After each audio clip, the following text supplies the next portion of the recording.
What up, family? What up, family? CTR Media Network. Yeah.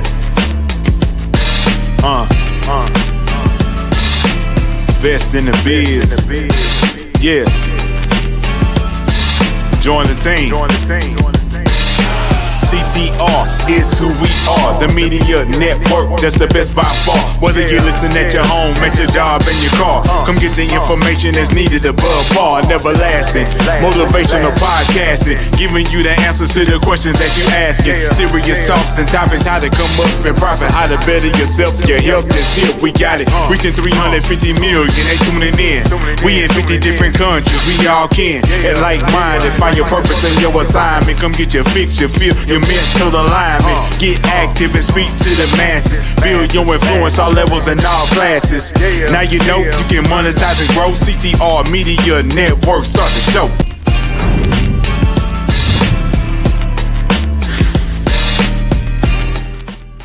Hello, everybody. I am Dr. Tina J. Ramsey, the host of the Tina Ramsey Show and Podcast, and I want to personally invite you to be a featured guest on our show. Our show is all about motivating you, sharing knowledge, having uplifting conversations centered around business, wellness, education, and life. We introduce you to some of the most amazing standout entrepreneurs and influencers that are truly making a positive impact in the world. It is your time to shine, and we are helping you do that. So what I want you to do is just click the link in the description below so that you can be a featured guest on our show. Because guess what?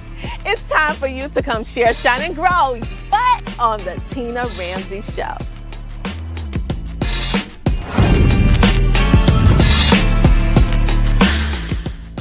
We want to give a shout out to our CTR Media Network sponsor, Terry Coleman from GlobalKeyCapital.com. Global Key Capital is a lender specialized in customized financing solutions. They pride themselves in being one of the industry's most reliable and proven lending groups. At Global Key Capital, their customers are their number one priority, and they strive to provide all of their clients with competitive pricing, unbeatable customer service, and stress-free processing. If you are looking for your next dream home or investment property, give Terry Coleman a call at 866-325-6267. Again, that number is 866-325-6267. GlobalKeyCapital.com.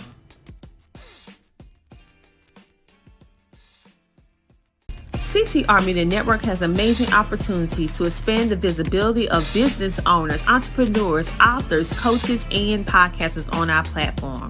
Would you like to be interviewed on any of our podcasting shows where we're booking right now? So go to ctrmedianetwork.com. Would you like to have an ad in our upcoming Podcast Revolution magazine? Well, simply go to our website and place your ad today. We also have commercial placement opportunities. We would love to play your commercial during the airing of our CTR Media Network Live and the Tina Ramsey Show. We would love to partner with you. If you feel that your business is a right fit, contact us about our sponsorship opportunities. CTR Media Network has a variety of different opportunities to fit every budget. So reach out to us by going to ctrmedianetwork.com and book the appropriate ad for yourself today.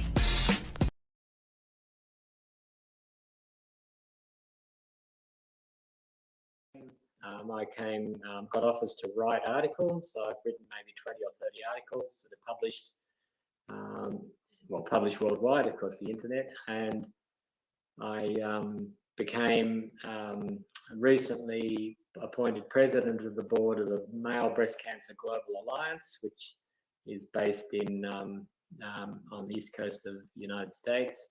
And I've just continued doing as much as possible. I really find different things to talk about all the time. I've done several podcasts like this one, and videos. I have a website. I have big social media presence on Twitter, and I'm a bit involved in LinkedIn, where I know you are, Constance. And I think you'd really have to be everywhere. And you know what? You can be anywhere to be everywhere, because I'm in Australia, but I'm really more known in the United States because of, as we said, there's a different number of patients there, and And yeah, we're getting the message out, me and everybody else. Yes, that's great to know. And that's actually how I found you, was through the Male Breast Cancer Alliance. That's how I found you.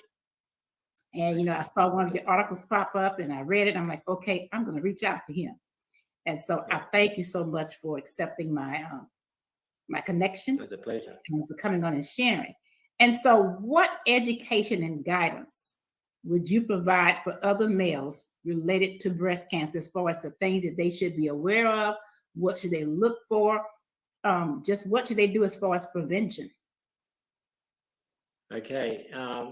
Well, prevention, I mean, if you're being broad medically about prevention, you would say diet and exercise, obviously, little or no alcohol, and healthy foods, unprocessed foods, and all that. But of course, it's funny, Constance, well, not funny, but it's ironic that you can get marathon runners that'll get it and get this disease, and you can get people with the worst diets ever that don't get it. So I think there's more than that needs to be put on the table and explained. And really, as with women, men need to have an awareness of their symptoms, and that could be an inflamed breast area, inverted nipple. They could have a lump, like they could be feeling a lump. And I think these signs need to be seen by your general physician, obviously, and you could also consider your family history. And when I say family history, people think, oh, what, just breast cancer? Yes, but also both sides of the family, but not just breast cancer, but include prostate cancer, include ovarian cancer. And remember that these diseases can be passed by either your father or your mother, and you have a 50% chance of inheriting some genetic propensity. So look at your family history. It's often difficult. People say, oh, granny died from something, and nobody wanted to talk about breast cancer. As you know, you can imagine, and I'm sure you're very familiar with the reluctance, not just of men, but of a lot of women to come out with a family history. So just be aware of your family history, as well as looking for signs that you might have the breast cancer or a lump, or it might be benign, because a lot of men have gynecomastia, which is in fact just an enlarged breasts, and perhaps they're a bit overweight. So it's not a matter of freaking out every time you think you feel a lump, but it's a matter of being aware. Yes. Wow. Okay. And so, what more can the public do to advocate for breast cancer prevention and finding a cure? What can we as the public do? Just the average layperson, what can they do? Good question. And we're in October, which some of us call Pinktober, because it's very pink. Wherever you go, there's something pink to buy. There's a fun run, or there's an awareness campaign. And I'm always thought that, right, it's just so pink that, where's a little bit of blue? I'm asking breast cancer charities to say, okay, perhaps acknowledge there's men out there that need awareness, because we're all aware of the fact that women can get breast cancer, but really we're not very aware of men. Some studies show maybe 30 or 35% of the population is aware. Well, that's a bit of a fail, isn't it, after all this awareness? So we ask breast cancer charities to degender their websites and not just talk about women. They maybe put a spot of blue in their pink. Maybe they'll have some pictures of men that come up on the websites. Oh, there's a man. What's that? What's a man doing there? Oh, that's right, because men get breast cancer. So, and when you go to these charity events, everyone's in pink. I tend to wear a blue T-shirt, so people go, "Wow, what's that? What's that all about?" I say, "Oh no, well, I'm just a man with breast cancer," and I think that's what it's all about. Sort of being good-natured. We're not trying to overdo the fact, because we're only a small percentage, but minorities. they really need to advocate for themselves. I shouldn't Yes. probably have to tell you that. Yes. Yeah. I was talking with someone just last week on my podcast, and they were saying, as far as the trial studies and the research, and there's a higher incidence of cancer among us, period, among African Americans, but they cannot find or get African Americans to participate in these trials. And I'm like, okay, so what do we do to heighten the awareness? Because guess what? You can't get true results unless you have the true participant to help you drive those results. And so, we're just, how can we get the awareness out there about trials? We need you to come and participate, and why? How do we do that? And so, yeah, you're right. It's about being accountable for our own health. It really is. It's about self-accountability and just being accountable for our bodies and just owning our bodies. And as my panelist said last week, owning your breasts, because they're yours. Own them. And so that means when you own them, you take care of anything that you own.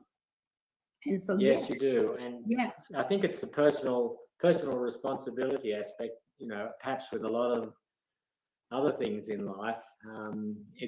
But you do have to be made aware, and I feel sorry, men say to me, and I know African American men with this disease as well, and I do understand that African American women are particularly at a disadvantage when it comes to treatment, best practice treatment, yes, when it comes to being included in research and trials. So, and then you go to the next stage to black men, even less, and they're just as discriminated against, I believe. And so, yes, it's taking back, bringing the power back to the person. And there's some actually really, really good advocates in the States, and I'm dealing with them all the time. And it gives me a lot of encouragement. I think this isn't the situation that's going to continue. The situation is going to improve. And I think we all have to, as patients and as advocates, we all have to understand that we can do something and things will improve. Well, I am so thankful that you decided to go outside the borders of your country and extend to the United States to join in the fight for a cure. That is just totally amazing. Because it takes, when you're dealing with issues and problems, it takes a team, it takes a tribe.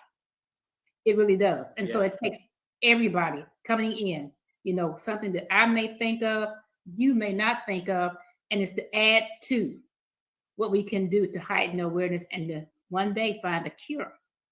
And so I'm not sure how the insurance system works in your country as far as health insurance.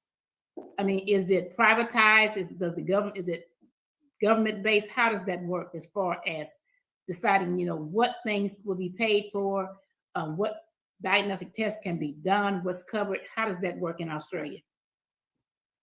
Okay, the system here is a mixture between the Canadian system, which we know is government-run, and the US system, which runs on private health insurance or Medicare, maybe for people that aren't insured. In Australia, it's a hybrid system. Nobody misses out on treatment. Nobody pays for drugs here. That's a good thing. If you need the best practice drug, it's available. It's not necessarily the latest drug because they take a while to get approved. But generally speaking, here, nobody will go bankrupt if they've got cancer treatment.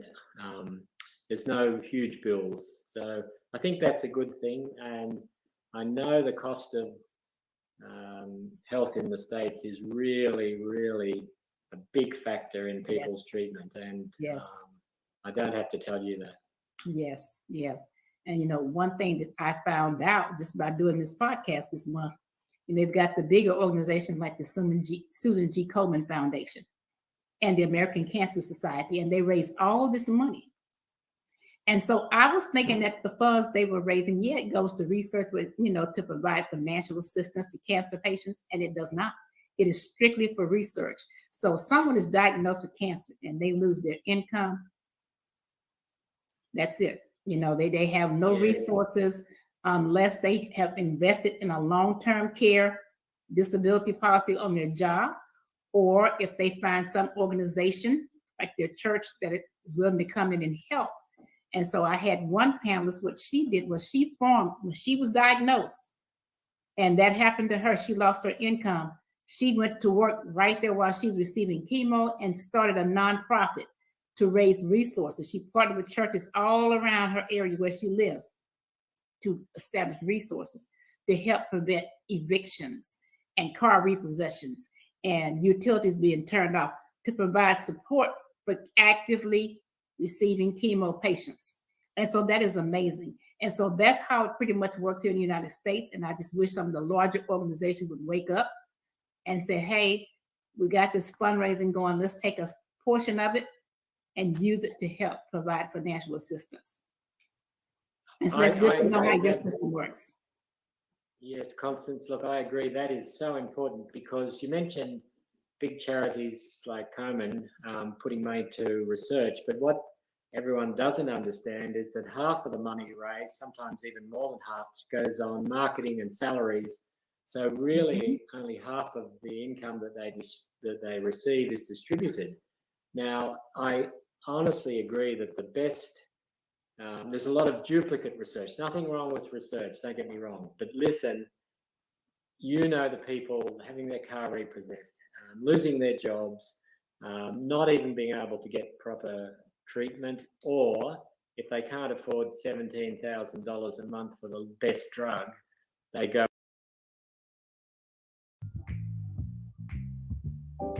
Hello, and welcome to Melanated Homeschooling Families Podcast, a safe place for melanated homeschoolers, business owners, and overcomers to come together to connect, communicate, support, and introduce you to some amazing melanated families from all over the world that homeschool and more.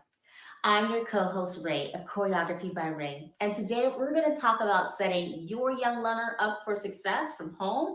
We'll also speak with educator, performance artist, and entrepreneur Sheila Anozer. We'll discuss the ins and outs of working with adding in-person and remote learning opportunities to your homeschool plans, and offer listeners a special surprise at the end, so be sure to listen all the way through for details.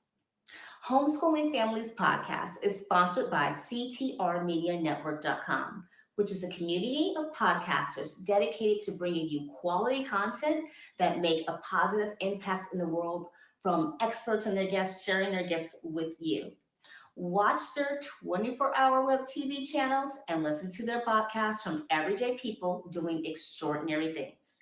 Check them out today by going to CTRmedianetwork.com. A lot of families move to homeschooling because maybe something about in-person school just didn't work for them, or maybe they just want to make sure their kid gets a quality education. Within that framework, our kids are still looking for some routine and familiarity. I have students show up and I see that the parents have decorated their space, their learning space. That has set up for the child that it's going to be learning time. Now, granted, not everyone can afford to have a separate room or something like that, but I've seen people just put down like a little placemat at the dining table, and I'll see kids with their crowns ready and their paper ready, and it's clear that their family has set them up for success. So my tips for you today to help maximize learning for your young learner are to set the stage for learning at home, whether it's decorating the space or just helping them prepare, having their things packed or organized, set aside so that they know what's going to happen. Manage bathroom breaks and water needs and snack needs and all that stuff. Get all that set up before you start whatever that learning thing is, so that they're not doing a lot of multitasking. It doesn't matter if it's like in a class with someone else or if it's just a class with you. Try to reduce your multitasking so that kid can really focus. To manage your child's expectations, so have that conversation with your child beforehand so that they know what class is going to be about. I had so many kids come into hip hop and think they're going to be dancing to Let It Go from Frozen. I have one parent who asked me to explain all the hip hop moves in Pokemon terms, which would be great if it was a private lesson. It was a good class, and not all the kids watch Pokemon, so that wasn't really something that was going to benefit the group as a whole. But by having the conversation with her child beforehand about what class might entail and that not everything's going to be in Pokemon language, it would have helped shape that child's expectations for class.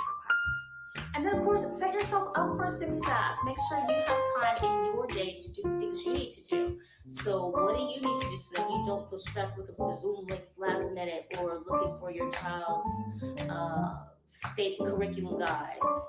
What are you doing to support yourself? Or what are you doing to create space in your calendar, in your day, so that you just feel like, I got this? Because you got this. Yes, you do. Our special guest today is Sheila Anneser. She is a dancer, singer, painter, co-founder of fashion line Vegan Free, and she is also super passionate about empowering children.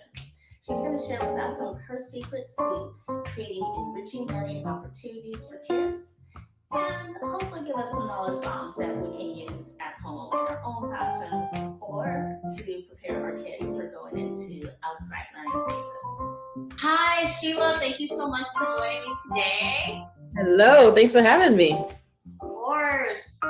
So, you are a New York City resident, correct? In New York City, yep. New York City resident. Awesome. How's the weather there right now?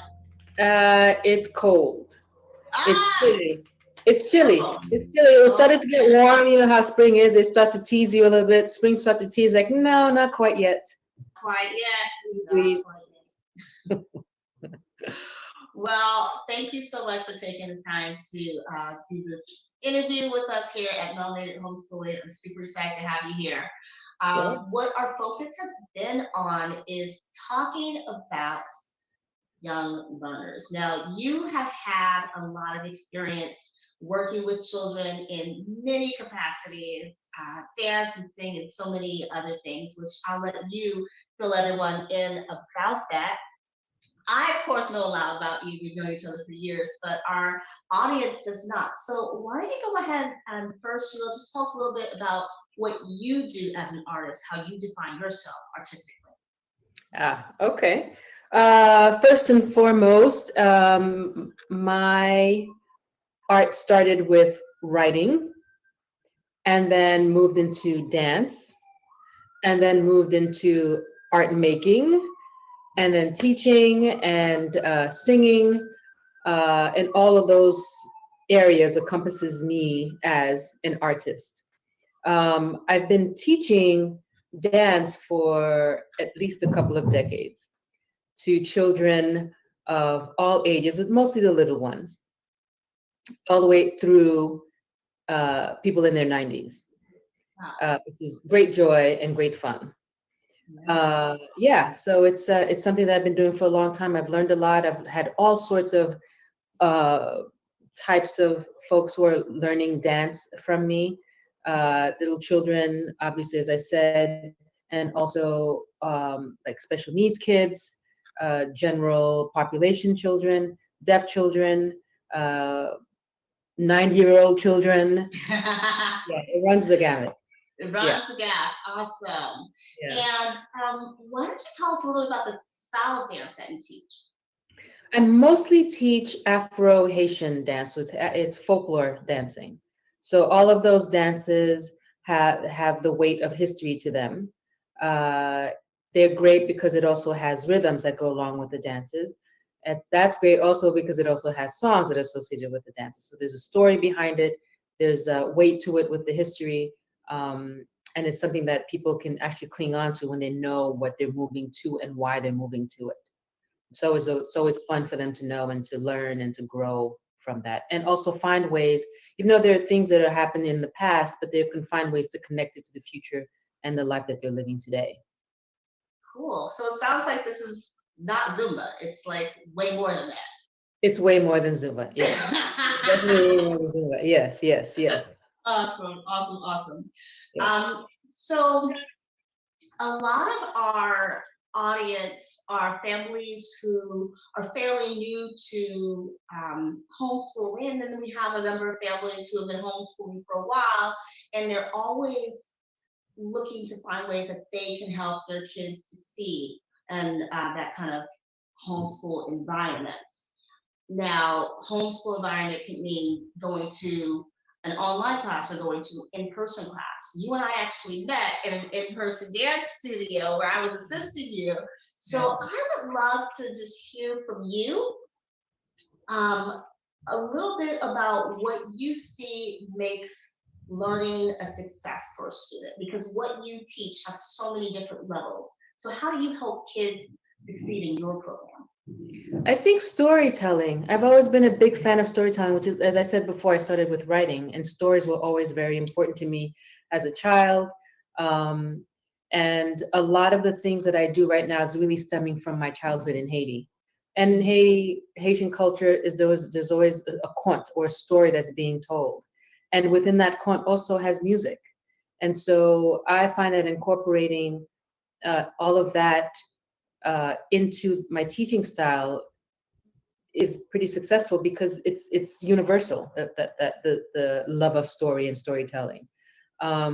So I tend to want to, let's say I'm teaching them a dance about a heavy topic of enslavement, right? Which is a Igbo dance, we call it in Haitian culture, where it depicts people being in chains and things like that. And so the kids are moving in a way that shows the constriction of that and with the feeling of that, and then breaking free of that also.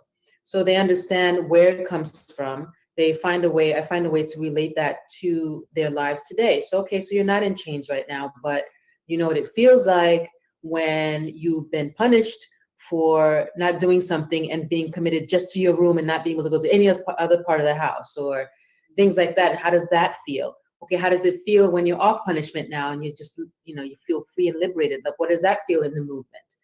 And then within that, songs, chants that go along with the feeling and the movement of it. I think all of those things give them something to relate to, and then something to really be engaged in, and talk about, because then they have plenty to say about it too, especially little ones have a lot to say. Will raise their hands like, I did this, so I feel that. And all those are really very, very important. And then there's another, even, I think you've seen me play this game, the IC game, where I tell them that I see, and then they have to ask me, they ask me, what do I see? And then I tell them something, and then they respond. So most of the time it's movement. It's usually part of the warm up. So I would say, I see this. And what do you see, Miss Sheila? I see everybody jumping up and down. So they jump up and down until I say freeze and they stop. But I also use that to find out how they're feeling for the day. I see everyone moving around as if they're really happy. I see everyone moving around like they're really sad. I see everyone moving around as if they're really constricted, or like ice, or like water, or whatever it is. And then you can, I see you moving how you feel today, and you get a sense of what's going on. Or even socially, I see everyone behaving like an adult. I see everyone acting like a child. And you get a sense of where their mind is as to what they think an adult is or what they think a child is. And believe me, throughout the years, I have noticed a difference in reacting to that knowledge. When I first started doing it, all the kids were doing one thing. Now in 2022, their response for adult is a whole different thing. Very, very telling. Yeah.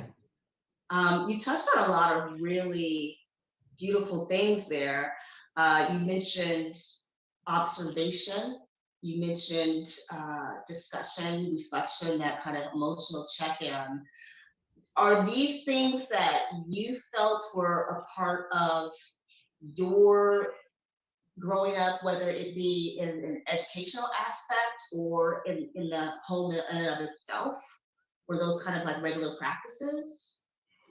They were practices for myself, in terms of, I have two nephews, and I say to them when they were younger, sometimes you feel something and you don't know why you're feeling it, and you have to kind of search inside to figure out what it is. And you may be feeling upset or sad or whatever, but until you stop and ask yourself the question, why am I feeling this way? What happened? And it could be something really minor. Somebody may have said something, and then all of a sudden I'm in like this mood, and I don't even know why I'm in this mood. So I have had the experience of kids coming into my class not in the best of moods, and then by the end of class, their mood has changed. Either it is from moving it through, or having the experience of being able to release it through some of these games that I play. That's wonderful. So it sounds like not just in your class, but in general, families can encourage their kids to look to ways to express their emotion, even if they can't verbalize it, whether it's through movement or writing or singing or art or something. Yeah. Because while I am teaching, I'm also being taught by these kids as well. So I'm watching them learn and how they learn, because everybody learns a little bit differently than the other. And so adjusting to each situation is also very important. And then the parent, I think we could have a discussion about that as well. I know that most of my teaching has come from kids who are out of the general the population. There are times when I've had like a special needs class, let's say of a small group of kids, and I'm doing a warm up, and I also tend not to change my warm up, no matter who it is that I'm teaching it. I think everybody can do it, and so there was one particular child who literally would be bouncing himself off the wall during the warm up, and so I would look at him, and at first I get really nervous about that, but they knew that the school knew, so they put like padding on the wall. So he was, and I was like, as long as he's not hitting anybody else, I'm just gonna give him a little space to do that. So every day, and do the same thing. It's like, okay, as long as you're fine. Are you okay? Okay, you're fine. Let's keep going. And then there was one day where I played a game where it was follow the leader. So I would do a movement and everybody would follow me, and then I'd run into the class, pick somebody, they'd go take my place, and then they'd do something, and then we would follow them. So the kid who was bouncing himself off the wall stopped, and I ran to him and I picked him because he had a lot to say with his body. He may not verbally, but he had a lot to say. So I picked him, and he went up there and he started doing things from the warm up that he has never done in front of me. I love it. I love it. He was learning in a completely different way than I would ever think, that I would ever imagine. Like, wow, he actually has been, and all I thought it was, he was just going back and forth, but he was actually watching and absorbing. So a conversation with the parent about that, because I'm sure maybe the parent may already know this, or maybe they haven't gotten a chance to really know this, and maybe the teacher can tell them this and use that to this, just because he's not listening in the way that we think he should be listening, or she should be listening. You can find out in other ways whether or not what you're trying to convey to him has actually reached him or her. It was a great lesson for me. Awesome. That's a great lesson for me too. I love that. Yeah. It happened to you. It's a beautiful moment. I sometimes have to pause myself, because sometimes I'm thinking, just do the moves, come on. But then I just have to check in with myself and be like, okay, why is it important that they do the moves, and what do I want them to gain? And generally I just take a breath, and I try to focus on something else. And same with not such an extreme example, but generally I will find when I wind up playing Simon Says Hip Hop. Right. The kids are actually taking in so much more than would look apparent. So whereas I see somebody playing with their toys, or sitting down, or what have you, actually they're just taking in all kinds of stuff, which is so cool. And they can tell me the names of moves and do the moves, and I'm just right. Hey, I thought you were asleep the last 6 classes. So, yeah. And we do that. I think we do that. I mean, there have been times where I have not been able to dance for health reasons, and yet I go to the class anyway, and I sit and I watch and listen to the music, And then I realized that I pick up something that maybe I normally would, or I didn't think I could pick up without actually doing the movement myself. So it actually, it happens often. But when you're standing there and you're trying to teach something to the child and you want them to, and for me too, it's like, you got to pay attention, but they're listening, they're watching, they may even be moving in their minds for a minute until they're able to move with their bodies. Yeah. I think that also stems from, my generation in growing up, especially in public schools. The way to show you were a good student was to pay attention. And then as an artist, the way to show that you understood dance was to just do exactly what you were shown to do. Right. So I really love that you are such an open educator. And it just reminds me that as I create my classrooms and try to encourage openness amongst our teachers. Really, that openness starts at home. Where parents are those who choose to homeschool. They're setting their kid up for understanding routine, but also just that flexibility to learn in a style that works for them, which is super cool. Right. Yeah. Okay, so Sheila, let's talk about you as an artist before we say goodbye, because we've already given these parents so many just beautiful things that can help their kids on their journey to just get the most out of whatever educational opportunity they have, whether it's going to an in-person class, not public school, but like taking a dance class where they can learn story, singing all at the same time. I think that's so fabulous. Yeah. You don't get a lot of story when you go to ballet. When you start with ballet, and ballet, we both know ballet, and when you start, they're not like, we just tell you the story of Sleeping Beauty. Yeah. Oh, your channel will get on with it. Okay. Yes. So you do more than teaching young children, and you do more than choreography and dance. You do so many things. I know you're a singer also. And this shirt that you are rocking right now, tell us a little bit about it. Yes. So sac passé is a Haitian phrase, a Haitian Creole phrase that is very common. It's been common forever. So the response is on the back. Oh,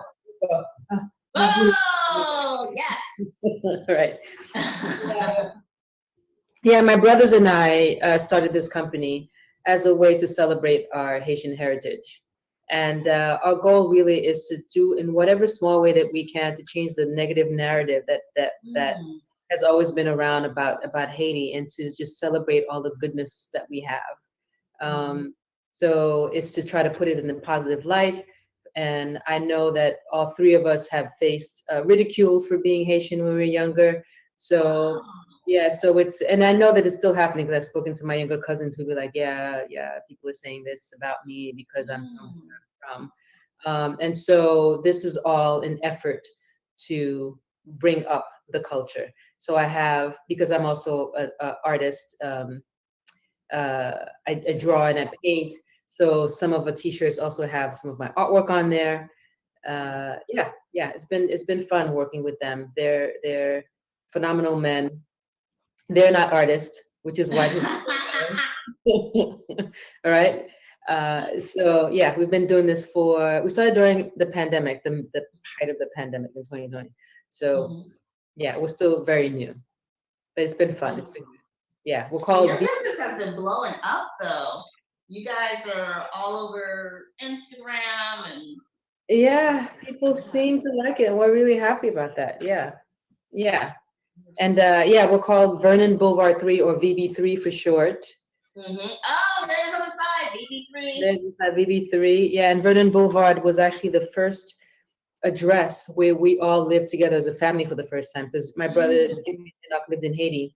Sorry, myself and Jimmy lived in Haiti as children, and Enoch wasn't born yet. And then Enoch was born here in the U.S., and then the whole family got together in that address. So we decided to call it this, Vernon Boulevard 3. Nice. Very, very cool. How has the process been working with family? That's a learning curve right there. I know, it's funny because we get this question all the time, but we get along really well. I feel like we have great mutual respect for each other. We're different and very alike in other ways. I feel like we balance each other out. We don't, I mean, even as just siblings, we don't, it's not like we argue and bicker and do all these things. There's like a understanding, I think, that and respect that we have for each other that makes this work really nicely. Nice. Yeah, I've said in the past that one of them is my right leg and the other one is my left leg, and I couldn't walk, let alone dance, if I didn't have them in my life. Yeah. Yeah, they're amazing. Awesome. Yeah. Awesome. Something that you mentioned that I just think is so beautiful is you mentioned you guys started this business to kind of uplift your culture and to remove that negative connotation surrounded by Haitian people. And I feel like a lot of parents choose to educate at home in order to kind of just remove the negative connotations surrounded by people of color. Mm. And there's just a lot of like misconceptions about homeschooling in general. Oh, you homeschool, you must not have social skills, you must be weird, you can't go to college, which all those things are lies. There's plenty of homeschoolers to go to college. Yeah. But I love that you guys have created this business with a purpose, because there's just so many families that are looking to have their kids do what you do, which is to take their knowledge and then continue to elevate their family, their culture. I think it's a unique position to be in, to be able to educate your child at home, because there are all of these things and all these events and all these things that are left out of the traditional school. And you now have the opportunity to incorporate other things that are very important, especially a child of color. Pride is major. Having pride in where you come from is major. Cool. Awesome. Well, we are definitely going to share information on these cool shirts, because now that I know there's writing on the back too, I want one. I think everyone should have one. Sheila, thank you so much for being my first guest on this thing with Melanated Homeschooling. It has been a true honor to learn from you, and I wish you continued success. Thank you for sharing your time and your knowledge, my friend. Thank you. That's it for us today, my friends. Thank you so much for joining us here at Melanated Homeschooling Families. Melanated Homeschooling Families podcast is sponsored by CTRmedianetwork.com, which is a community of podcasters dedicated to bringing you quality content to make a positive impact in the world, from experts and their guests sharing their gifts with you. Watch their 24-hour web TV channels and listen to their podcasts from everyday people doing extraordinary things. Check them out today by going to CTRmedianetwork.com.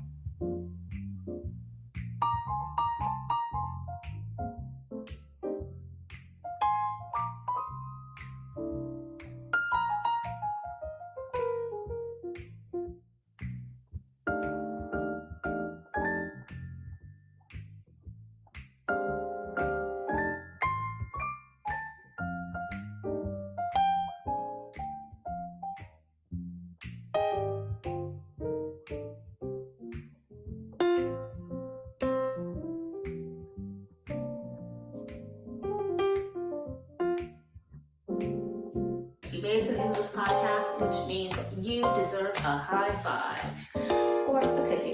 You decide what you deserve. But I know you definitely deserve a savings on a course with Choreography by Ray on OutSchool. So if you visit Choreography by Ray on our OutSchool page, you can get $30 off a class of your choosing. So there are at least 19 classes to choose from movement classes to chess classes and coding classes and writing classes. Use code BYRAE, BYRAE, MEL, MELN, and the number 30 to save big.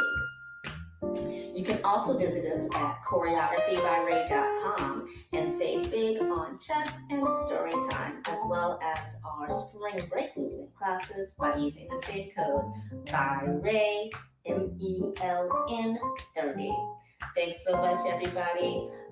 Also, we are giving away a t-shirt from VB3. That's right, the Hot Haitian Creole line. If you want to have a chance to win a t-shirt from VB3, then go ahead and look us up on Instagram for details on how you can be a lucky winner. Until next time, my friends, be well and keep learning.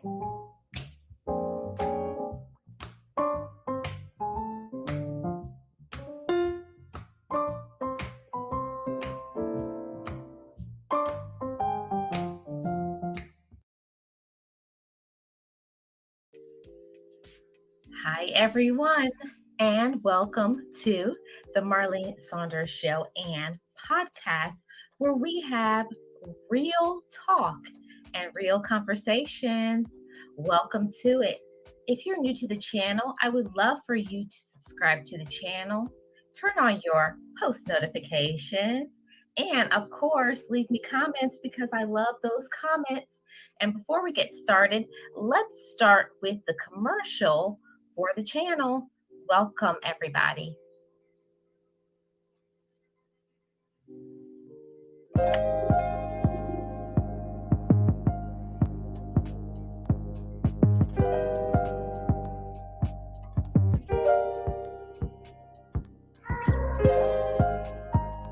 Welcome to the Marlene Saunders Show and podcast, where she will be bringing you real talk and real conversations. The Marlene Saunders Show will upload, premieres, and go live every Friday, 9 o'clock p.m. Eastern Time. Make sure to subscribe and turn on your notifications.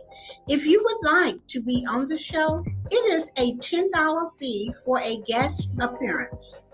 Serious inquiries only apply to the information you see on the screen. So, grab yourself a virtual seat and take this ride with the Marlene Saunders Show and podcast.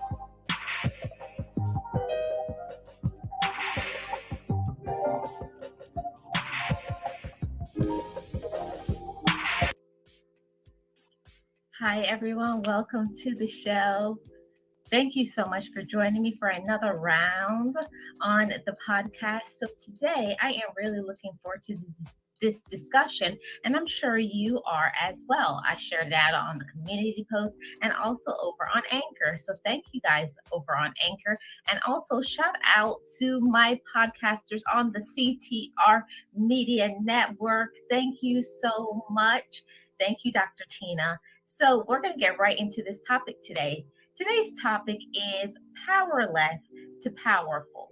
We're going to have a great conversation with Scott. I'm going to invite him up, and then we're going to ask some questions. We're going to get right into it. And of course, those who are my replay gang, make sure you go ahead and leave a comment in the comment section below so that I can know what you thought about the discussion. So without further ado, let's get right into the topic and invite up our guest co-host. Hi. Hey, how you doing? Fine. Thank you so much for being on the show. So I'm going to let you introduce yourself to the channel, and then we'll get into the topic. Okay. Well, thank you first of all for having me. My name is Scott Keithley. St. Petersburg native, born and raised Floridian, 50 years old. And my life has been of great extremes. Really, really happy to share experience, strength, and hope with your listeners and viewers about how my life's gone. So, I grew up in this area, and I had a normal, what you would call a quote normal life. Good parents, good school. Had all the opportunities in the world, but for whatever reason, at an early age, I was introduced to things that were detrimental to me as a child. Should have never been introduced to me, not through family members, but through people. started off with just experimenting with drugs as a young teenager, and realizing at some point in time that having the ability to be in that lifestyle with people that were using allowed me to kind of fit in areas where I just didn't feel like I fit in before. And, that really took over a large portion of my life for a long time. Before I knew it, it was dominating my life. The ways and means to get more and to use more became a prominent part of my life. It caused me to lose military career and opportunities and my freedom for a lot of years. And as you said, powerless. I was completely powerless to control my addiction. And the lengths and breadth that it took me are no thing. But at the same time, I know through my experience that the God of my understanding allowed me to go through the things that I went through. So I now have a message. I can maybe reach somebody that not listen to anybody else that hadn't actually gone through it. I don't know where to begin, but the long story short is that it took me to the depths of going to prison 8 different times. I had no hope of getting anything out of life other than what I had at that moment. And at any point in time, my life was suspect to be taken from me. Right. And Before I hate to cut you off, but before we get into all of that, let's backtrack a little bit and start from the beginning of your story. So like you say, when you were growing up, you had a pretty normal childhood. Can you tell us a little bit about how was your childhood? So my mother and father divorced when I was just about 2 or 3 years old. And I never saw my father again until I was 25. But my mother remarried when I was 5. And that man adopted me, gave me his last name, and he raised me as his own. And we have a wonderful relationship. Life was normal. Other than I bounced around a little bit, we moved from place to place because of my dad's jobs. And so I was never really settled in one particular place. One of the things I can remember from from early ages, I started school a year early because my birthday's so late in the year. And then I skipped a grade because I tested really high. So where I thought that my folks would have thought that was an advantage, probably was a disadvantage because I was 2 years younger than everybody else growing up. And that's a big age difference when you're in first grade, but you really should be in kindergarten or preschool, So put me kind of in a disadvantage with my growing up. But I mean, life was not bad. We weren't rich by any means. We had food on the table every day, and mom and dad were home every night, and they taught me good manners and put me in Cub Scouts and swim team, and used to just play on the water all the time. I lived on a lake, so from the time I can remember earliest on, I had a little canoe. I could run around and be out on the water by myself all day, I grew up born in St. Pete, but grew up in like Tarpon Springs area for the most part. And used to go to church on Sundays with my grandma. She would take me to church from time to time. I remember the best part about it was the glazed donuts as a kid. That was my favorite reason for going.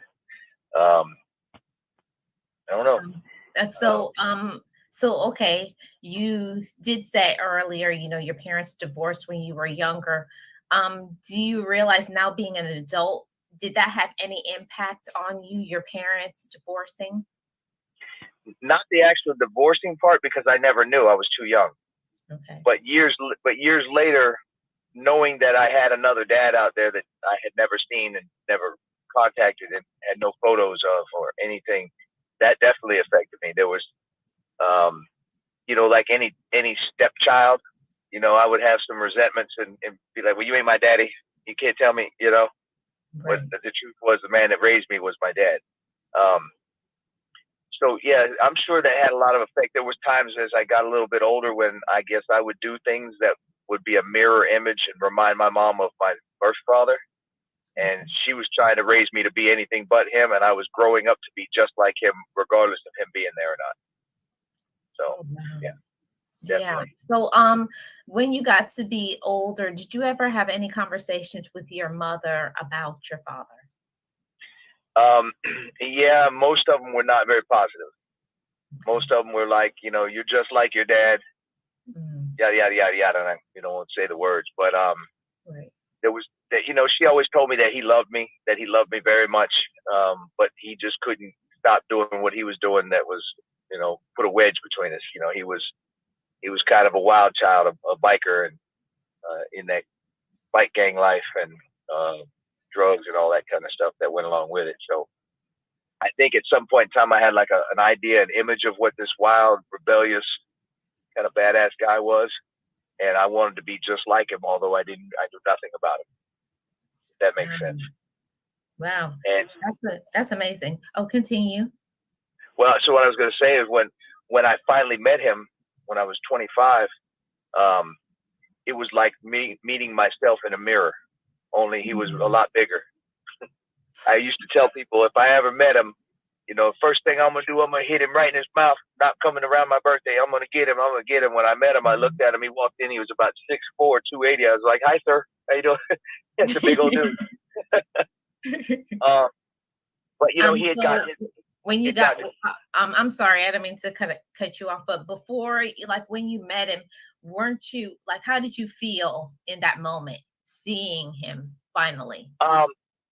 So I felt an instant connection.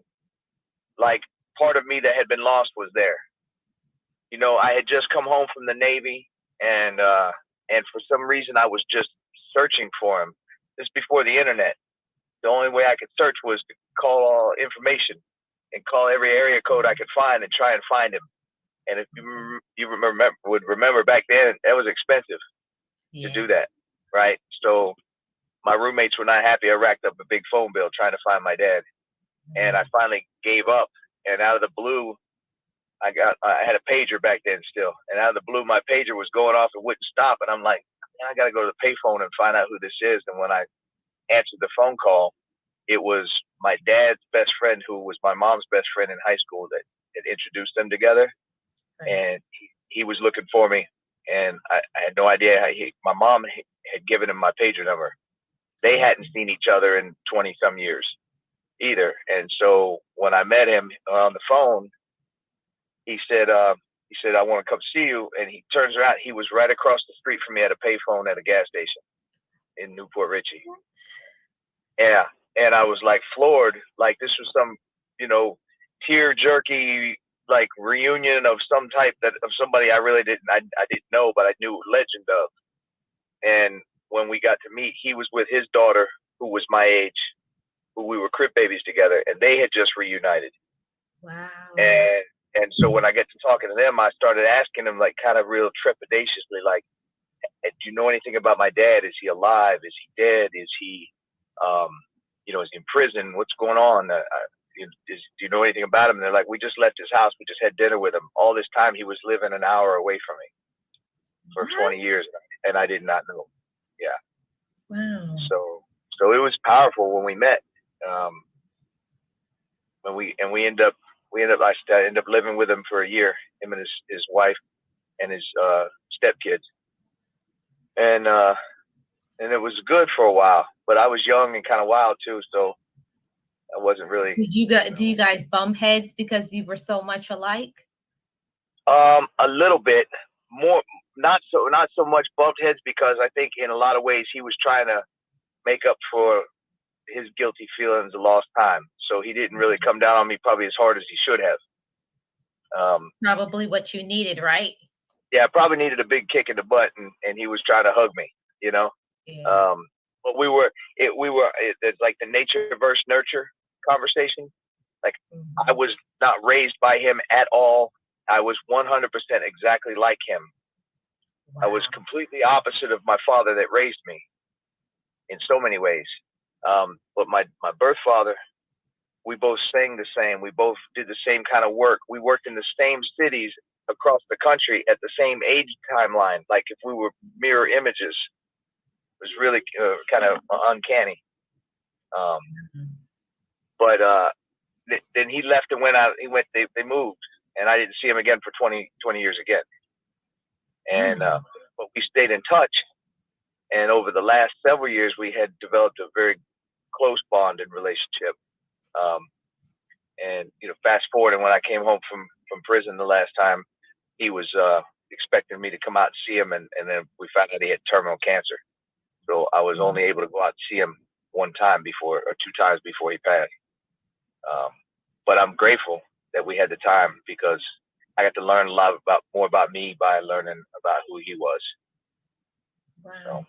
So how was that, finally connecting with your father after all these years, to turn around and lose him?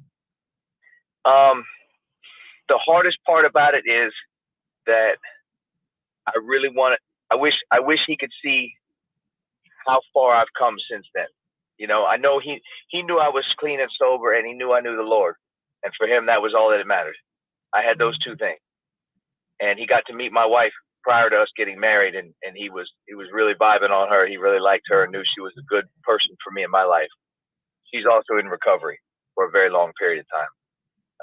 So it's bittersweet, it's bittersweet. On the other side of it, though, the man that raised me, my father that raised me, he and I have gotten so much closer over the last 5 years or so that, it's like, it's ironic. I didn't have the dad I wanted when I was growing up, right? And the one that was there, I didn't appreciate as much. The one that wasn't there, I was always looking to be after and be like.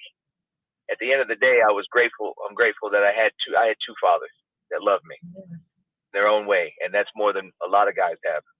Yeah. A lot of guys don't have one father that cares and loves them. So it's the funny thing is, I can take the strengths of both of them, and it's making me a much better father. So I got grown kids and grandkids, and I got a 9-year-old. So I'm getting this second chance to be a better dad than I was the first couple times. Yeah. So that's amazing. So let's do this again. Let's go back a little bit. So you spoke openly about your addiction. So what was it that caused you to become an addict? Well,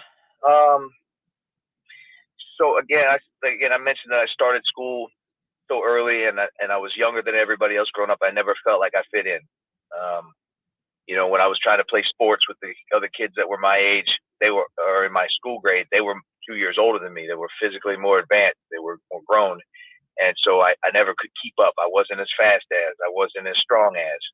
When it was time to start trying to date girls, I was everybody's little brother. I wasn't a boyfriend material, So I had all these little things that, in retrospect, looking back, made me feel less than and not as included in group activities and things. So when I was about 14, this older fellow that lived where I lived, much older, he had kind of enticed me to be his driver, drive him around in his fancy car, because he couldn't drink and drive anymore. And he started showing me the ropes about drinking and doing cocaine and other things like that, which I thought he was really cool, because he had the flashy car and the flashy girls and a lot of money. And so what happened was, some of the older kids that I used to want to hang out with, they would always kick me to the curb. About 9 o'clock, they were like, "All right, kids, you got to go. We're going to the candy store." And I never knew what that meant. And eventually I figured out they were going to the city to buy the cocaine. And I said, "Well, you ain't got to go all the way over there. I can get it." And all of a sudden, I was everybody's friend, right? There was the love affair started, because I was on equal footing. Now it wasn't just equal footing. I was the rock star, so to speak. Everybody wanted me to be around because I could get what they wanted. And so for me, drug use became acceptance. It became a way of making me not 2 years younger and a foot shorter, right? It was the equalizer. So I chased after it. If a little bit of that was good for me, a whole lot more would be better, right? And as we come to realize in our modern days and knowledge, addiction is something that can be passed down from generation to generation too. There's some spiritual part of it. There's some physiological parts of it. So one person might use the substance and it never trigger them to use it ever again. They might hate it. Now, me, I could do something and hate the feeling and keep trying it until I like it. is the difference. So Right. I think that's what started it. That's what started it. Okay. And a family history of it. My dad was an addict too, my biological father. So Yeah. So there was a history there of that from the past that you didn't even know about growing up. yeah, that's it. Right. So after your addiction, at what point in time did it get to the point that you became incarcerated?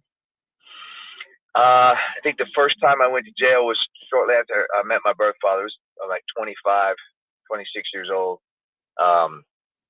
And, convinced a girlfriend of mine to take some money from the place that she worked at and give it to me. And she got arrested. I got arrested too, as an accessory. And the truth was, it was my fault. She was a good straight girl. She would have never done it except for me. So, at an early age, getting a felony mark on your back, it's kind of like, well, what's one more? I already lost this right, lost that right, and I'm never going to get that back because at that age, I can't see very far forward. Not far forward like you can when you're older and looking back, right? So, it was kind of like, well, this is what it is. All right, I'm in it. And when you spend any time incarcerated, that's a college for criminals. There's no programs that are really going to help you to not go back there. It's a whole lot of dead time hearing stories from the older cats and trying to be a little slicker and a little smarter, beat the system. So I would say mid-20s was when it really started rolling downhill. Yeah. So at what point did it become your lifestyle now after your first incarceration? I've heard stories of people that get incarcerated and then because of it, the effect that the toll it has on their family, they say, I don't want to do that anymore. Was that the case for you? No. I was on my own and the truth is, I wish the first time it happened, I wish they'd have smacked me upside the head really hard. I wish they'd have thrown the book at me. But the truth is, what they do is they put you on probation, get you out the door right away. Oh, that wasn't so bad. Then you violate and you sit for 30 days or so, and then they put you back on probation. Oh, that wasn't so bad. So they kind of nurtured it along to where it didn't really have that much of effect. Of course, I was estranged from my mom and dad. They didn't agree with that behavior. That wasn't tolerable. That wasn't acceptable. It wasn't like they didn't send me commissary money and keep me fed while I was in there. They put tough love with me. Like, you put yourself there, deal with it. But my drug of choice at the time was so powerful that if I put it in my body one time, I wasn't able to stop until I got locked up again. Like, I try to get clean, try to stay clean for a little while. But, they say people, places, and things, I would be around the same people in the same neighborhood, living in the same places with the same stuff in my face all the time. That's really easy to gravitate towards. Right. So it was a long time when I really wasn't trying to change. Like, I was just trying to get away with it some more. I just wanted to get high because I thought that's all I wanted to do, because I thought that's all I could do. Like, I really didn't I had all the intelligence and the capability to do something different, but I had no idea how to do that. Does that make sense? Right. Like I have a whole box of mechanic tools at home. That doesn't mean I know how to fix an engine. Right. So Yeah, it's like you're a very intelligent person. You came from the right background, but sometimes that's not enough. Sometimes you have to go through the hard knock life, hit your head against the wall a few times before you say, I don't want to do that anymore. So once you got incarcerated and you were around the same people, living in the same neighborhood, like you said, what was it that caused you to one day say, I don't want to do this anymore? Well, there was a lot of time when, I could delude myself and say I was having fun living that lifestyle. But there was a lot of time when the rubber meets the road where I was really sad and miserable and lonely and hurting. And estrangement from my family was very difficult on me. I think having periods of time when I would be clean. Thank God I went to jail as much as I did, because it gave me some time to stop me before I overdose or die or something bad worse would happen. But I would have times when I would really, like, I'd be incarcerated and I'd find myself with nowhere to turn but to look up, and get the Bible and start reading and open a connection and start feeling a connection to God. It was working on me, just working on me, but it didn't take root real deep. It was always there. So I don't know exactly when I made a conscious decision. I know that the last incarceration that I had was really bad, and it made me absolutely trying to come in.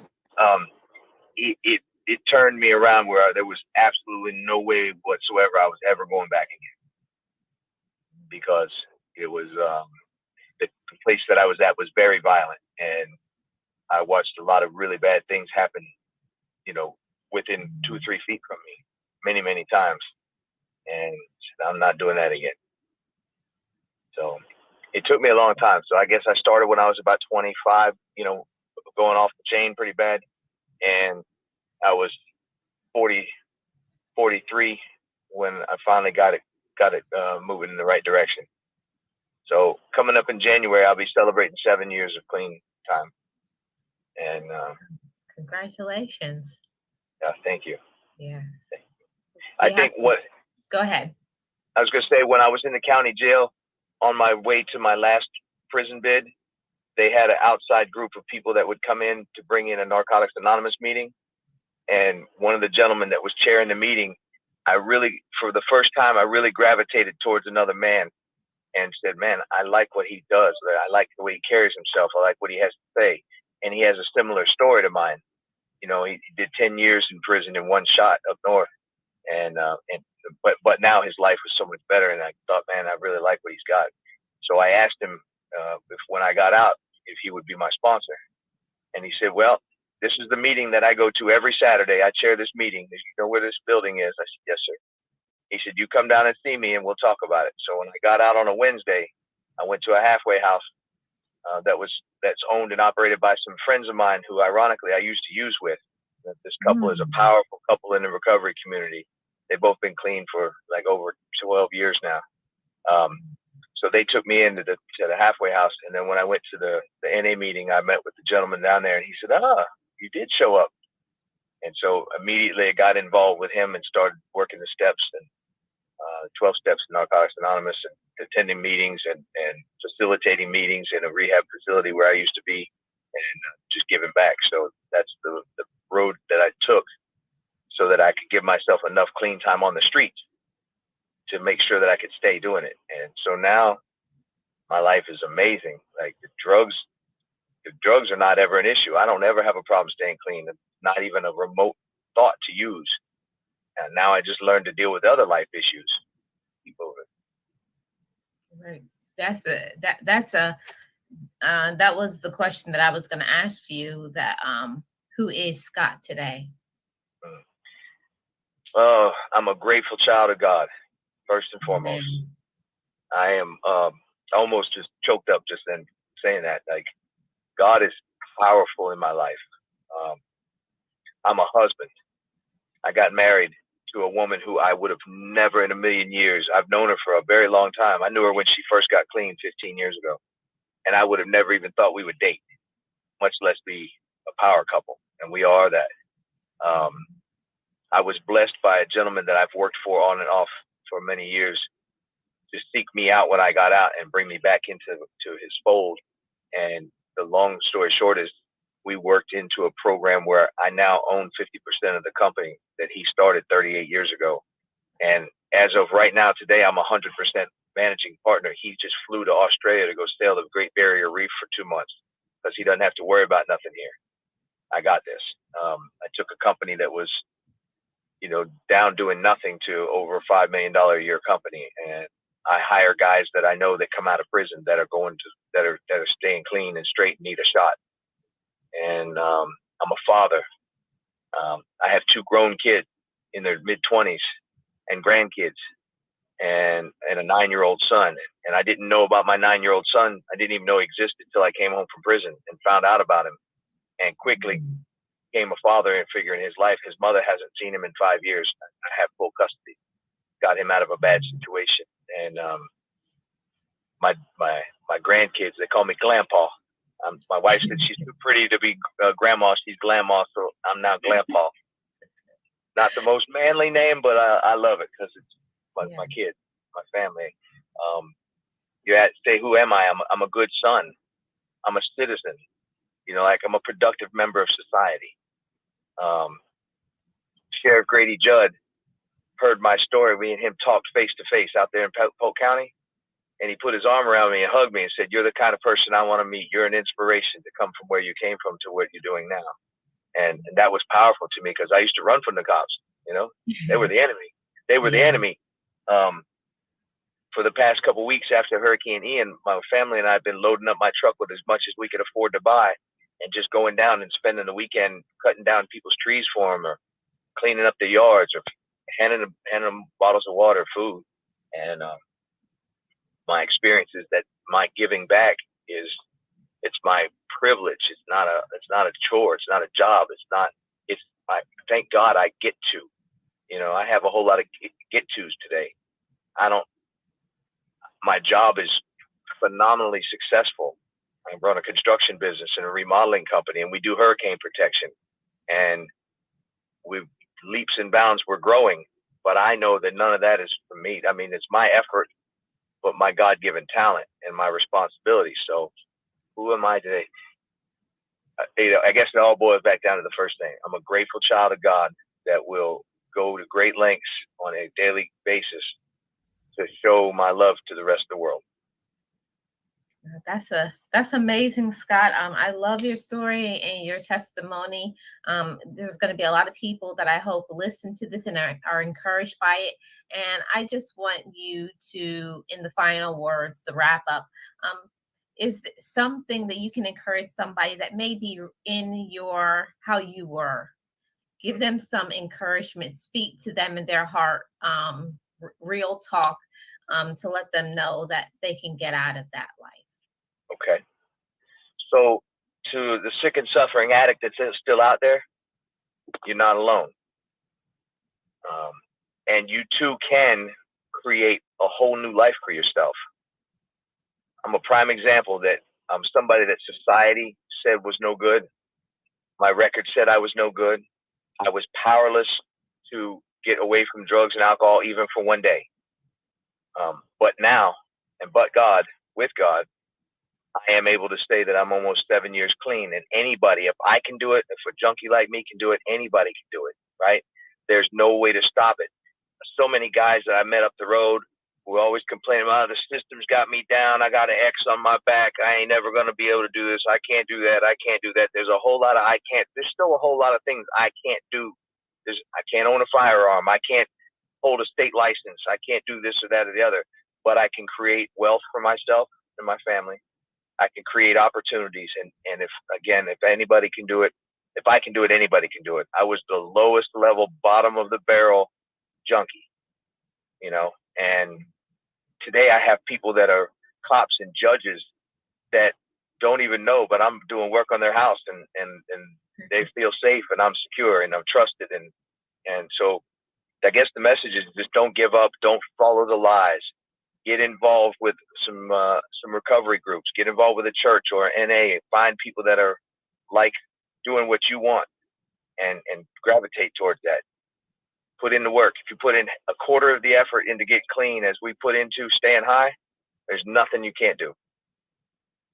That's it. Amazing. So this is the last thing I want to ask you. So after everything that you have been through in your life, is there anything that you would change?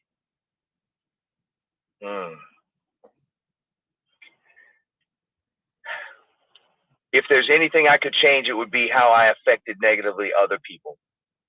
The negative things that I put on myself, I'm now grateful for because they shaped me and molded me to who I am, right? They show me God's power. But I would take back some of the hurt I gave to my mama, you know, or some of the disappointments that I gave to people that loved and cared about me. That's about it. You know, the rest of it is all it's all part of God's plan. It's not mine. Like Moses was not a good guy, you know, at one point, but look who he became. I modeled myself after the Bible that way. Can't be grateful. We don't, our sayings, our literature says we don't regret the past nor wish to shut the door on it, but we just wish to gain knowledge of where we came from so we can see where we're going. Right. Right. I'm all about that. I'm so grateful that you allowed me to be the space where you could share your story. I hope this meets the right person and encourages them. Thank you so much for your honesty and your willingness. Really appreciate it. And I would love if I get somebody else, because what I do is I speak to women who have been in domestic violence relationships. I'm into those who have substance abuse, those who have suicide stories, because that's my why I got into this, to let people know that there is life, to not give up on that. So if I have somebody else who maybe needs some encouragement, is it okay if I give them an email or something to reach out to you to encourage? Absolutely. I'm one of the things that keeps me clean is the principle of I got to give it away to keep it. So I'm all about helping anybody. Right. That's amazing. Thank you so much, Scott. So if anybody needs some encouragement from Scott, I will put the information in the description box below. Oh, somebody just came in. Hi, support. Welcome. I'm just about to end it, but please watch the replay. So thank you so much, Scott. Thank you for your time and your openness. Thank you, Marlene. It's been a pleasure meeting you. Yes, it was a pleasure. Thank you so much. And give my love to your family. All right. Thank you so much. All right. All right. Bye-bye. Bye.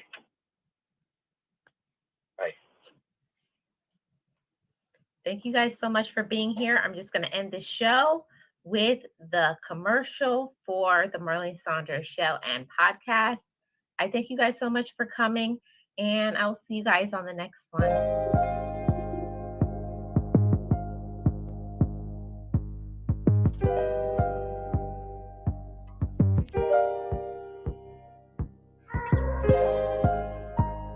Welcome to the Marlene Saunders Show and podcast, where she will be bringing you real talk and real conversations.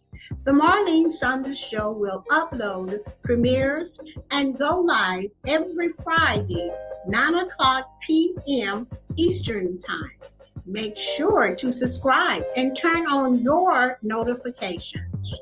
If you would like to be on the show, it is a $10 fee for a guest appearance. Serious inquiries only apply to the information you see on the screen. So, grab yourself a virtual seat and take this ride with the Marlene Saunders Show and podcast.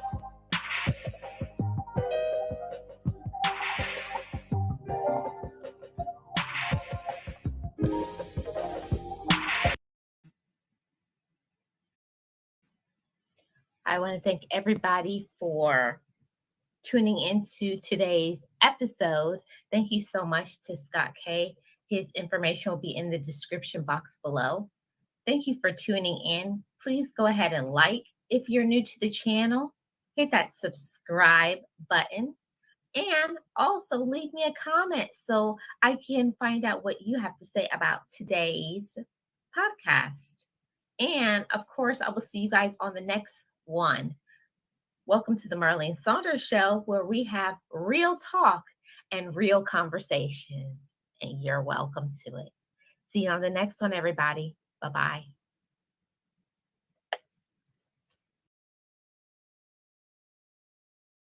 Dr. Liddy. Dr. Liddy is a renowned world-class attorney.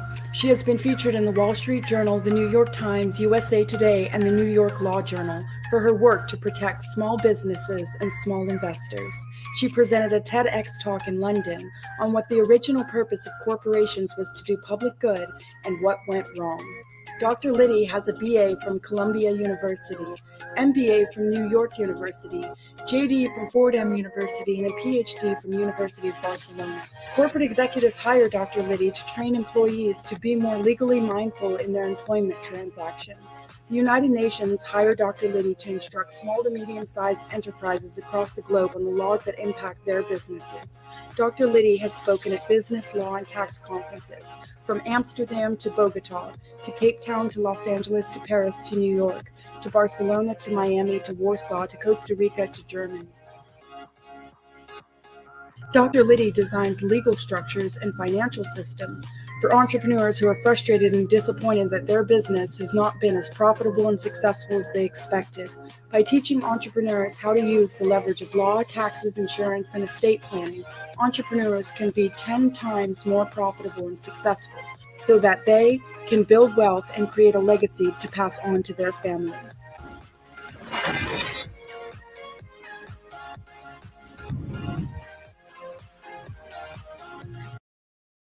I heard there was a secret legal code that David knew, and it pleased the Lord. But you don't really care about the law, do you? It goes like this: the law is good, the battle king composing, hallelujah, hallelujah, hallelujah, hallelujah, hallelujah.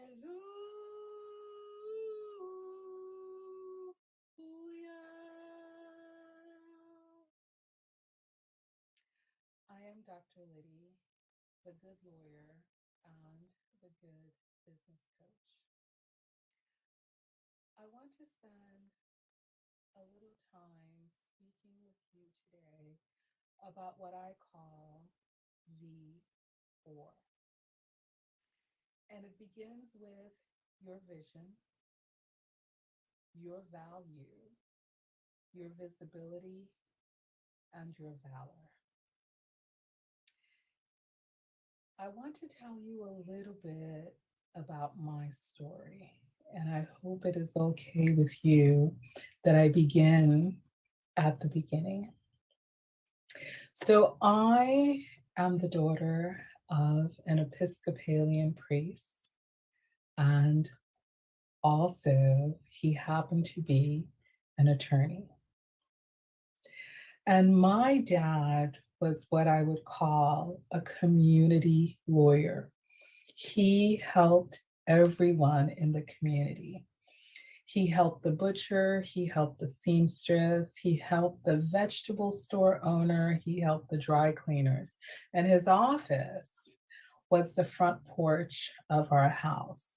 So you can imagine that every day when I came home, there was usually a group of people at the front porch listening to him, asking him questions, and he would advise them. And he never asked for money directly. He would say, if what I've given to you today is of value, please leave something in the bowl so we can share it with the church community on Saturday and Sunday. And that's how I grew up, learning at my dad's feet. And one day I came home and Dad was not there. And Dad never showed up at the house again. Now, my mom was beautiful. She was brilliant. She was an artist. She painted these lovely paintings, and she was a poet. She wrote beautiful poetry. She was also a physicist, but no one hired a woman physicist back really in the 1970s. I don't know where NASA was, but they didn't contact Mom. So for me, I was born in the Caribbean, in the island of Dominican Republic. And I was raised in Brooklyn, New York, very much like Alexander Hamilton, born in the island of Nevis, really grew up in New York City.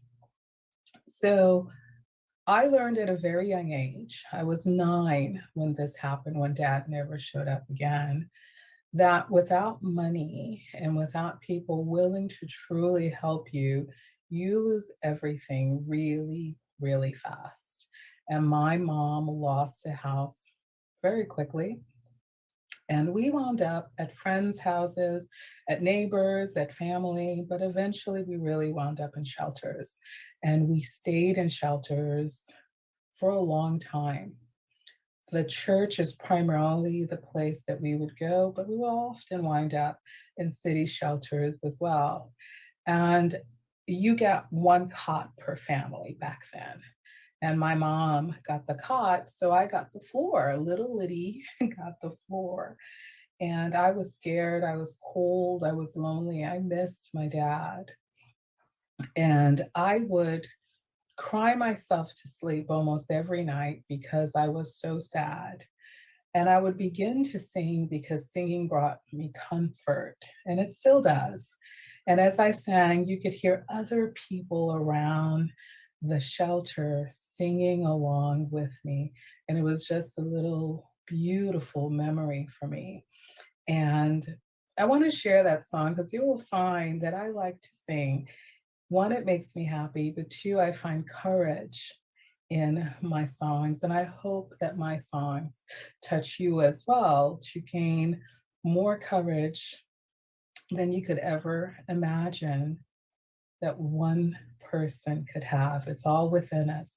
So the song I used to sing when I was a little girl in the shelters, and please join in if you know this song, is "This Little Light of Mine, I'm gonna let it shine. This little light of mine, I'm gonna let it shine. No matter what they say, oh, I'm gonna let it shine.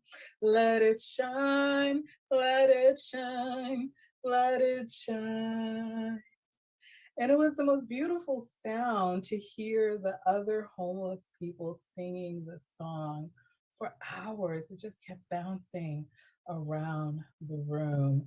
And that brought me comfort. Then one day, I got a scholarship to Columbia University. And they found out while I was filling out my award letter, it asked for my address. And I put down the shelter, the church's shelter. And they couldn't believe this. And they immediately gathered together and something changed. They got my mom a small apartment on campus for me and her. Isn't that amazing?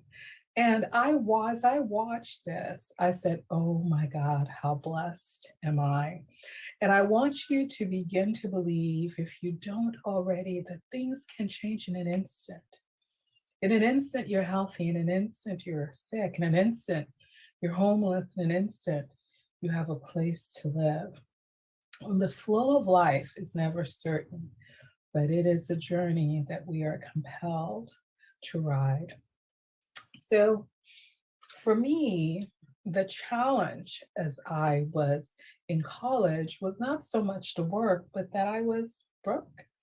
I had no money, and the wealthy students had a lot of things that they were able to do, and all I did was work. I worked everywhere. I worked at the front desk at the dorm. I worked at the library. I worked. They called it work study because you're supposed to be studying while you're working. Well, I was working while I was working, and that was a gift, because the parents that came to see their kids recognized that I was always there working, and they felt more confident and comfortable with me and trusted me with everything, with money, with clothing, with food, with special notes for their children. And one day, one of the parents said, Liddy, where do you work? Because you're just such an amazing person. And we would like to thank your supervisor. And I said, well, you can write a note to the school, but this is my work study. I have to work here at the front desk. And they said, really? And they said, don't you own a business? And I said, a business? I'm like, no, no, no, no. So parents at the Columbia University taught me how to start and operate and sell a successful business. So what was the one thing I knew how to do? They said, what's the thing you do the best? And I said, take care of others. They said, great, that's a babysitting service. And we've got some other kids at home, so you can watch them. So how much do you want to charge? I said, I don't know, $5. They're like, absolutely not. It should be at least 50. I'm like, $50? And as time went on, $50 became 100, became 200. By the time I left, I was $300 an hour. And because the demand was so great by other families that wanted a trusted person to leave their little children with, I wound up hiring 15, 17, maybe at one point even 18 college friends of mine to do the same thing. And I got a percentage of everything that they did. Years later, we sold that business to a Swiss company. And that's when I learned what real money was really about, that it wasn't how much you could earn, it was how much you had the ability to have others earn that are in your structure. And that's a lot about how business works. How do you multiply yourself? How do you multiply the work? How do you multiply the money? And that is something, unfortunately, we're just never taught, right, in school. We're taught to do what in school? Come on, say it with me. Become an employee and work for someone else. That's the American structure. So to step out of that, you've got to do something different, something unique, something fascinating, something that they don't teach you in a classroom. And that is what we are here to do. We're here to teach each other about the things they're not teaching you in school, because then you'd go out and be a successful business owner rather than becoming an employee for someone else. So what was the challenge for me? The challenge for me is I didn't know that there was an alternative other to being an employee, i.e. becoming a business owner. And it took someone to tell me, to show me, to implement it for me to accept that I can do this.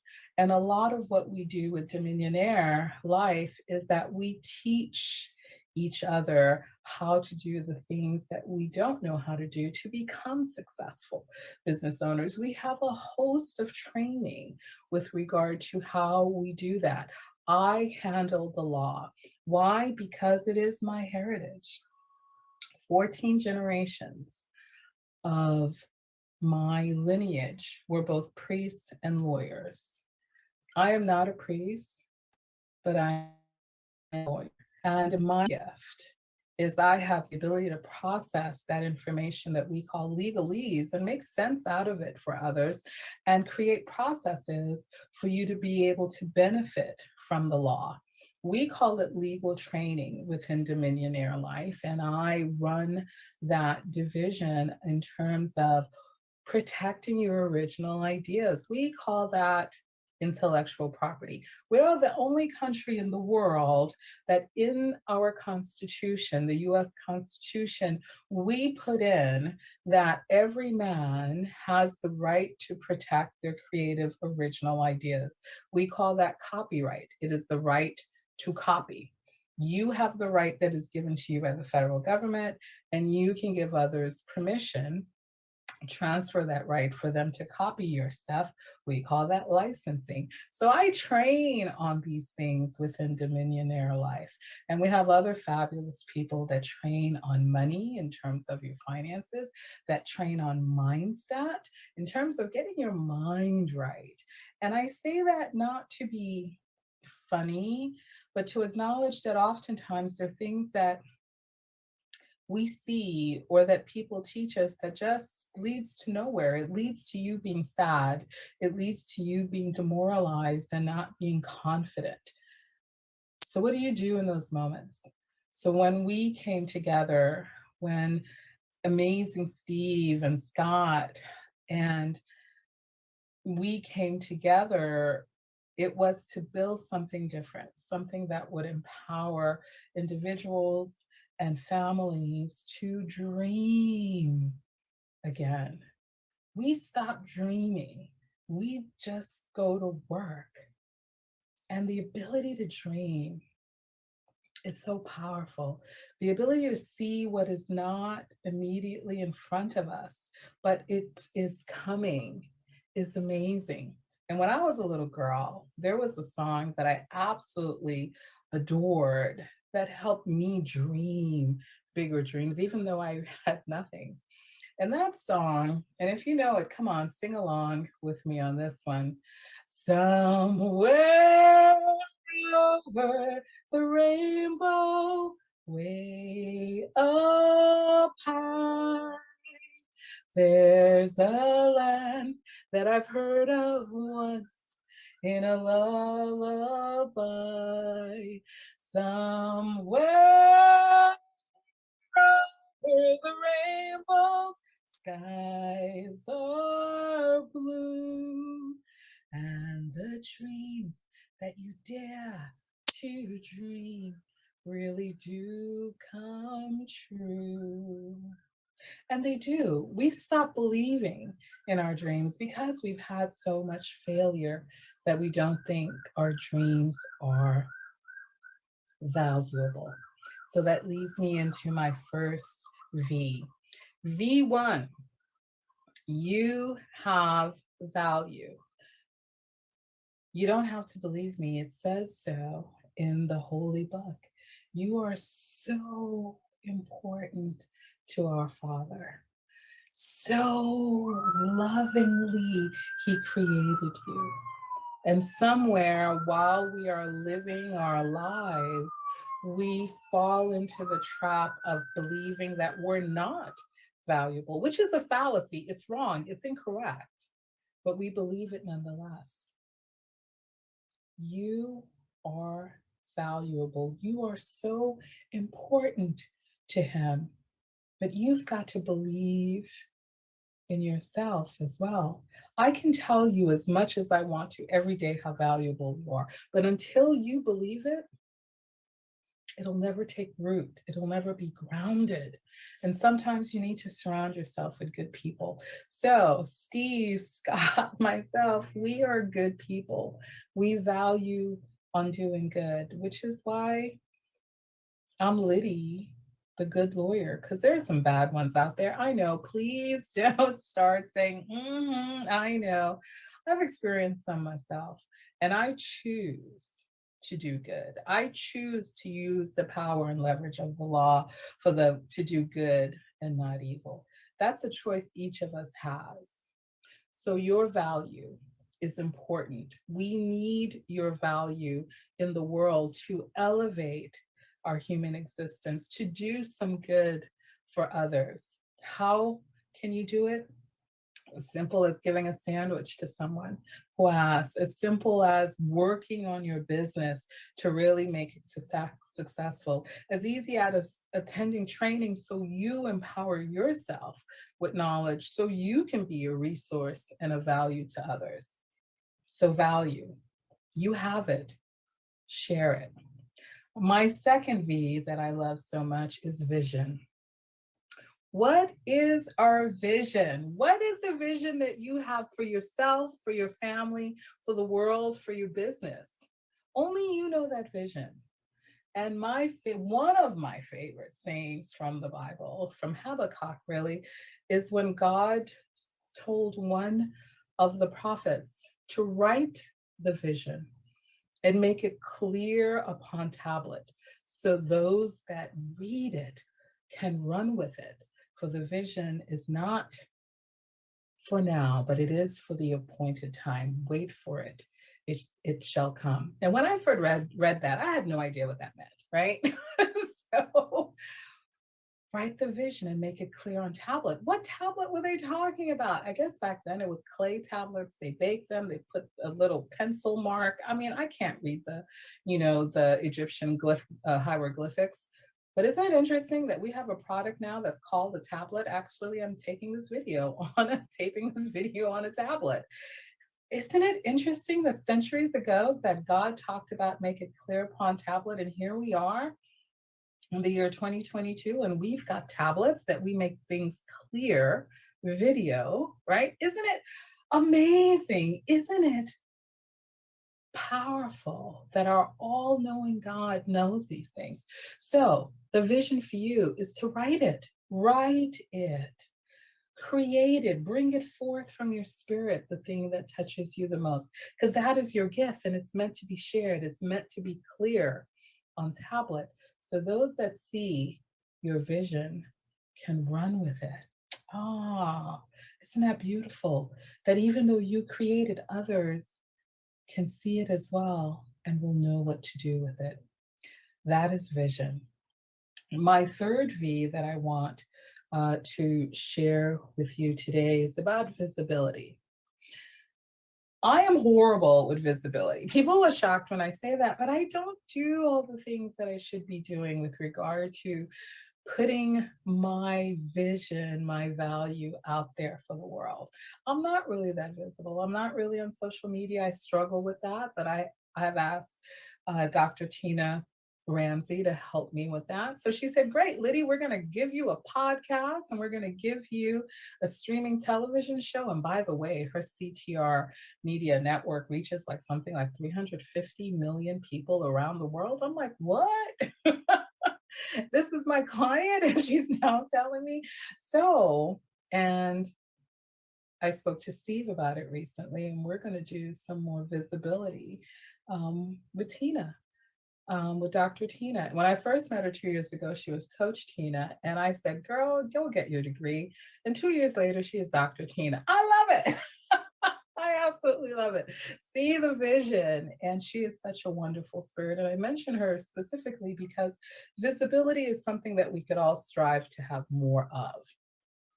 And it's important to have it with good people that care about you and care about the message that you bring to the world and care very much about making sure that we're adding value to the world. And I love working with my sisters of faith.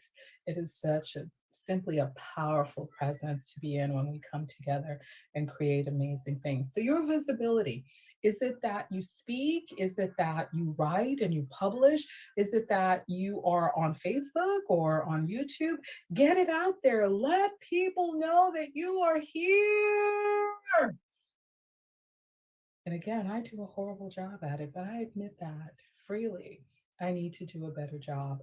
But I can imagine that many of us need to do a better job of being visible and sharing what we stand for, sharing what will help with what we need help with and what we will help others with as well.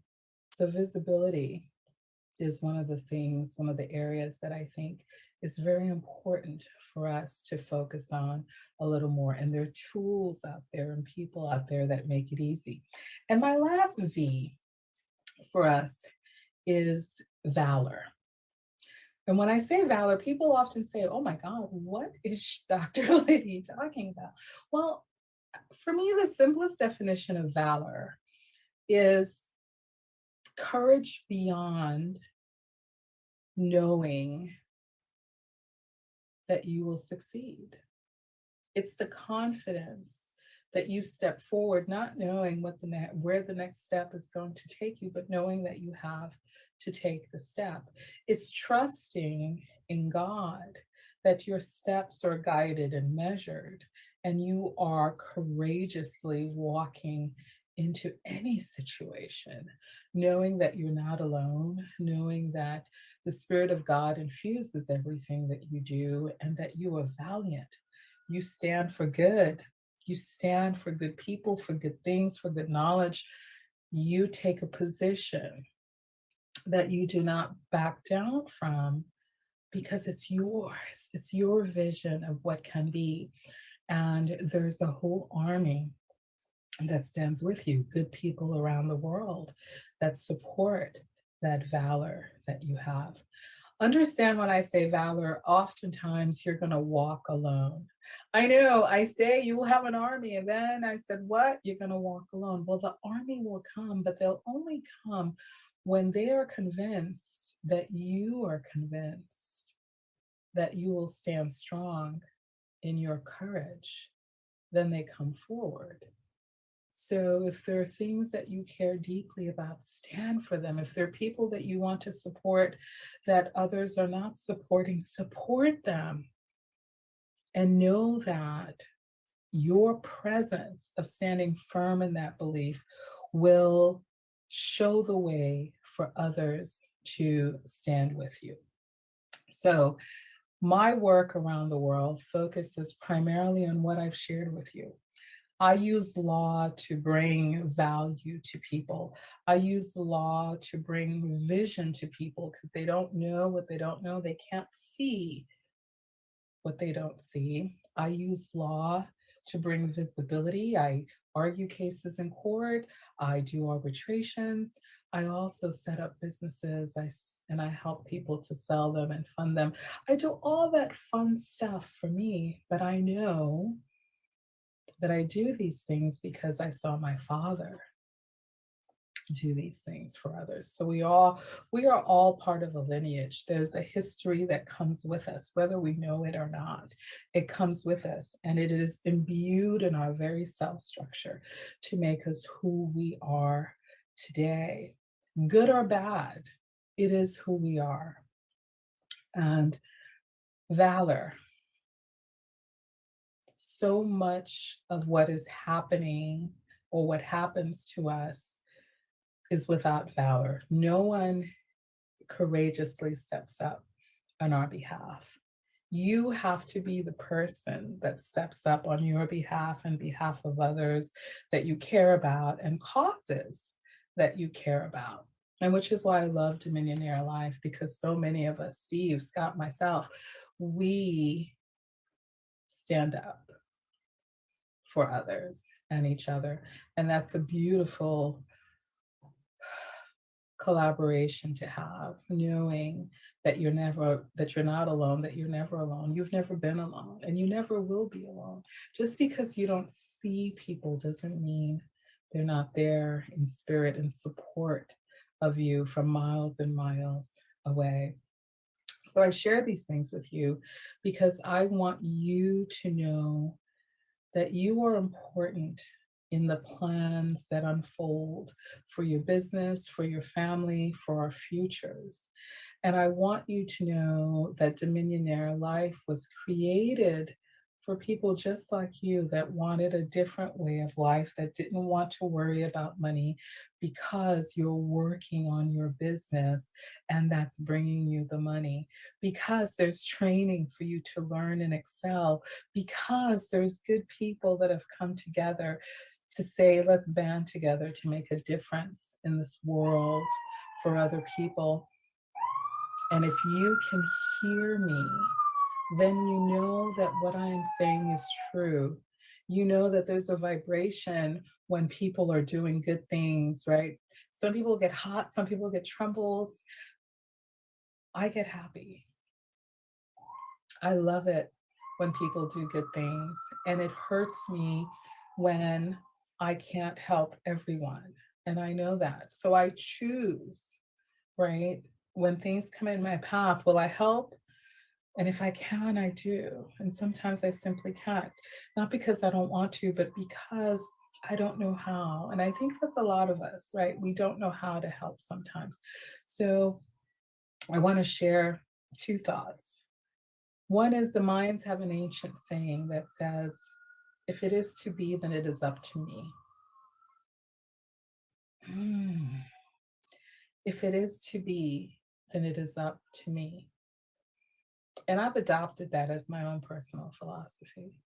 I'll go first in many situations, not knowing sometimes what the end will be or not knowing exactly what to do, but to know that my presence is important. And I'm so sorry that I can't be with you today. If it was anything other than a medical situation in my family, I would be on the ground with you, as I like to say, boots and stilettos on the ground.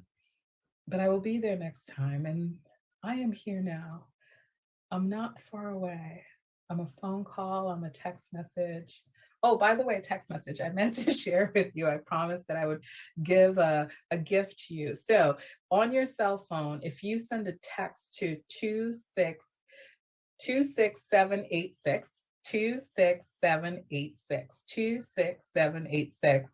And if you type in the word law, LAW, I have a gift for you. It's an infographic of a copyright, meaning it's a picture of what the copyright process looks like. I am adamant about all of us copywriting our original creative ideas because they're good ideas that are worthy of protection and monetization. But the monetization part is for another discussion with you.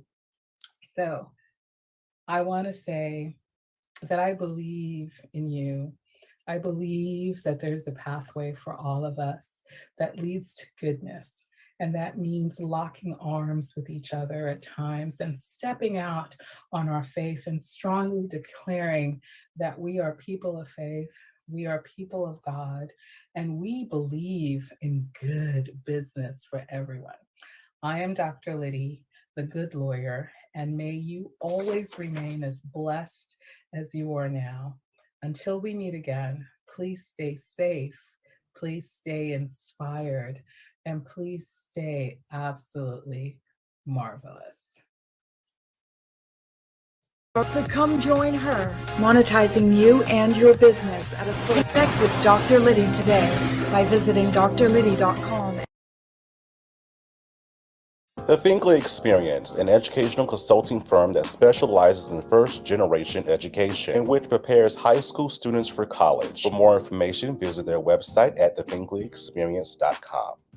Fathers to Father Incorporated, a nonprofit organization that strengthens families through father engagement with a goal to help men in our communities to be great dads. For more information, visit their website, fathertofatherinc.org. Ablaze Entertainment. The goal of Ablaze is to take emerging artists and develop them to the next level of their career. For more information, visit their website at ablazeentertainment.net. Thank you. Hey everyone, it's Jasper Cole, one of Hollywood's bad guys, and you are watching the incredible The Michael Finkley Show.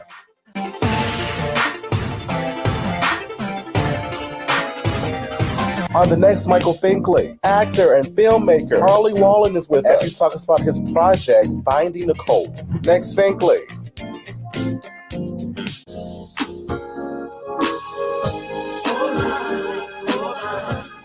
It's my biggest dream come true. Hold on, hold on. It's my biggest dream come true. Hello everybody, welcome to the Michael Finkley Show. Thanks for joining us today. So I was talking with a good friend the other day, and he mentioned to me that, what do you think about this opportunity? So I looked at it, and, there was a cost to it. It wasn't that much, right? And it was just a chance for them to grow and learn and improve and go to the next level. And I said, do it, right? Just go do it. So within that conversation, I realized something about myself as well, that I promised to myself, and you have to just keep reminding yourself of certain things. If an opportunity presents itself and you feel comfortable in your being, do it. Do it, do it, do it. Be like Nike, just do it. And so after that conversation with him, he's like, you know what, I want to do it. Life is too short. Things happen so quickly. If something presents itself and you feel good about it within you, do it. Do it, do it, do it. Because I dare not want to live with regret, right? I don't want to say, I wish I should have, could have, would have did this. I want to say, I tried this and this is how it happened. This is how it worked out for me. It was a good experience. It was a bad experience. But I can say at the end of the day that I did it. So that's my advice to you for today. Just do it. Do what makes you happy. Do what is content within your own being. Do it. Do it, do it, do it. But you never know where you're going to end up. You never know what opportunity is on the other side of that opportunity. So just pursue it.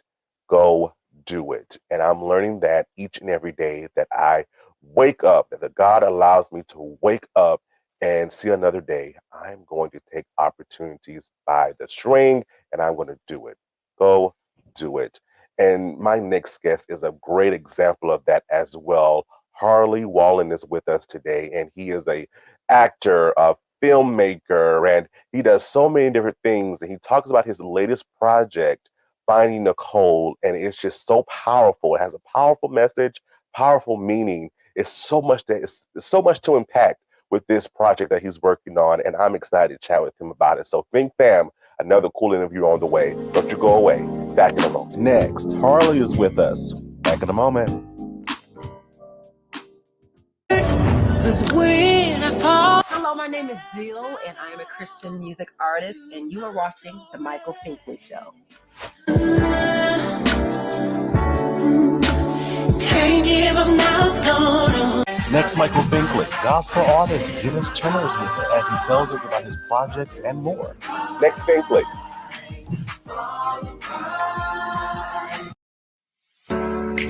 Hello, everybody. It's Finkley from the Finkley Experience. We're an educational consulting firm that specializes in first-generation education. So we assist students with their college and career endeavors. We train school administrators on the state of first-generation students. And also, we partner with colleges and universities to assist their first-generation population for easy transition from high school to college. So if you're looking for a presenter or speaker that presents on these topics and so much more, visit our website at thefinkleyexperience.com and learn about all that we do. We're looking forward to working with you.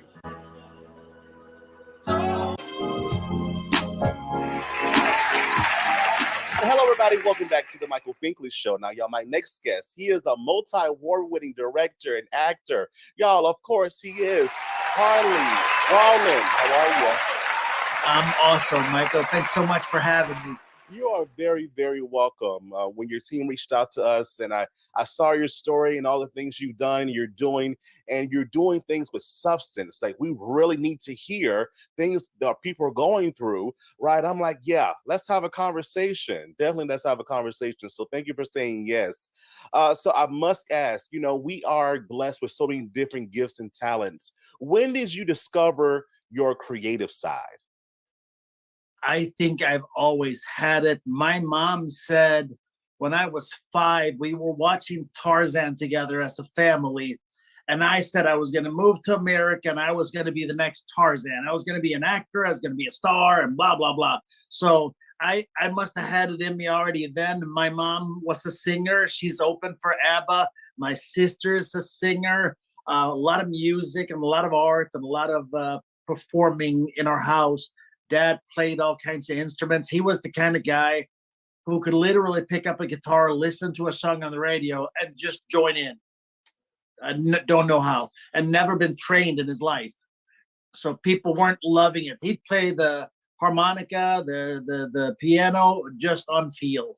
After he figured out what the keys did, it was just unreal. Now, that really shows that creative gene was definitely passed on to you. Yeah. And you've been running with it ever since, which is amazing. So at what point in your career did you say, you know what, I can do this for real? I can really make a life and living from this. It's really weird because I feel like I've lived like 5 lifetimes already. I started as a martial artist. I got on the national team in 2 different martial arts. When I was younger, I was a break dancer. I made it as one of the Scandinavian's best break dancers. I started releasing music as a singer, and I did some rap back in the day, even released songs at the Cannes Music Market, and then stumbled upon a TV show that needed background dancers. It was like a cabaret style show.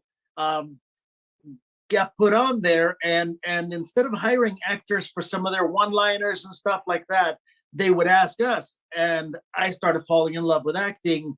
I ended up finding myself in acting school and hiring a coach, and I never looked back. It just fell in love with it. Oh, I love it. And when did that love start? Around what age? Like I said, my mom said at 5. But me going after really acting and almost getting this with the rest of everything, probably 18, 19, I couldn't get enough of it. Mm-hmm. I studied and I read all the books and started trying to figure out which method I liked the most. I can really nerd out and talk acting all day, but I know that nobody would want to listen to that. Yes, we would. Yes, we would, Harley. We would love to listen to it. Yes, sir. Definitely, because I love to hear people's stories because you can find yourself in other people's stories as Oh well. yeah, You really, yeah. really can. Yes, sir. So I love that you found your love, right? Mhm. And you've been running with it ever since. And you've done a lot of different things. How did you handle those no's? How did you handle those yeses that came your way?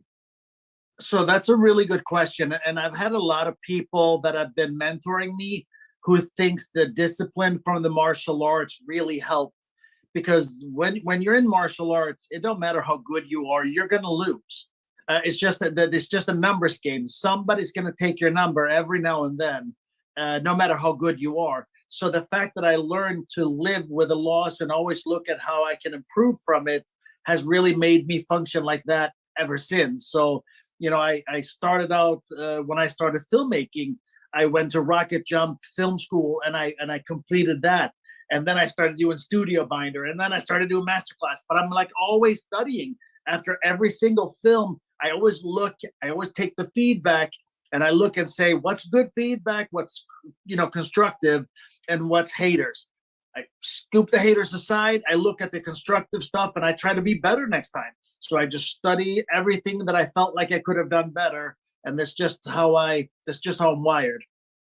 I love that formula because sometimes we forget and we just focus on the negative. That's why we stop and we need to just keep on going. And I love that you Yeah. had that formula down packed in the beginning. So again, you've done so many different things, but currently I need to talk about this inspired true story, Finding Nicole. Please tell us about this project. Yeah, this was probably, I don't like talking too much about religion and things because we all believe in different things, and people can get pulled into the conversation and get it the wrong way. But I felt that there was a divine finger in this moving things. My lawyer is also the lawyer of Nicole, who wrote a book about her experience and what happened to her. And it's a miracle this woman is alive. But Netflix was interested in acquiring the documentary rights. He said, what have you ever thought about doing a film on your story? And she goes, well, yeah, actually I have. I've written a book and I'm interested in taking it further. And he says, well, I rep this filmmaker guy and he really does awesome things. You should meet with him. Never told him in my life that I was a kid who grew up in a domestic abuse home. So I haven't really told a whole lot of people that my whole life until I started working on this. But immediately started thinking to myself, what are the odds that my lawyer is Nicole's lawyer? And Nicole has 2 boys. And now I can kind of be a little bit of her boy or her son's voice by directing and making this film. So I started thinking to myself, like, oh, I got to write this thing. I sat down, I had all these police reports and everything to write the script from. And I was overwhelmed. And I said, you know what? I don't think I'm supposed to write this one. And I remember I was at a film festival at the Indie Gathering in Ohio. And there was a guy running the class. And other than Trey Parker from South Park, who is an amazing writer, this guy was probably the best guy I've ever talked to who knew his stuff. So I decided I was going to give it a go. I called him up. We met and I pitched him and he sat quiet the whole time. And then at the end of the conversation, he goes, okay, I'll do it. And I was surprised because he was what I thought would be out of my price range. Come to find out, it's a kid who grew up in a domestic violence home too. And then you start reading the statistics when you start working on this. 1 in 3 women will be assaulted by an intimate lover in their lifetime. 1 in 7 men. How do we not talk about this more? How do we not say what's wrong with us? How do we sweep this under the rug? How is this acceptable at all? So I feel we're doing that with this film because we're tackling not just Nicole's story, we're tackling all the stories. We're talking about how hard it is to leave. We're talking about how easy it is to be deceived. And if you don't understand those red flags, what seems like cute jealousy and oh my God, he loves me so much, could become controlling and manipulative tendencies in the long run. And it's really good to learn these things. So we try to touch on those type of things, little things that I never thought of, and I was embarrassed. But so let's say that you decide to go get a witness relocation. You lose your schooling, you lose your family, you lose everything, and you're the victim. We just got to figure better things out.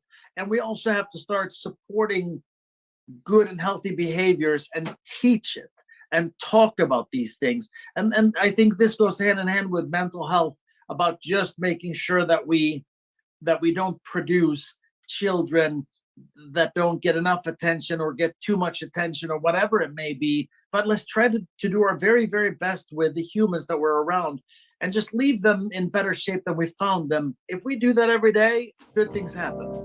Exactly.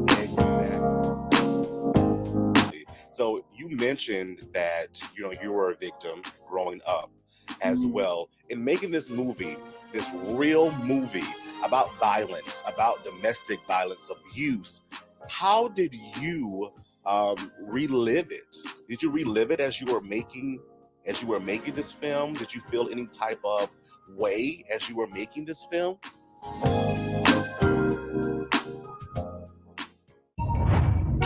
This is comedian Eric Escobar, the Mexipino millennial, and you are watching Gold right now. You know why? Because you're watching The Michael Finkley Show.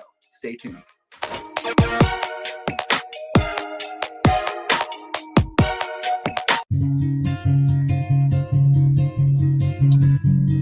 Welcome to Father to Father.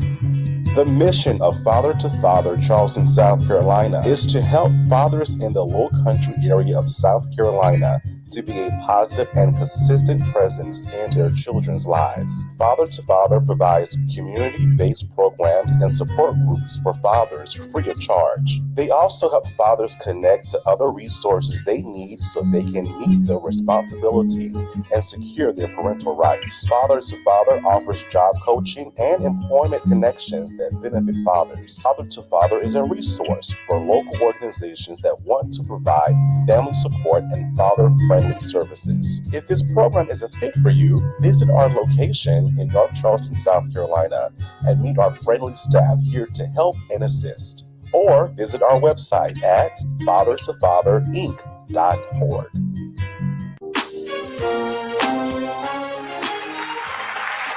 So you mentioned that you were a victim growing up as well. In making this movie, this real movie about violence, about domestic violence, abuse, how did you relive it? Did you relive it as you were making this film? Did you feel any type of way as you were making this film? Funny enough, I was so wrapped up in doing it, I was pretty numb going through it. Wow. I felt what I saw on screen, but I was kind of at a safe distance on the other side of things. Mm-hmm. And I was so paying attention to the story and the storytelling that I waited all the way through this thing. And I remember looking at my wife saying, hey, you know what? I just thought this would be harder on me. And then now twice in the last month, I've crashed, and just all of it has hit me. And it has hit me, first of all, like, why didn't I say anything for so long? It's been on my mind a lot. Like, why would I be ashamed as a kid that I couldn't have stopped my grown, big, strong dad from beating up my mom? Like, it's so warped that you even think that way. But that's the baggage you hand off to people when you do these crazy things. And then I felt really, really good because I feel like what we're doing matters so much. And I did a film on human trafficking, and that one felt really good because I felt like I can scare people into action. They can see some of these statistics and they can take a stand. But when you start looking at the numbers for domestic violence, this is a true epidemic. And I really think we got to do a much better job at talking about this and not alienating people who are in these situations, and help them out. And if we start early enough, whether it's a school shooter or an abusive boyfriend or an abusive dad, whatever it may be. These things can be stopped earlier if we just listen and take care of people and don't ignore them. When they say that they feel something, let's talk about that. Let's acknowledge that feeling and see what can we do. Like, we can't always give people what they want, and what they want may not be healthy for them, but we can have an open line of communication, and we can acknowledge things, and we can make people not feel worthless. And I think those things are so important. Definitely agree with that. I definitely agree with that because sometimes we go through different things alone, and we think we are alone, and no one understands what we're going through. But when Yeah. we speak up, that's when helps comes, right? That's where we know that we're not alone anymore. We can support one another in that right. Did any of the persons that were in this movie have a difficult time? I think a lot of them did. I feel the most sorry for the guy who had to play the husband, because you have to find the motivation to play that role, not as a villain, but he has to play the role as if the story was Finding Warren. And the pieces that we never see is his inner battle with his demons. And I know this is a completely separate conversation, but I believe that there's a battle there as well. And I believe that a lot of the people that do these things aren't necessarily bad humans, although some of them obviously are. But I think a lot of people are lost. And I think, again, if we listen and engage and care, we can fix a lot of these things, and the ones we can't fix, we can make better. I agree. I definitely agree. When all is said and done, everyone goes home, cut for the day, we're done, awesome project. How do you Yeah. continue the conversation? Well, we're enabling Nicole. So the thing that I love about this is we are creating and building a platform for a woman who's already out at high schools teaching the young girls and boys, hey, this is what somebody who's not safe looks like. These are some of the red flags to be aware of. And even after everything she's been through, talking to the ones who are a little lost, saying, hey, you don't have to be this way.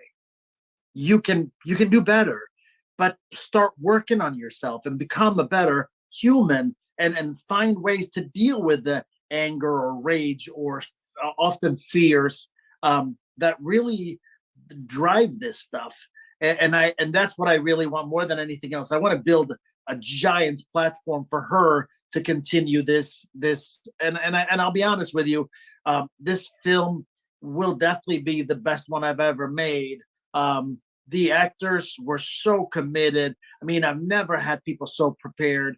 We got locations that we would normally have to pay an arm and a leg for, but for the cost, they were like, nope, come on up here and we can film at the Historical Society, and we can. And I was like, wow, like so many people just lining up and saying, what can I do to help? How can we move this? And I'm thinking to myself, this is exactly what's needed on a topic like this. It's amazing that when it's coming together and it's meant to be. Everything comes together. Everything falls into place. All your resources are there. And we can't wait to see the finished product of it. All that is said and done. We've done so much. You've hit some awesome targets when it comes down to your movie making and your acting career. What are you still learning about yourself as you? I think I'm learning. First of all, I've always been hard on myself, so I'm learning that I'm pretty good at this. So that's really nice to be able. Because in the beginning, I was so hard on myself, and I only looked at what can I do better, what can I do better, what can I do better. I just had a red carpet premiere screening in LA Wednesday last week, and the feedback has been off the charts. And to just kind of realize that, yeah, like this is going pretty well. That was feature number 9, and there's 2 more right now. One is completed, and one is Finding Nicole is in post production. And who would have thought that I was going to be doing this full time when I decided, what is it, 6-7 years ago now, I decided I wanted to take a shot and do this full time and go after filmmaking, and to be here with films that are successful, making money in a very strange new marketplace. And I look at the film that I told you about, the human trafficking, called Betrayed. It's in 79 countries. This little indie is distributed around the world by Sony and Vision, 2 giant companies. Our little film. In this little film, we have icons like John Savage, who's been in so many giant Oscar-winning films, and Richard Tyson, another juggernaut, Billy Worth from The Lost Boys, like these giants. And they all came in just for a really important cause of human trafficking. And now we do Finding Nicole with enormous star power again. And everybody's coming in and saying, I'll happily do it. This is a subject that needs it. And it's like, wow. That warms my heart. It really does, because season 5 here for us, Harley, is about biggest dreams and our biggest dreams coming true. How does it feel to live in your dream, and what is your next biggest dream? I pinch myself all the time. And I love history. I love those who came before me. When I make a film, I often try to give a little nod to filmmakers that I really appreciate and that inspired me, because that's the thing. We all build on each other's backs. And if it wasn't for them, I would never be able to do this, because I'd have to figure it all out by myself. And so it feels amazing to be doing this and to be here, because I didn't know. I remember I told my wife that I felt that I wanted to do this. I thought she was going to say, don't be ridiculous, get a job and hobby act like you have been. But she didn't. She says, I believe in you, go for it. And here we are, and that's amazing. Left to do, I mean, I want to make more films that really mean something and matter, that makes you think, that make us kick the tire and say, hey, is this good? Is this right? Should this be like this or not?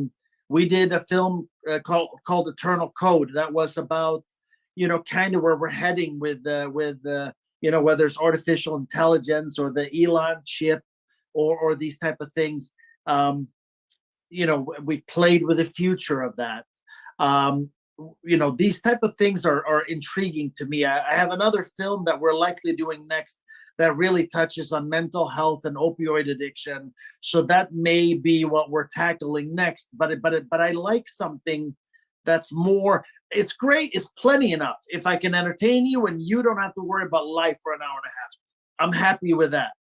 But I'm going to have some more nuggets in there. I'm going to have some subliminal stuff that will probably make you think a little bit. And I love that. I love being able to spread a message of us trying to be better humans today than what we were yesterday. I think if we just live with that, I always tell because I have 7 and 9-year-old girls.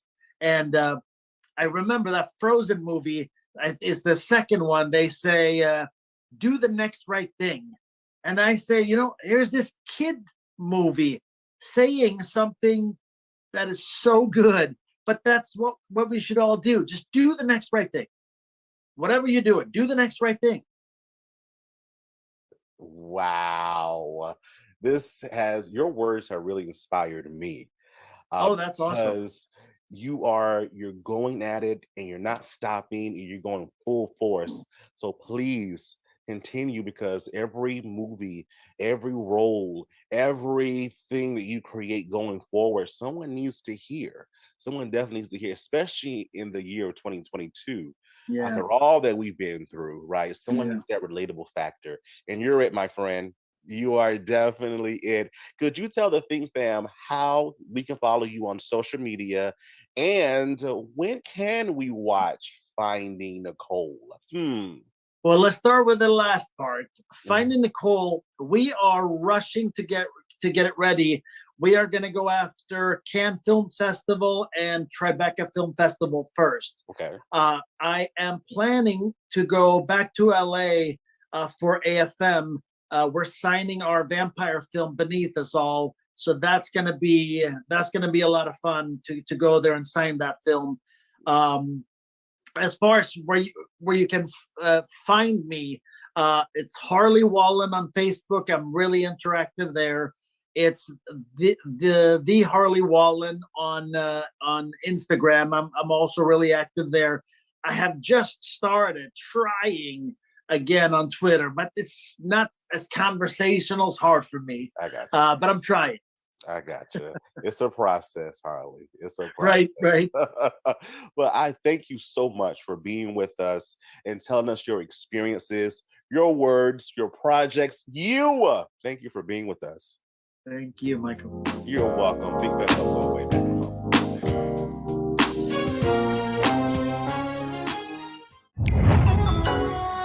Hey guys, I'm Otis. And I'm Charlie. From Put a Ring on It, and you're watching The Michael Finkley Show.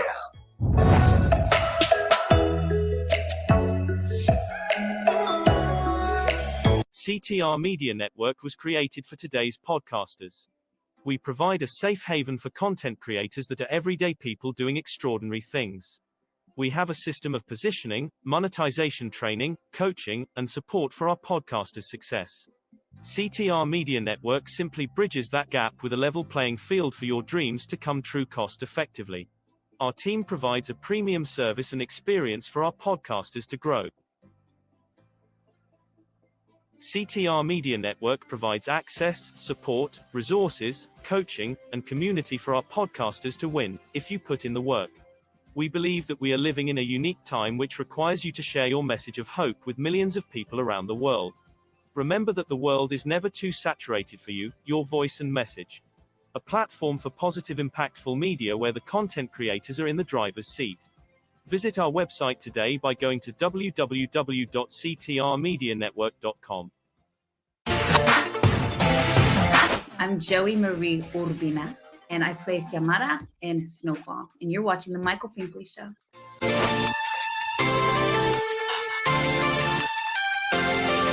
Next, Michael Finkley, gospel artist Dennis Turner is with us as he tells us about his projects and more. Next, Finkley.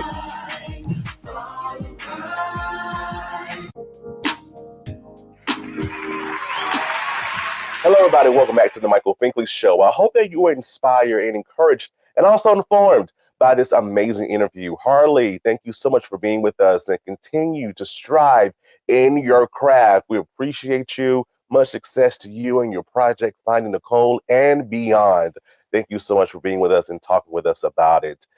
Much success, much success to you. If you have not already, please subscribe to our YouTube channel, The Michael Finkley Show. Ring that bell for notification. We'll see you an email saying, hey, new content's available. Listen to us on Spotify and Apple Podcasts. And for more information about what we do, visit our website, michaelfinkleyshow.com. Of course, we're on U42, Roku TV, and also Amazon via their podcast platform. So go watch us and go listen to us as well. Thank you so much, Fink Fam, for watching us and supporting us and encouraging us along the way. We really appreciate you. And y'all continue to pursue your dreams. Go after them. They're waiting just for the asking from you. So just go, pursue it, and do it. As always, we'll see you next time. Have a good one.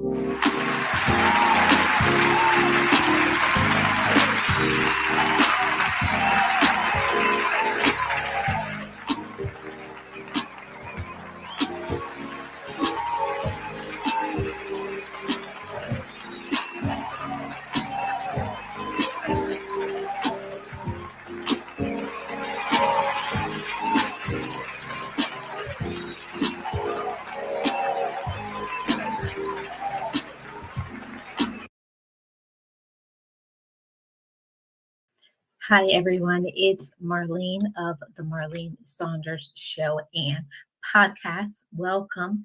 Today, I'm just coming in to do a topic, and today's topic is love yourself more. The reason why I wanted to do this topic about loving yourself more, I see so much out there in society these days, how people treat themselves, and they don't treat themselves the way that they should. And it comes from these 5 things that I want to talk to you about today. Most people don't love themselves enough. They need to learn to love themselves more. But the question is, how do you love yourself more? Well, the number one thing is that we have to start with forgiveness. How is forgiveness linked with love? It's very important and it's very relevant, because if you can't forgive yourself from the things that you've done in the past or the things that other people have done to you, you can't allow love to filter into yourself, and you're not able to accomplish certain goals and able to do certain things. See, we have to forgive ourselves. We have to forgive other people and heal so that we can love ourselves and we can be where we need to be. So forgiveness is the key. And with that forgiveness, it goes into the next point about healing. If you don't forgive yourself, you can't heal.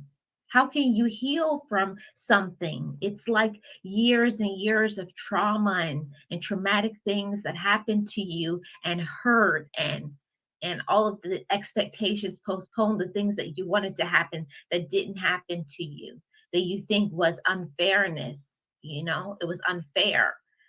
Things that just weren't right that people did to you. So you have to heal and you have to close those wounds so that you can move forward into your next things in your life, so that you can move forward into what you're passionate about, what makes you tick, what makes you thrive. So you have to heal. And it's not an easy road to heal. It's not just something to say, I want to heal and it happens. You have to go through these steps. You got to forgive. You got to let go. You got to let go of resentment. You got to let go of pain, not for other people, for you.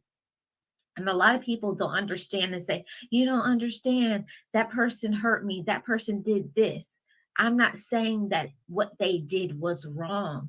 The forgiveness and the healing is for you. In order for you to be able to thrive, you got to let go of worrying about that person. You got to let that, whatever happened, and say, this is what happened to me. But today, I'm okay. Today, I'm better. Today, I know better. Today, I'm going to make better decisions. Today, I am going to protect myself. So we have to learn to heal from the wounds from the past so that we can love ourselves more.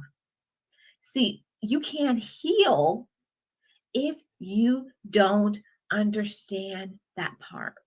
You got to know that you're a loved one. You got to know that you are your first source of love. So many of us, we're looking for love in all the wrong places. You're looking for love in people who don't care to love you. They're showing you that they don't love you. It's like you're expecting something that will never happen, and that's going to bring you more pain and hurt and heartache. See, when you are your first sign of love, when you are your first friend, it's nothing but blossoming and growth and joy going to happen, because you don't have to be around other people. You don't have to have other friends. You don't have to do things with other people. See, when you can love yourself more, you want to be alone. You want to go out and try new things. You want to step outside of the box. You're not afraid to be unique. You're not afraid to stand in your personal truth and accept yourself, flaws and all, for all you have been through and where you are today. So, point number 3, you have to respect yourself. Respect is something that you have to teach other people how to respect you. We train people in life how to treat us. And if we allow people to treat us rudely, we let them do things that we don't like, we don't speak up and say the things that we want, all of this shows up in how we think about ourselves, how much we love ourselves. So speak up. Speak up and say who you are. Speak up and say what you want, what you need, what you deserve, who you are, and say it loud, say it clearly. See, we expect other people, especially the people who know us for a long period of time, we expect for them to know what we want. But you have to tell people, this is what I want, this is who I am, this is what I deserve, and you're going to respect this or you can go. And that goes into the next point, number 4. We have to set boundaries. It's very important when it comes to loving ourselves. We have to set boundaries with other people and ourselves so that people know where they stand with you. If you always fall for everything, you're always going to get nothing. So set your standard. Tell people what you expect, what you like. Don't wait for people to do things to you and then say, I don't like what you did. Set up rules, and I need you to call me at this time and no later than this time. I need you to be on time. Whatever it is that is important for you, set those boundaries and tell people, this is what I accept and this is what I no longer am going to accept.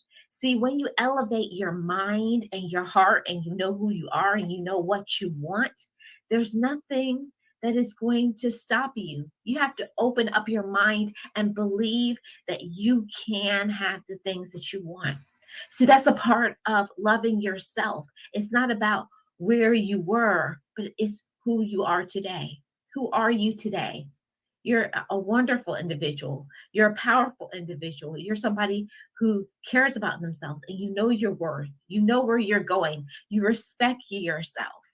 All of that goes in line with loving yourself more. And we have to do more of that. Number 5, we have to learn to do things for ourselves. A lot of people look for other people to do things for them. And then you get upset when they don't do it right. There's nothing like the independence of doing things for yourself and knowing how to do things for yourself. See, people can't use you and push you around because you can do that for yourself. So learn to do things for yourself, like self-love, like going for a walk, like taking a trip, like treating yourself and going out to eat. If you want flowers, buy yourself flowers. Don't wait for other people to give you things. See, that is something that you can do for yourself. If you have somebody in your life that can add to it, that can bless you with more, that's wonderful. But don't expect other people to fulfill you. You have to come to the table full and whole as a man or a woman, full and whole. So do things for yourself. Make yourself happy. We have to stop looking for other people for the justification of who we are. We look and we put too much weight for what other people think about us. Oh, they don't like me. They don't like what I'm doing. They don't believe in my dreams. They don't support me. They don't show up for me like I need them to. See, when you do things for yourself, it doesn't matter if one person shows up, 1,000,000 people, or 0. You're doing it for yourself because you believe in yourself. You believe in your hopes. You believe in your dreams. You know who you are and you know your worth. And this is the 5th and the last point. In order to love yourself more, you have to reaffirm your worth every day. Every day is a new beginning, a new opportunity, a new blessing, a new day to heal, a new day to thrive. So every day you wake up, remind yourself of who you are. Remind yourself of how far you have come. And tell yourself, I love you. I love you for who you are today. I love you for how you have overcome. I love that you are victorious. Every day we have to reaffirm our love for ourselves and not look for it in another person, not look for it in a romantic relationship, not look for it from our brothers and sisters, not look for it from a friend. We have to be our first source of love. So today I'm asking you, love yourself more, because you deserve to be loved. You are a source of love. You are worthy, capable, and unstoppable. The only thing that can stop you from your goals in your life is you. It's all up to you. And I'll see you guys on the next podcast.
Hello, everybody, and welcome to the show. This is the Homeschooling Magazine podcast, in which we bring you the best in the industry of business, homeschooling, education, wellness, and life.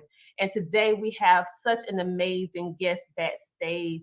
She is amazing, Shirley Rump, and she is doing something that I think is truly amazing, because this is a line, or I would say the industry, that you just don't really think about, but you know you need it.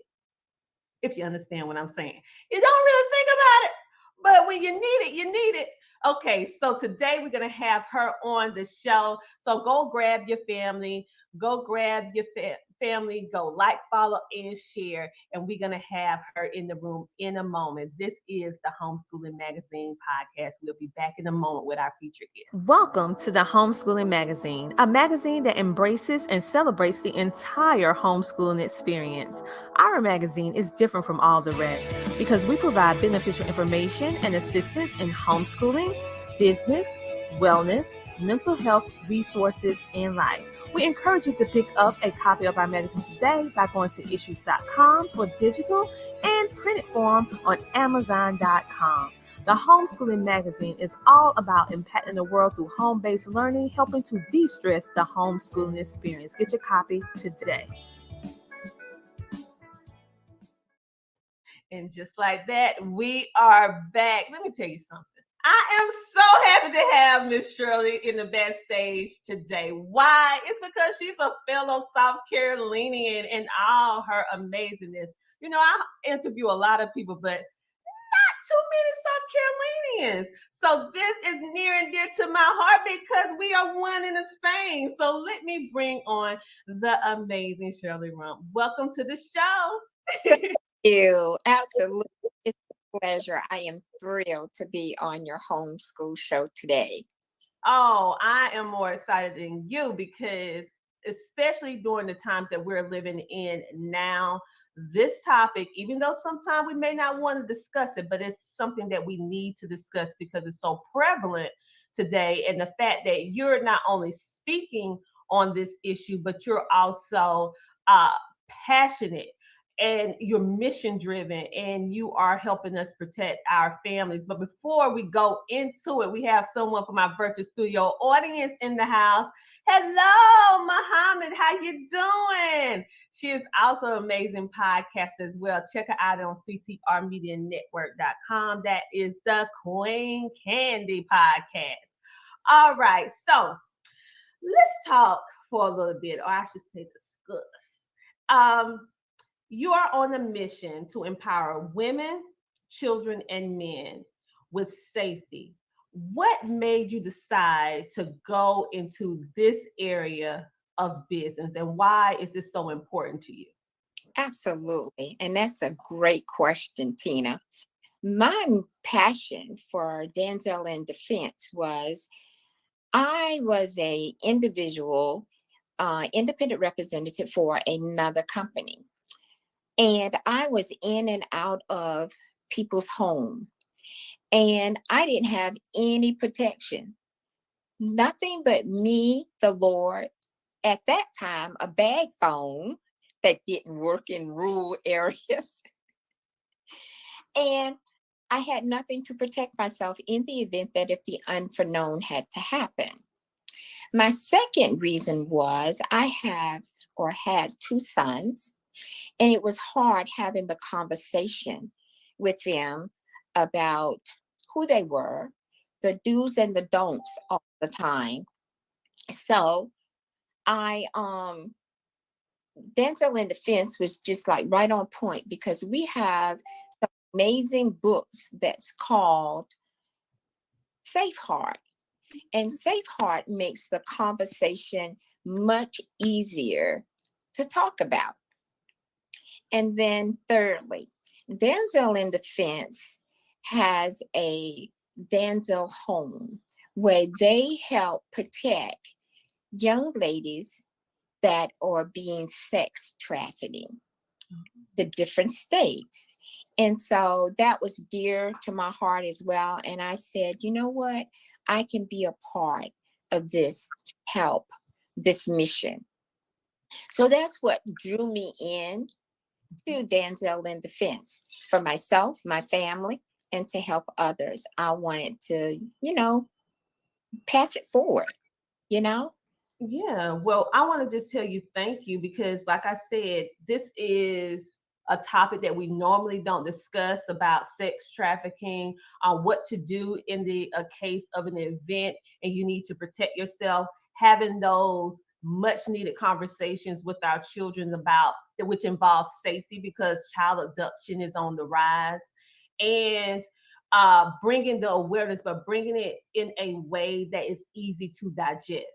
The way that your company actually presents the information is not intrusive, it's not overbearing, and it's not overwhelming, which will make people run away. It's very inviting, and it's also providing you that confidence that if an unforeseen occurrence occurs, that you are prepared.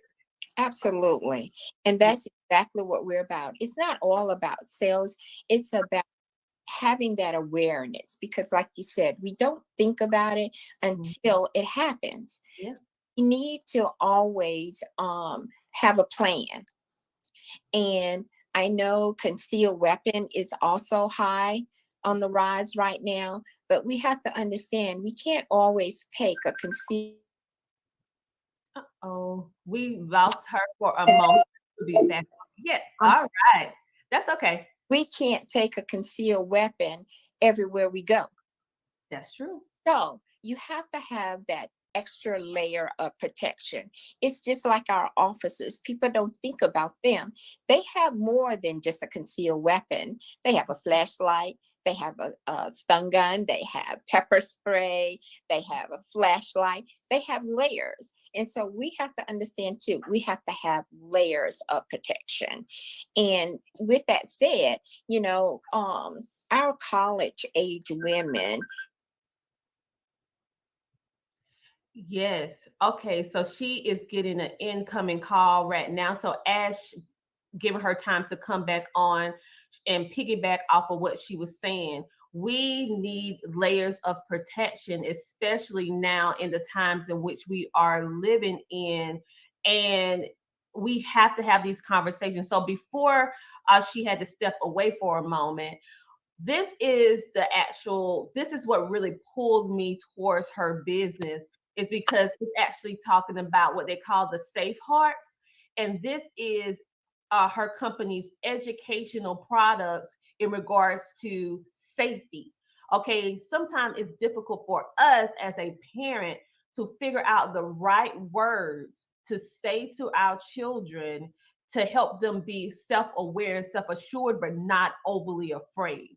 And so they made these products, board games, they made these bags, they made multiple different things that's cost effective so that it will make the process of speaking about safety and child abduction and what to do in the case of a stranger trying to do this or that. What can you do? And um, as women, it actually helps us because who want to carry a bulky, cumbersome, let's keep it real, ugly contraption with our ensembles? When we dressed up, we want to we don't want anything to clash with our outfits, right? And so what I love is that it's very concealing. you would never know that this is a self-defense item. And some of these things that you have, that is actually two-sided. It can help you with a flash, but also help you with defense. So all of it is amazing. And now we have her back, and I want to just keep them going while you wasn't able to be here. But that is one thing that I actually like too, because I actually carry some various different things with me. Now, the public don't know what it is, but if I need it, I have it. That is wonderful, and thank you, Tina, for stepping right in. You're just amazing, and you did a fabulous job in explaining the product. I heard you talked about the concealed weapon purse. And you're absolutely right. It is a purse, and it allows you to carry your firearm in the back of it, and no one will ever know that you have it. So that's an amazing product as well.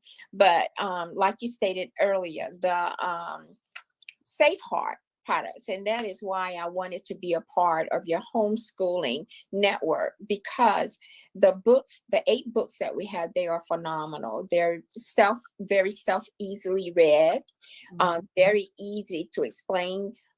Your sons and daughters could possibly read them on their own, and then you ask them questions about how they felt about the topic that they read.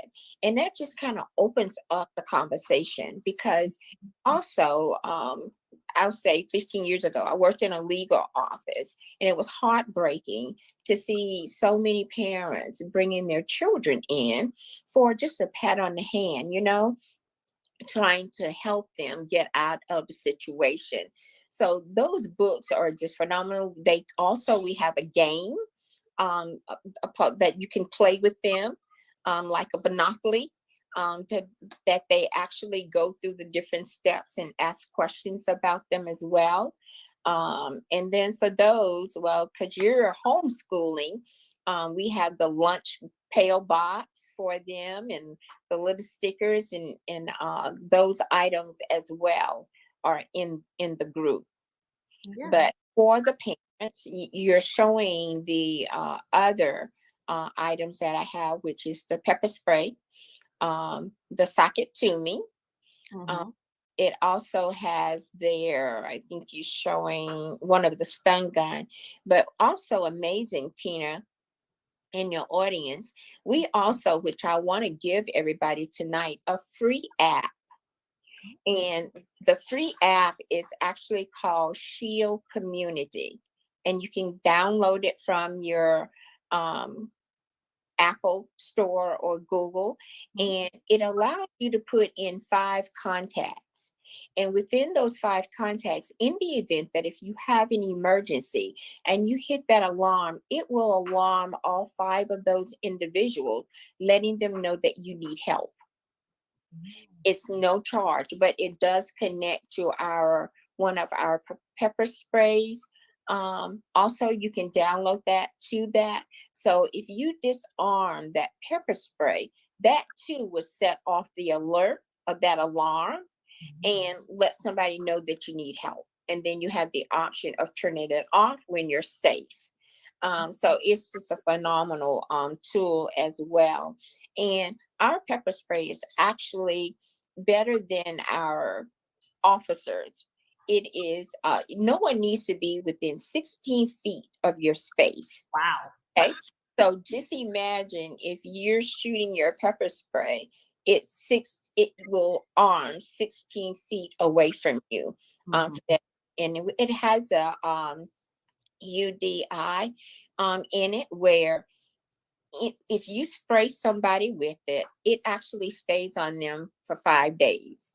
They can bathe, shower, whatever. So in the event that if they have to go, they're caught and they have to go under the blue light, that dye will still be on their skin. So, the police know, okay, well, you were involved in some form of a crime, And so, like I said, we as individuals need to have just another level of thinking, an exit plan, granted, be at home with our children, spouses. Everybody needs to have an assignment of what I want you to do in the event if we have a intruder in our home or whatever. If you're out with your friends or whatever, everybody needs to know what we're going to do if something should happen. Who's going to be responsible for calling the policeman? Who's going to be responsible for saying you need to get out? Just have some form of a game plan. So that you can exit safe, because what's more important when we leave our homes in the morning, we have two goals in mind. We want to get back home to our loved ones. And in the event that if we have to have that defense, and we have to defend ourselves, we want to be able to tell our own story. We don't want someone else to have to explain what happened to us. That is so true. And I want to say hello to our virtual audience. We have Adrian Riley in the virtual audience. Hey, she said, hey, my sister. I'm assuming she's speaking to you. Yes, hello. All right. So welcome to the show. So what we're going to do right now, we're going to take a commercial break. And then after that, we're going to speak a little bit more about these, just elaborate more on the importance of this safety and having these helpful, or I would say healthy conversations, not only with our children, but with fellow relatives and friends and family, because sometimes as adults, we don't do what we need to do because we don't want to even think about the unthinkable. And so this episode is all about having that self-awareness and also just talking about this and discussing this. We hope we never have to deal with it, but if we do, then you have this available. So we'll be back in a moment. Thank you. Hi, my name is Tom Anderson, and I'm the owner of the Potter's Computer System. What we do is we build computers, repair computers, and upgrade computers. Where? In Lugoff, Camden, Elgin, and in Richland County. Now, since we're going through the COVID epidemic right now, our goal is to pick up your computers, repair them, upgrade them, and return them back to you. Sometimes you don't like us coming into your house, so we can meet you at a separate location and get your computer from you and get it done for you. My telephone number is 803-667-5348, and we've been serving the community out here in Lugoff, Camden, and Elgin for about 7 years, and Richland County for about another 7 years. So, if you have any needs, please give us a call. Once again, my name is Tom Anderson, Potter's Computer Systems. My website is www.potters, P-O-T-T-E-R-S, computers, computers.com. And remember, most of all, you'll have a positive day. Thank you. Bye-bye.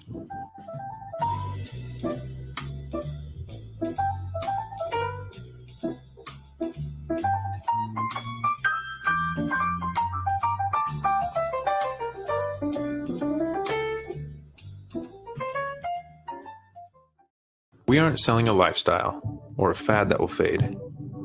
No promoting an agenda to the easily swayed.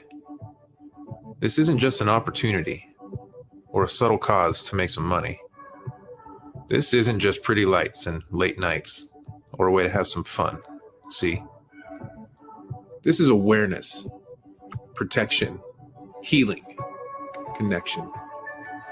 Where free thinkers gather, a place of purpose, reflection. This is mission, passion, where new beginnings start.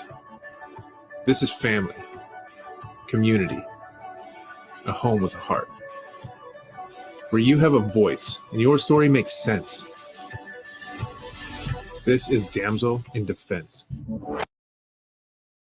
This is Damsel in Defense, and we have one of the most amazing independent representatives inside with her business, the amazing South Carolinian Shirley Rump, and we are going to bring her back on because before the commercial break, we was actually discussing the multiple layers of not only defense, but education and how her mission is to protect the families. Okay, we know that this topic is not always easy, but especially today, we need to have these healthy conversations that, in light of a situation that may possibly happen, you and your families will be protected. And one thing that she said before we went to commercial break that I thought was just wow, mind blowing, with their pepper spray, and that is more powerful than what our police officer used. And then another thing that resonated in my mind, what you said before we went to the break, Miss Shirley, was that it has something in it that actually, if you spray it on the individual, it stays on the skin, and up under the light. If they're looking for the assailant, they can see that, hey, you was there. Because Absolutely. wow, that was a great idea. Yes, it really is. And the thing is, Miss Tina, they don't know. Yeah. They don't realize that it is still within their skin. So that's a real amazing thing. But what I want the audience also to know, Miss Tina, is that we are not trying to frighten them.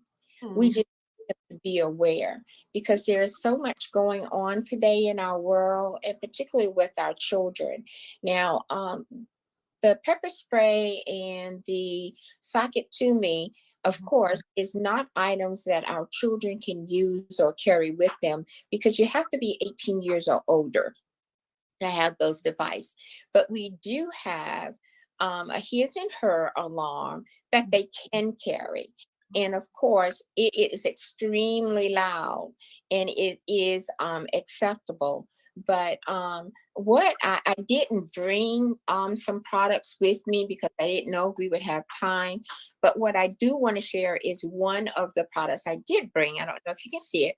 It's actually a pen, and it's called To Whom It May Concern. Okay. But isn't this little pen right here is so powerful? This is the only legal device that we have that you can carry in a federal building and on an aircraft.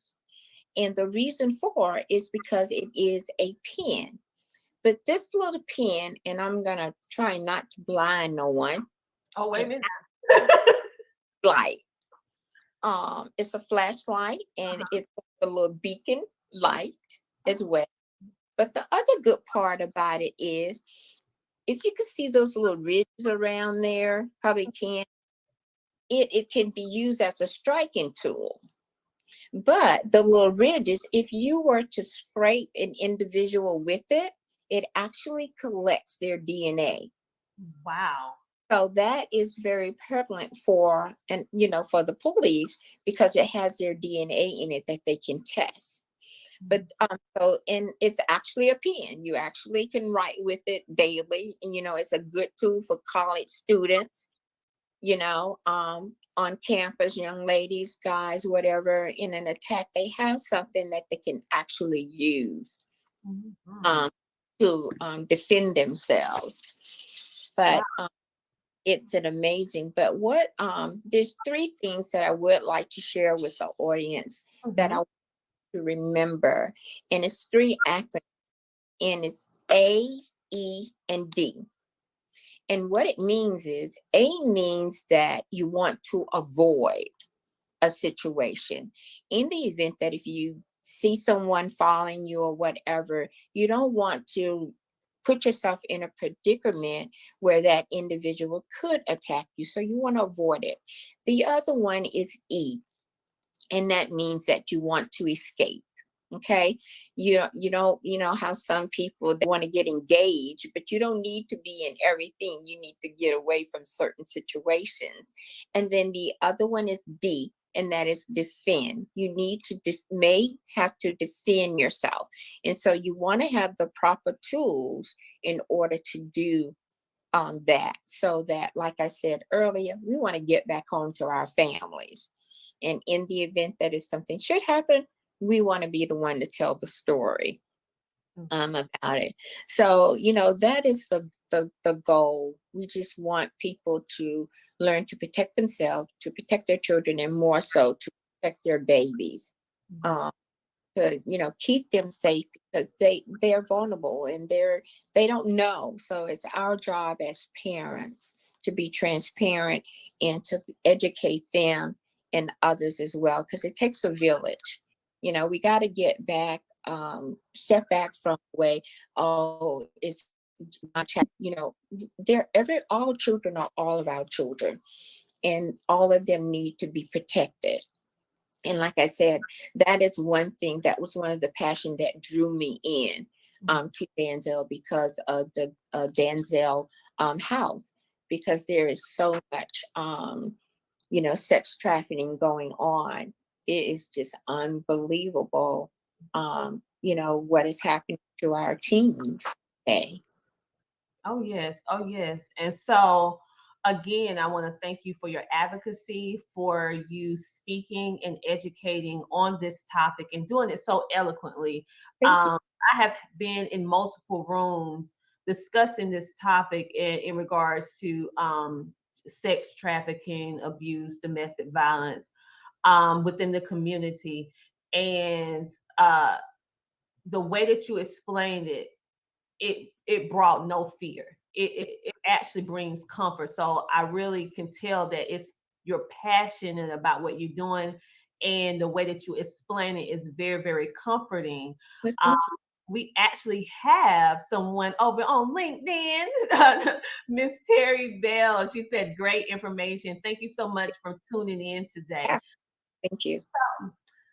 All of this has been amazing. And as you can see, everyone who is actually watching this interview, and because some of you are listening, some of you are watching. So if you want to see it, you go over to ctrmedianetwork.com and you'll be able to see that revolutionary pen that she was actually giving us a demonstration on a few moments ago. I mean, it looks just like a regular pen, and the fact that it's multi-purpose, you can use it as a pen, you can use it as a flashlight, and if you need it, you can use it as a line of defense. It's just totally remarkable, the ingenuity and the thought processes that went into making it blend into our regular day-to-day life, making safety normal.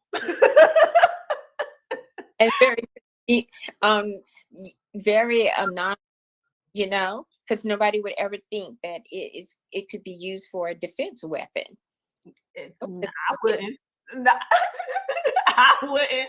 All right, you guys. So I know you are pretty much like, wow, this is remarkable. I 100% agree with you. And as a mother, a grandmother, a wife, and a businesswoman, you would think this is all that she does. Well, no, she actually has another business that she is actually helping us with down here in the Midlands, South Carolina. What exactly is that business, you might ask?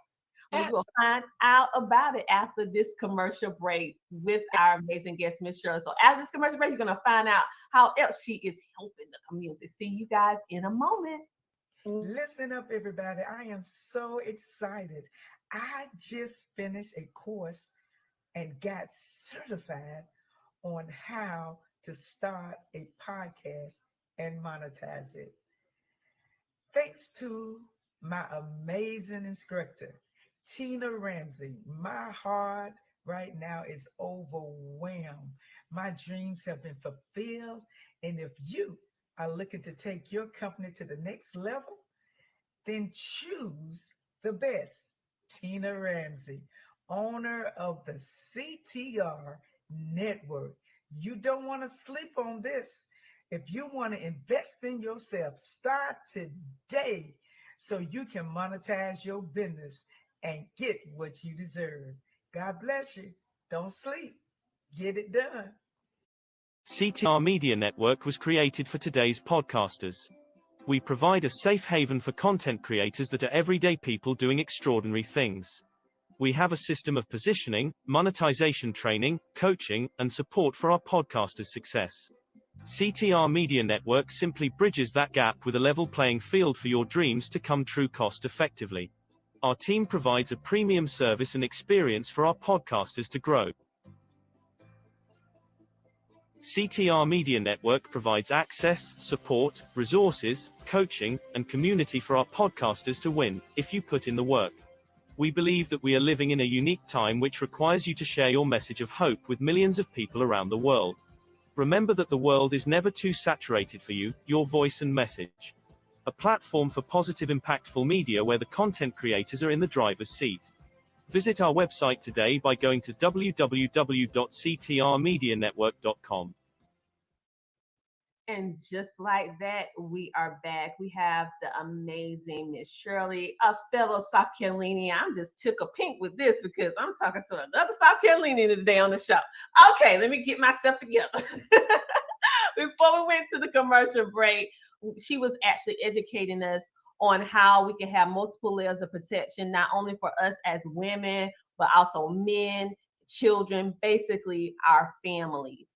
And what we're going to do, we're going to talk a little bit about something else that this revolutionary woman is actually doing. You know, she is making sure that we are safe, but also is she keeping some of our other stuff safe as well. And you're probably saying, well, how is she doing that? Well, you're going to figure it out right now. But before we jump into it, I want you to give our audience your website on how they can actually go to purchase your products and services, because we actually have someone in the studio audience that said, wait a minute, do you have a website to order these products? Absolutely. I would be delighted to. If you will, you would go to mydanzel.net/ShirleyRRump.com. Yes, and you would. And then in the top right hand corner, when you know, this is how you know you have the correct website for Miss Shirley. You will see her name, Shirley Rump, in the top right hand corner here. You will see her phone number, and you will also see her email. Once you see that, you know that this is her website. And then the only thing that you do next is just simply purchase the items in which you have that you want to purchase. And it's just as easy as that. The company will mail you these products confidentially, and you won't have to worry about it. It will be concealed, mailed to your home, get it out your mailbox, or maybe your mail carrier will actually, depending on how big the box is, will actually deliver it to you on your porch. Very, very cost effective. I mean, I personally have some of these products. They're very doable. They're pretty. They're lightweight. And no one knows that you have them. Now, I never had to use them, thank you, God, but I have it just in case. Just in case. All right. So let's go into what you do, another business that you do now.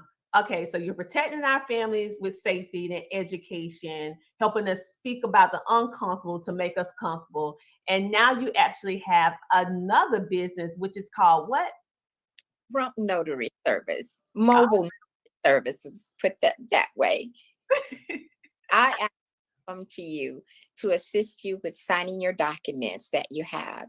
And I'm so excited about this mission because we are just not as knowledgeable as we should be or where we should be in making sure that we have our legal documents in place for our family in the event that if the unbeknown should happen as well. So I have incorporated Rump Notary Services along with Denzel in Defense, along with an amazing attorney to assist me with your documents that you need prepared. And we'll be happy to make sure that you're on the right track. To have, so that your family, if need, not have to make those uncomfortable decisions. So you guys, as you can see from the website, so give them the website out so that they can actually go to it. For the notary. Okay. My notary website is http rumpnotaryservices.business.site. Yes. So that's or they can put in www.rumpnotaryservices.business.site. site. Okay, so this is what you would do to get to her business of notary services if you need notary services. All of which is very, very important, because in the light of this just put it right here. Here's the website, because I want to make sure that you guys get it very, very well, so you can actually see it out, because I'm a visual learner as well. So you can actually see that you have to actually put a .business.site so that you can actually find it. Of course, once you get to the site, you will see her amazing testimonial story. And also you will not only see her, Mrs. Shirley, but you will also be able to read the testimonials from some of her previous clients in regards to her services. And the fact that it's mobile, as a mom, as a business owner myself, as a daughter, as a friend, we are so busy, right? So if someone can come to you to mark off one thing that you don't have to do on our numerous list of to-dos every day is amazing. The fact that you're mobile.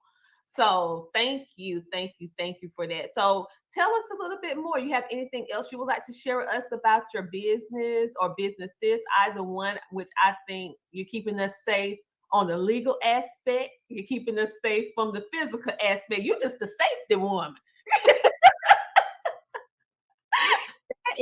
That is what I aim to please to do. And the reason for is because, I was in that situation where I had to make decisions, my husband and I, for our son. But thank God we had documents in place to make it easy, because believe it or not, when you have a loved one in the hospital, you don't want to wait until they get in the capacity where they can't tell you exactly what they would like to do. And to have to make that decision is hard. So having that conversation with your mom, your dad, even your children, because my children at the time, we ended up getting POA for them, which is power of attorney for them, when they turned 18. And the reason for it, because they're teenagers and things can happen. And unfortunately, that's what happened to my younger son. And I just thank God that those documents were in place for him. And I just want to be able to just bring different topics to the community, our surrounding area, to make people feel more comfortable. And if we need to come to your home, talk to you one-on-one, we'll be happy to do that. And of course, we are still in a COVID state, so we're masked when we visit your home. If it's not comfortable for you there, we do have an office space that you can come to as well. We just want it to be convenient and the information get out to the people to make them aware. We don't want the situation to happen and then you need that service and then you have to go through court in order to try to get it, because it's costly to do it that way. So we want to try to prevent that if all possible for you. I appreciate that. And I appreciate you bringing up that topic. Having basically your last will and testament in place, your power of attorney, your medical health care, all of that in line, because these are topics that we know we need to discuss, but we don't want to discuss, but we wish we had if we get into that situation. Okay. And so I know personally I had to do a lot of that, and it takes you to a place that you're like, oh, I don't really want to think about it, but you want to make sure that your family, in unforeseen occurrence, they're not left with added stress. Exactly. Because you're with the stress of them being in that situation anyway. Yeah. So that you want to make it more convenient. You want to have power of attorney. And now, as soon as you go into the hospital or the ER, they ask you, do you have a health power of attorney? Yeah. For your loved one or even yourself. And please, well, at least for the state of South Carolina, other states are different. So please check with your states. Even if you're married and wives and husbands think, oh, you automatically have the right to make certain decisions, but you don't. you need to have a health power of attorney for your spouses, for one another, and vice versa. It makes things so much easier by doing that. You just want your will to be carried out as much as possible. And particularly, if you have a large family, or meaning siblings, and you don't want anybody fussing about things, materialistic things, once you're gone, or think you have more than you have. And everybody is surprised that, oh, mom or dad didn't have X, Y, and Z. But if you put it in writing, everybody can get what it is that you would like for them to have, or what you do have.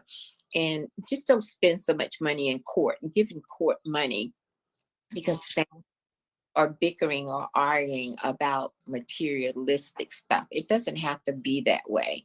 Yeah. Because as we know, financial things can really put a rip in a family. Yes.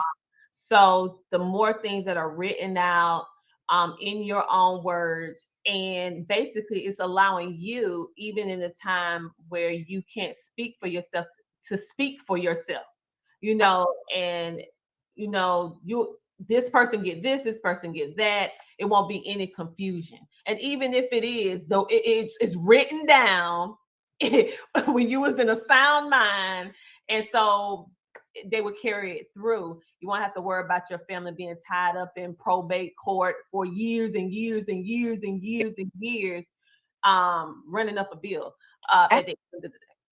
And taking access that you do have, going forward. Yeah. And then you'll end up with nothing. So it's extremely important. And then, of course, like I said, power of attorney is key. But the key too is that you want to make sure that you have the right person that you want to be over your and also in mind, power of attorney is only valid while you're living. Once that person expires, Lord forbid, that becomes null and void. But in the meantime, that little piece of paper gives that individual a lot of power. And so you want to be careful too as to whom you choose to be your POA. So it takes some thinking, but we just need to do it, Exactly. I agree with you. We definitely need to do it. Hello, and welcome to the show. These are topics. First of all, I want to thank you again for coming on the show, taking the time. Thank you for helping us in the Midlands get ourselves together legally and also physically. And again, I want to reiterate the eloquence of how you speak about a topic that is very uncomfortable. You made it very comfortable. You made it just a regular staple that should be in every family household. This should be a regular conversation. This should be something that we discuss. And thank you for, I'm just going to call you the safety one, because you're just making sure we just safe all the way around. Thank you for all that you do, because I feel that everyone on this earth has a special gift, a purpose of why they're here. And definitely this is purpose driven, because everybody can't do this. I tell you, it is definitely a thrill, and it is definitely a passion. Helping people has always been what I love to do. And I've done a lot of things, but this has really been home for me. Like I said, I've been doing Denzel and Defense for almost 6 years. Been in the legal field, but got out. Always been a notary, but now I just want to take it to another level, because I see the need and I want to help with that need. I want to bless as many people as I can. Well, you're definitely doing that. So everyone, make sure to go check out her website for any self-defense items or products or services, even more so for our homeschoolers and also the public schoolers that actually watch our show as well, and their parents. Make sure to pick up those board games. That's help us with the game schooling. Also, you can add those books and resources into your homeschool curriculum, because that is a great course that you don't have to create. It's already done for you. Already done for you. Already done for you. So that's one less thing you have to do. And say your website for Damsel again so that they can find you online. Absolutely. It's mydancelandefense.net/Shirley R. Rump, RUMPH. Okay, so make sure to find her. And like I said before, on all the websites that we're actually giving you, make sure that you see her name in either the top right-hand corner or the top left-hand corner so that you'll know that you are having the right representative, independent representative for her services. She's very, very meticulous on what she does, very educated on what she does. And you can also shoot her an email if you need any further services, because she had, as you can see, excellent customer service. So make sure that you're with her, not somebody else, because I can't validate them. I can't give my stamp of approval on that person. Well, and two, is there a way that you can see if the audience? I would like to give the parents a proactive parent guide, and it gives you steps in order to be able to have that conversation that goes along with the books. I would like to donate this to someone. So if someone could put in the chat for us the 3 acronyms that I mentioned, will be the person who wins the book. What you think? Oh, that'll be good. Okay, for those of you who may have missed that was in the first part of this interview. You're going to have to go back and watch it again or re-listen to it if you're on the radio or on the podcast side of our show. Absolutely. It was, I remember, but I'm not going to say it. Okay, so everyone go back. That would be a fun giveaway. We're actually going to create a blog. And within that blog, I have a link or something that it can go directly to your website from that particular blog to make it easier for them just to be able to click and go. But you're going to have to listen to it. And so you guys be looking for that about a week after this goes up everywhere. About a week up after it goes everywhere. So, I think it's not necessary. Fabulous. Terry won. Well, people, you snooze, you lose. That's the end of that. She won. All right, Terry. So we need you to get in contact with the amazing Shirley Rump. So where do you want her to go? You want her to get your email? Yes. You can email it to srrumph99@gmail.com. So that's srrump, rumph99@gmail.com. All right. Name and address. I'll make sure you get it. You heard it, Terry. You heard it here. So reach out to her, email her with your name and address, and she is going to send you that amazing giveaway. Thank you for blessing our audience on today. Listen, I thought we was going to have a chance to give it all out, but I mean, Terry was like, no, not today. This is my good. All the way over there on LinkedIn. See, LinkedIn don't mess around. The people, the guests over there, they be like, I got my notes. Here it is. Those are business people. They ready. LinkedIn, stay ready. Well, don't y'all forget to download the free app now also. Oh, yes. Tell them about the free app one more time, and then we're going to close out the show. So tell them about it again. All right. The free app you can download is called Shield Community. And it allows you to put in 5 contacts and an emergency message. So, and in the event that if you're in a situation and you need assistance, if you match that alert, it'll broadcast out to those 5 individuals or family member, whomever you choose. And then you are the only one that has the authority to turn that off as well. But it's connected to your locator, so they will know exactly where you are. So that is free even though it can go along with our protective shield spray as well.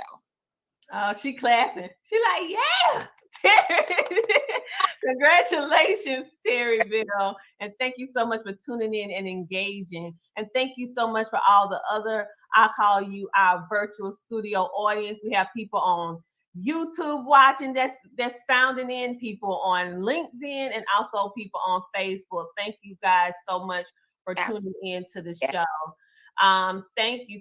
Yes, the Shield Community app. So thank you for that freebie as well, you guys. As always, we want you to stay positive. We want you to stay motivated, and we want you to know that the Homeschooling Magazine is all about impacting the world through home-based learning, bringing you information, resources, and everything up under the sun, including amazing business owners like Mrs. Shirley, to share with you about how we can protect ourselves from a physical standpoint as well as the legal standpoint, So thank you for speaking with us on this topic. Make sure to check out her website. Did you have anything else you want to say, Miss Shirley? I just want to thank you from the bottom of my heart for inviting me, allowing me to have the platform to speak about these topics that are dear and near to me. And I just want everybody to just, continue to be safe, be prayed up, thankful, and we gonna make it. Oh, well, it's truly my pleasure. That's the only reason why we created these shows as a platform to bring awareness and to also introduce amazing people like you. The only people that's able to come on any of my particular shows that I host are ones that's making a positive impact in the world. That's the only requirement that I have for ones that come on my show, that they have to be making a positive impact. And you're definitely doing that. All right. Making a positive impact. So thank you. Oh, we have a YouTube in the house, Emma. Thank you both for sharing. Thank you for watching YouTube. Miss Ellis, and thank you, Terry, for watching over on LinkedIn. And also thank you, Muhammad and Mrs. Rowley, who's watching over there on Facebook. I mean, y'all just all over these social media streets just today. Amazing. Thank you. Well, you have a phenomenal podcast, and I enjoy it. I'm the silent partner in the back, but I'm paying attention. I appreciate it. And thank you for helping us over here in South Carolina, and also educating all of us around the world, because this is a worldwide podcast. For those of you who are in July, I just want to give y'all a little exclusive. In July, Mrs. Shirley is going to be featured in the July's edition of the Homeschooling Magazine. So you want to see a little bit more, get a little bit more of what Miss Shirley has to offer. She's going to have a feature in the July's edition, along with some other amazing business owners, educators, homeschoolers from all over the world that is there to help de-stress the homeschooling experience, and also connect you with resources and opportunities for yourself and your family, and just have a good time at the end of the day and smile a little. It has a little bit of everything in order to impact the entire experience of homeschooling. So that's why we bring so many amazing people like Miss Shirley on, because homeschooling is not just homeschooling, it's a lifestyle, right? And with that, safety is a part of it. Business, finances, mental health, resources, education, all of that is a part of it. So thank you for all the support, you guys. Thank you. Miss Shirley, I'm gonna let you have one more word, and then we're gonna wrap this up. And then you guys make sure to follow, like, and subscribe, and make sure to tune in and see what's going on, Miss Shirley, and click that button. Absolutely. Miss Tina has said it all. We want you to like, share, and subscribe. And if there's anything that I may be able to do for you on a personal level, one-on-one, please don't hesitate to reach out to me. I'll be more than happy to speak with you, meet with you. And if there's anything that we can do for you on the legal side, we're here as well. So God bless, and you all be safe. Thank you. All right. Thank you so much. Bye. If you are a business owner or entrepreneur and you're looking for a way to share your mission, your purpose, your products and services literally with the world faster, safer, and easier, making your brand accessible to millions from the comfort of your home, well, I want to encourage you to join our Learn How to Start a Podcast and Monetize It class. Why? Is because this was designed for entrepreneurs like yourself as a platform to provide you with the knowledge in order to not only start a podcast, but successfully launch it. And then the third key, which is helping you to understand how you can monetize your podcast. As you are impacting the world with good, you can also build multiple streams of income from this one podcast and share your story, mission, and purpose literally with the world. So on today, I want you to go ahead and click CoachTinaRamsey.com to join our podcast class today.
I am every woman, and I have all the power in me.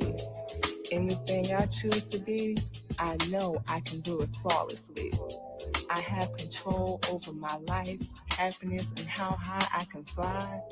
Power over my destiny is the one thing I love. I can reach the sky, the moon, and the stars above. A positive mind is something I will always choose to have, because I have been worse off and have come back better than before. I can be beautiful from the inside out, pick my own self up when I am always down, because I am a queen and my crown never falls off. I always know my worth and will not settle for less. If it ain't worth my time, I will lay that mess to rest. See, this is who I am and what I love to do. Follow my dreams and make money, so why would I chase you? Power is what I have. Flawless is what I choose to be. Loving myself isn't important to you. It's how I choose to be. So I won't hold my head down or feel sorry for myself, because I want the best, and that's what I deserve. So all these other women playing around, soon I will have the world. See, I want to be free and fly. Like an eagle, I want to reach up and touch the sky. This world won't hold me down with their standards and ridicule. To be who they want, and I won't be a fool. See, this is who I am, and there is no other way to be, because I don't want to be anyone else. God made me in his image, and only he can and will change me. Fly like a bird with the wind in my wings, gazing at the clouds. What a heavenly feeling. To be free, not to worry about what others will say, because I love who I am, but I am still growing every day. With new challenges to overcome and lessons learned, I will be the best version of me, loving who I am, and no one will take that away from me. I will never be perfect, and I know I can be better. See, this is a brand new me, and I am back better than ever. I have found a new love for me. Too long have I sat being quiet. When others would disagree, I would change everything about me, leaving me miserable. And in the end, I was unhappy. And now that I found my voice, no one will take that away. I have found a new love for myself, and I have also found my inner peace. So now I can be fly and be free to be me. Yeah, I'm walking my own path. I want to be free. I gotta be free, and I will be free. To be no one else but me. I want to be free, and I will be free.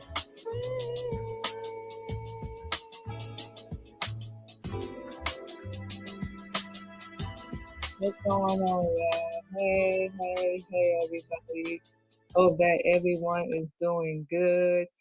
We sitting here vibing off our own music, y'all. That was actually our song. For those that do not know, we are a spoken word artist as well. So that was one of our songs, currently titled National Anthem. And that one was kind of a declaration and a way of us claiming, who we are, even though we were and still are going through the transition of learning who we are, learning how to love ourselves, how we see ourselves, which is actually going to be the topic for this evening. How do you see yourself? Because that's something we had to learn throughout our childhood, teenage, adult years. We really had to learn like who we are. And for a long time, we allowed people to determine and define who we were, whether it be a family member, whether it be a relationship we were in, whether it be on a job. Either way, we allowed people to really define, and we allowed them to have control over who we are. And that was because we didn't know who we are. Don't know if that makes any sense. And we didn't love ourselves. We didn't really take care of ourselves. We thought we were, but we really didn't take care of ourselves like we knew we could. And because of that, we went downhill, kind of like a downward spiral, and was going down the wrong path. Of course, being around the wrong people, making the wrong decisions, just being out there. And the crazy part is we thought we was doing it. We thought we was cute, whole 9 yards.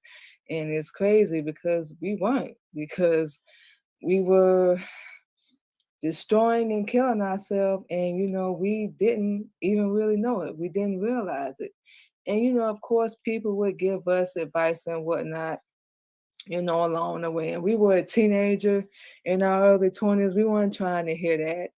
And at that time, being a young mother and going through all the changes we were going through at the time, it was an adjustment, if you will. And we made a whole lot of bad decisions. Oh wow, a whole lot of mistakes. But we still give praise to Allah because it's funny. It's like it was pre-written, like it was. We knew it was gonna happen, and whether or not we did, we always believed like everything happens, for a reason. Nothing we ever believed, whether it was bad, worse, ugly, good, beautiful, we never really believed it happened by accident. And our whole path, our whole life led us to who we are today, which is living a whole new life, being a whole new woman. And we still slip up every now and then, but the great thing about it now is we will and always will be learning how to have peace in our life, how to love ourselves. And like we said, the topic for the evening is to see ourselves not the way the world sees us, not the way they think we should be. And this ain't even about whether people are right or wrong. Everybody, everybody's going to be on the outside looking in, telling you how to feel, how to live your life, who you are and your intentions. And hopefully they're good. But we can only speak for ourselves. A lot of times when we talk to people or deal with them, and this is a side note, it's taken the wrong way, or our intentions are misconstrued or misinterpreted. And that's something on both ends that we're learning to change, because obviously we can't control other people, but we can, control ourselves. And of course, the way we talk, we're on that. And just how we try to approach people. But, we so direct with it. We don't know any other way to be, because this world it's a big fantasy, and we got to really wake up and come into reality of what's really going on. So that's one of the reasons why we know, like, we're so direct, and that's one of the things we do love about ourselves. We had to see and learn it. We just tell it like it is, and a lot of times, people ain't gonna like it. But when you want to hear the truth, a lot of us don't. We say we do. We always say keep it real and be honest, but a lot of times we just want to hear what's going to make us feel good and what's going to make us happy. But a lot of times you just need to hear the truth, whether you messed up, and we all are, you trying to figure it out, we all are, or you need to go back and revamp and start over. We all are trying to figure that out. So no one should be judging anybody anyway, because we all messed up, and it's okay to be messed up, which, like we said, leads us into our topic, for the evening. We're going to put this picture that we found, y'all, of course, online. And like we said, the topic for the evening is how others see you is not important. How you see yourself means everything. And we love this picture because, as y'all can see the cat looking at themselves in the mirror. But what's looking back at them is the lion. And we chose this because, and we were trying to find a person that posted, but we couldn't find them. So, definitely try to give credit to them as well. But it's self-explanatory. It really is. How other people see you is not important. Not saying that they're wrong, not saying that they, off base, not saying that they're incorrect. But, we always use the words self-love and self-motivation, self-acceptance, and it starts with yourself. Whether you're getting good or bad, criticism, it all starts with yourself. And sometimes that advice can help. Don't get us wrong, it can help sometimes. But really, how you see yourself, and this is what we love about this picture, it's kind of like the visual that we put in our head, sometimes, of how we talk to ourselves and how we envision ourselves. And we've heard people try to, tear us down and whatnot with their personal opinions and how they feel and what they think, because a lot of time it's not fact. Because while you pointing out stuff about us and judging us, you need to be checking yourself, because nobody out here is perfect, and we all are trying to be the best version of ourselves. A lot of us are still lost in who we are, and that's because we don't have the knowledge of who we are. So that's when we need to go do some research, pick up the right books, and come into our own and learn that. And that's one of the ways, the best ways, honestly, you can really, and we mean really, really see yourself. Like we said earlier, a lot of times, even mainly as a little girl, we always allow other people to control or define who we are. When they would say certain words like we were sensitive, or we had attitude, or we get mad over something small, we could care less how they saw it.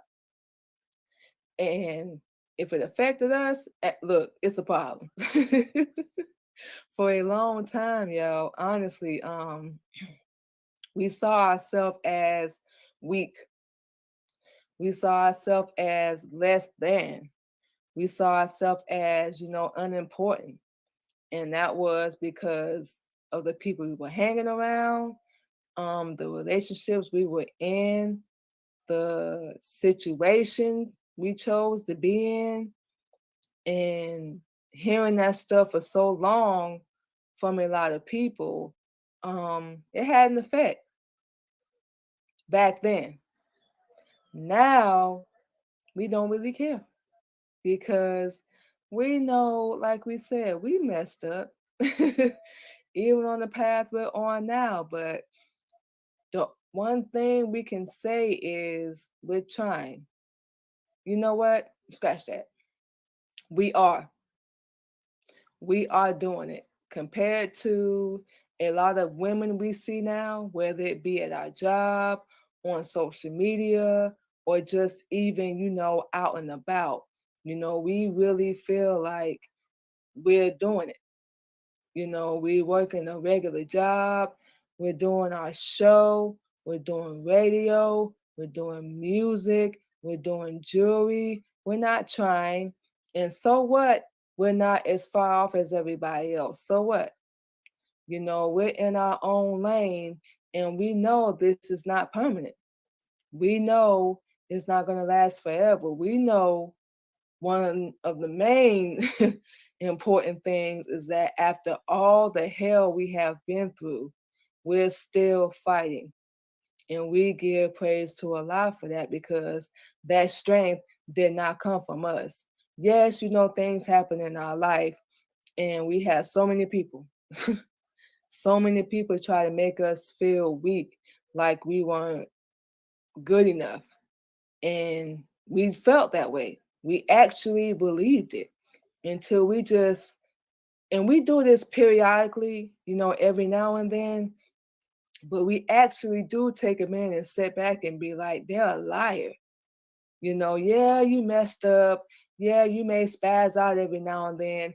Yeah, you still working on your emotions and changes and growth and all that, but at least you're doing it.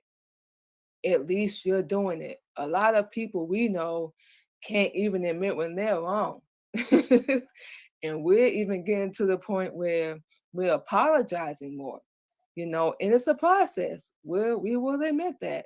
But we say all this to say, you know, whether people are right or wrong, um, they really have to see themselves just like you have to see yourself.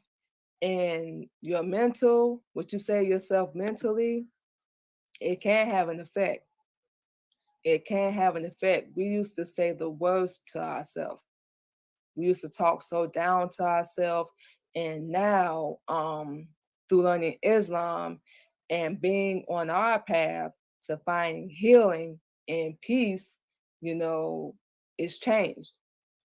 We speak positive mental things to ourselves now every day, even when we mess up. We're not going to say if, we're going to say when, but when we mess up, because you're going to, and that's one of the things we really had to see within ourselves is, okay, yeah, you slipped up. It happens. We all do every now and then. But how we see ourselves now is nowhere near how we used to look at ourselves. It's nowhere near it. And that's what we're saying. We're going to put this up again. That's what we love so much about this picture. The cat is looking in the mirror and they see so much power.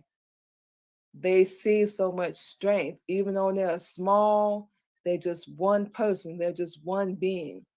And it doesn't even have to represent the cat. That can be you in that picture. That can be us in that picture, looking at yourself in the mirror. It's going to sound corny. It's going to sound cheesy, but it's true. That can be you looking at yourself in the mirror. We do that with ourselves, mentally and physically, in every single aspect. And that's what we love. They see so much growth, so much strength, so much power within themselves, even though they're tiny. Just if we knew how small we were in this world, it will make a difference. It's like they see themselves as this giant, like they can't be knocked down or torn down. And it's beautiful to us because no matter what people say, no matter what they say, it's not going to affect us. And people do the reverse psychology. Y'all already know this, and try to trick you and be a narcissist and manipulate you into thinking you're the problem. And don't let that trick you. Don't let that get into your head, because like we said, we all messed up. We all have dealt with emotional, physical trauma in our life, and that has a huge factor on our adulthood. But like we said, it's okay not to be okay, but don't stay there. And that's something we always say here on our show. You ain't got to stay there. And that's what we love about that picture. That's how we try and do every day on how to see ourselves as a giant, as a soldier, as a warrior, as a leader, as a queen, as a mother, as a wife, and everything else falls in line after that. And it's beautiful. We had to go through so much growth, through so much healing, and there are things that we are still growing and healing from.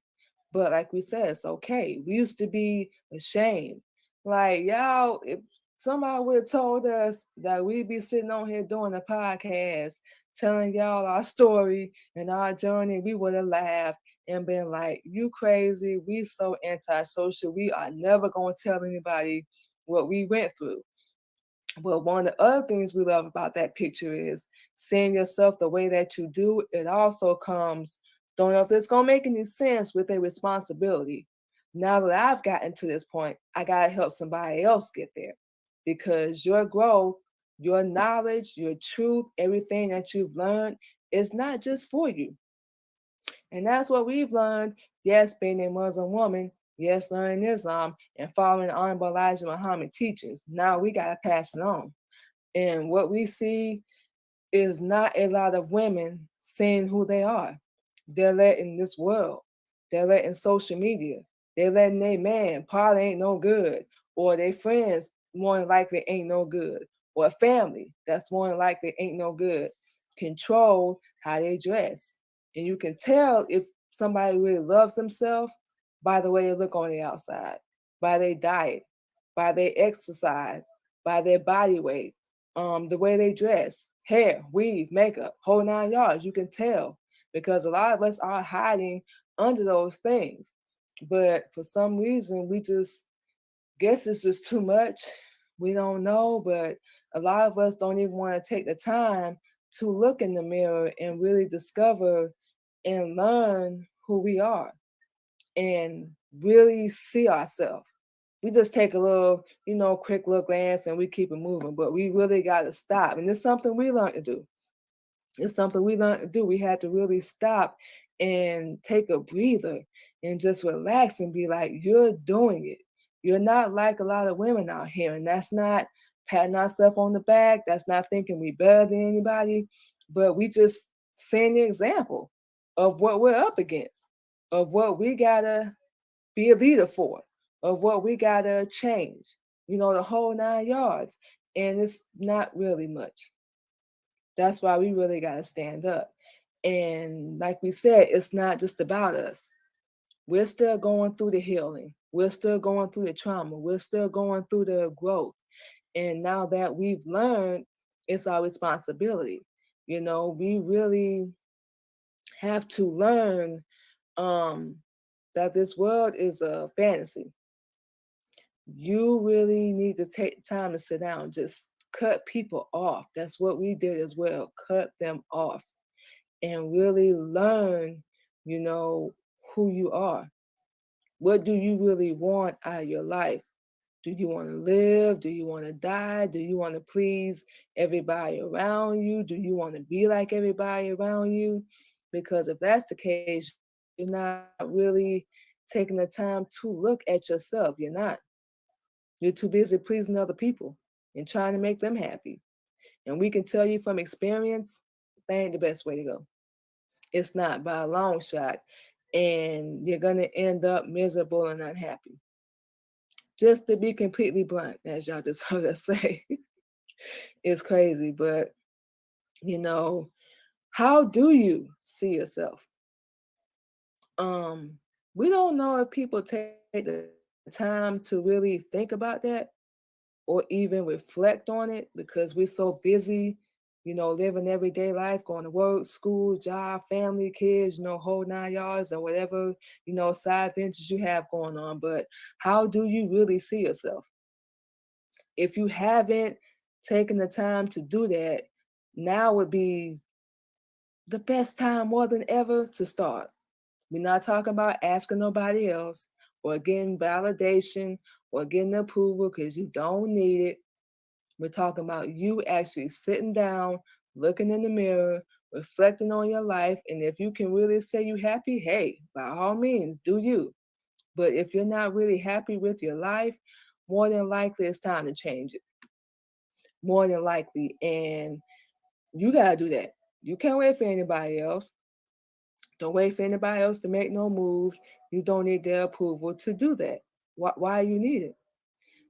That's one of the things we love. And as you can see in the picture, there's nobody around, nobody in their ear. And yeah, we know they're animals. We get that. But there's nobody around. There's nobody in their ear, nobody influencing them. They taking the time to really look. We're going to put this up one last time, then we're going to close out. Y'all can see in the picture. Look, looking directly in the eye. And nobody's there. Nobody's there. They just reflecting and they looking at themselves. They're not worried about what the world thinks or caring about what they're going to say or what they're going to do. None of that.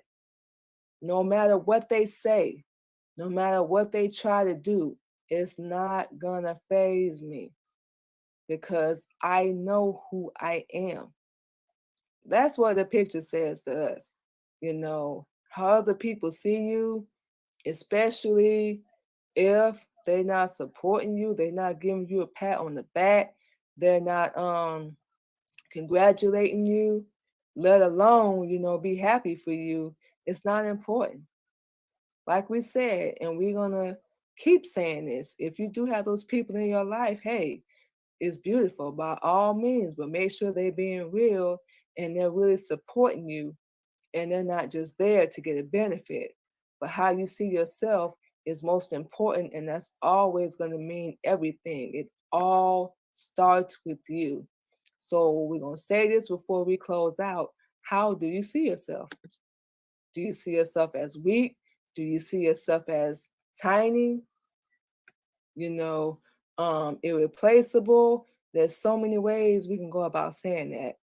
Feeble, weak, afraid, fearful, strong, Wonder Woman, Superwoman, whatever. Even if that's how you see yourself, fine. Just make sure you're always being genuine and real about it because you don't need anybody else to really validate, who you are. It all starts with you. So like we said, how do you see yourself? Take the time if y'all haven't done so already and, really reflect on that. And like we said, that was the best picture we felt like we could find because that's how a lot of us need to look at ourselves. Not as the world sees us or they try to portray their insecurities just like y'all heard in our song. I'm not going to be what everybody else wants me to be. I'm not going to fall for their standards or their ridicule because they're not perfect. This is a fantasy and I'm going to be me. We're going to be us regardless. And even if we fail, and it's not a fail if you even attempt at it, if you never try, that's a failure to us because you already given up.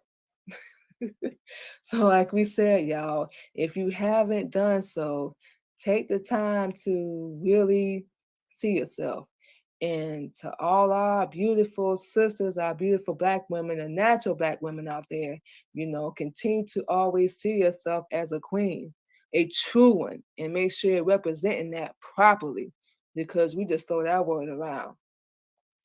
And make sure you're being a leader. You're being the right example. We don't mean half naked, shaking your behind, breast, booty out, makeup, we don't mean none of that. And like we said, we ain't saying we the best example, period. But we just do us. We just do our best to be a leader. We just do our best to give our story. That's all you can really do. and we building everything, with the help of Allah, of course, that allows us to even do this in anything that we do, because we don't control anything. But with his help, we just getting better, and we taking steps each and every day, and the definition of a queen, you take care of your sisters, you step up, you be a leader, you take advice, you be brave, don't be afraid. And you just show who you are. Ain't nobody gonna like it. So what? So what? That's gonna be what it's gonna be. But really learn that definition. We just throw that word around. Learn how to really see yourself. Stop looking for outside approval or acceptance or help, because you're not gonna get it most of the time. That's why it all starts with you. So with all that being said, y'all, we're going to give y'all our social media, and we're going to go ahead and get out of here. Thank you to everyone that will be seeing this recording. Make sure y'all follow us. We're going to put our banner up, y'all, on Facebook, Instagram, LinkedIn, and YouTube under the Queen Candy Podcast. And y'all can also check us out on WJR and WUNK Radio. Y'all can catch us on WJR Radio Monday through Friday from 8 a.m. to 12 p.m. Eastern Standard Time. And y'all can follow up on WUNK Radio from 10 a.m. to 12 p.m. also Eastern Standard Time. So we'll be on both stations between 8 a.m. and 12 p.m. Eastern Standard Time. And also y'all can check us out on Zeno Radio. Now we'll be on this one 24/7. Y'all can hear some of our spoken word, which I will hear here on the show as well. Y'all can also check out some instrumentals from some new music we will have coming up. And also, y'all can check out our husband, KLG, on Military Camp Records. Y'all can go and Google that anywhere and check out all of us from Military Camp Records as well. So y'all go over there and check that out. Also, we got a long list, y'all. Y'all can go check us out on the CTR Media Network. Shout out to Dr. Chena J. Ramsey. Hello.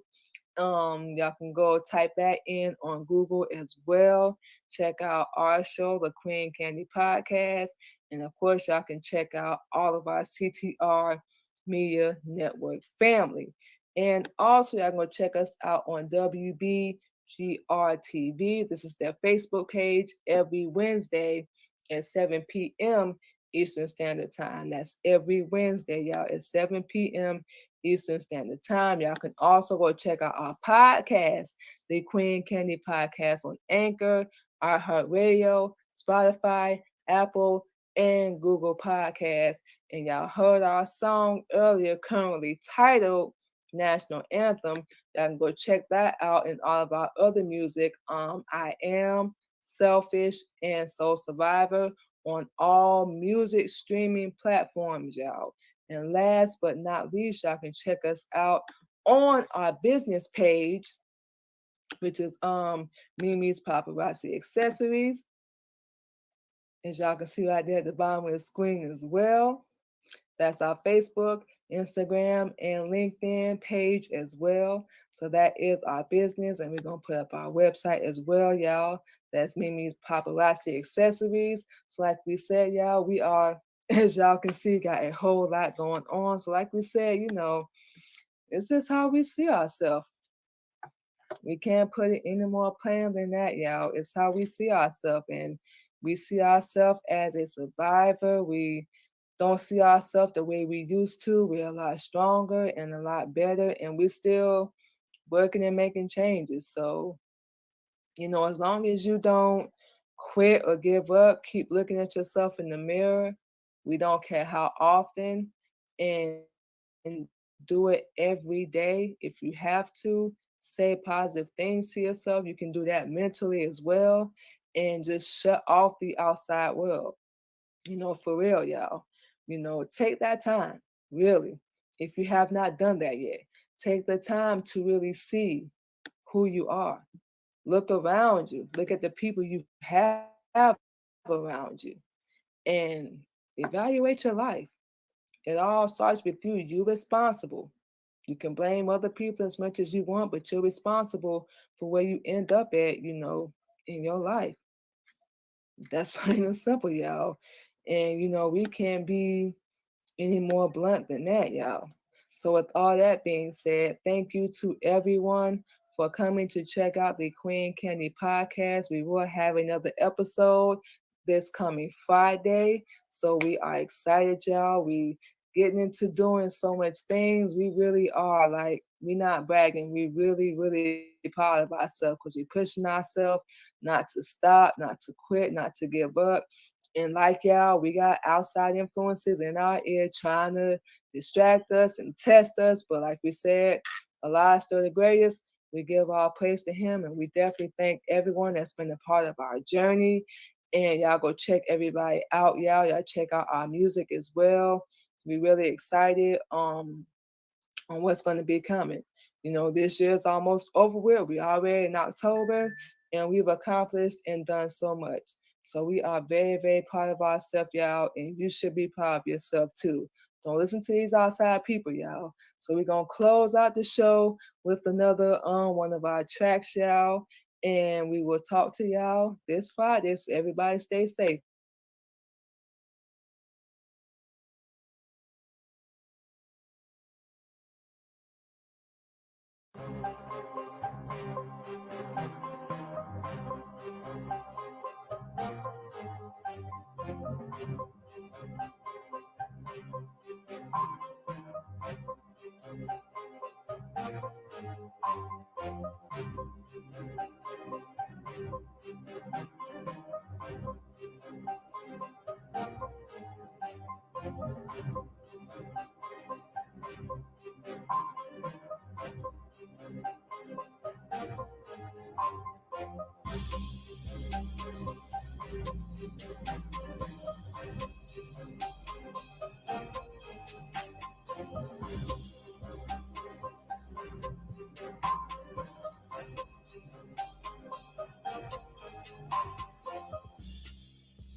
Them 10 more guys stepped up. I battle rapped all 10 of them, bust them out. Wow. And after I done that, the owner of the club said, I like the way you sound and you're a good battle rapper. What we gonna do when you come in the club, we want you to host the club now. So you come in, we give you the mic, Nino Brown bottle with the straw in it, with the spotlight on you, and you walk around and host the club. Wow. So we was walking around hosting the club, and then we took a break and went to the bathroom. This is how I met Teddy Riley. We went to the bathroom. We're in the bathroom trying to use the bathroom, and this guy steady tapping on my shoulder trying to battle rap me while I'm using the bathroom. Bathroom, bro, I got you. Give me 1 second. So the bathroom turned around, ate him up, head to toe. He had his little couple of his guys with him, ate him up head to toe. When I turned around and looked, everybody in the club was in the bathroom almost. And in the hallway. Wow. And then they said, make a hole, make a hole. They made a little hole. Here come Teddy Riley. Hey, I want you to come to my studio and record a song because I like the way you get down. Do you got anything in mind? And I was like, yeah, I got a song for you. It wasn't called Just Shake Your Rump. It was called something else. But yeah. Well, wow. I love it when we get that behind the scenes of things and how things happen.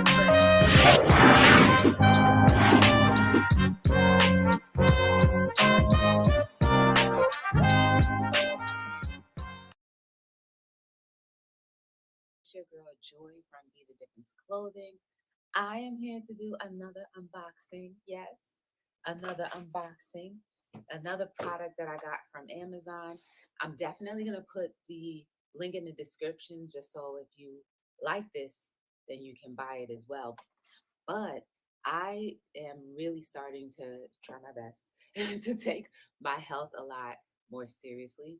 So I went ahead and purchased a juicer. Now I tried this green drink, right? I actually have to post a video, but I tried this green drink, but I had more like a little blender versus a juicer. And that, you'll have to see the video for yourself to see what you think, right? So anyway, I said I needed to up my game from that experience. And I went and bought a juicer. So that's what's inside here. And you know what's so cool about it and what's so dope is, look, y'all. Ta-da! It's a compact slow juicer. Look at that. It's compact. That means it's little and it fits places. And you know what's so cool about it? It's compact. That's what I love about it. So look at the back. Look at the bag, guys. Look at all the pieces that it comes with. So I got this from Elite Gourmet. And let's go over some of the features, right? So it separates the juice and the pulp, and it has that function. There's a maximum amount of nutrients that you'll get. That's what it says on the box, okay?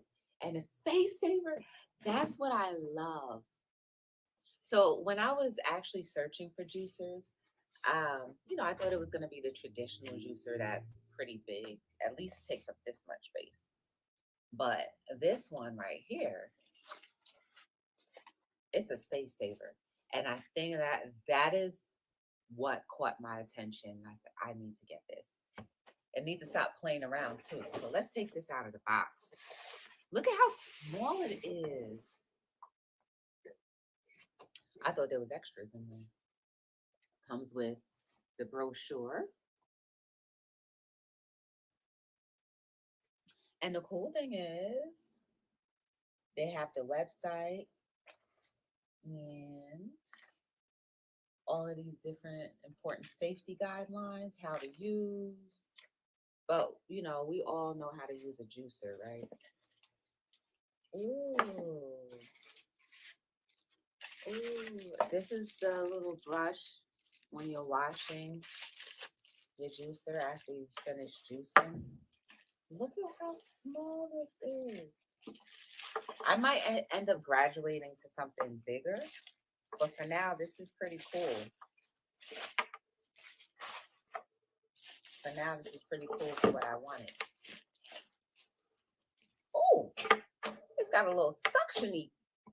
It's got some suction to it. I like that. Okay. Go ahead, Elite Gourmet.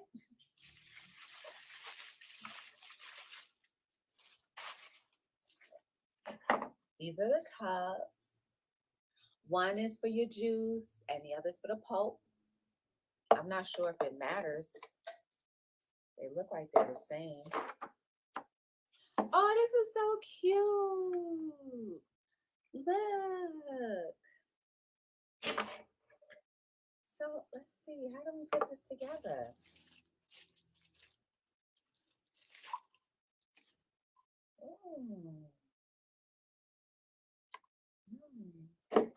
Let's put it together without the directions. So this evidently goes this way, I could tell. Oh, I'm so excited. Y'all, you see how I get excited over the little things? So little, so simple. Oh, this is where it breaks up.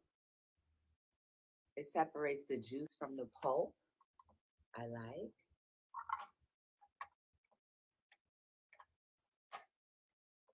Okay. It's my first time, so I'm a little nervous. And then this is, put it in. Okay. Oh, this is definitely, see, there's a spout here. So this looks like this will be the juice side. And this is the pulp side.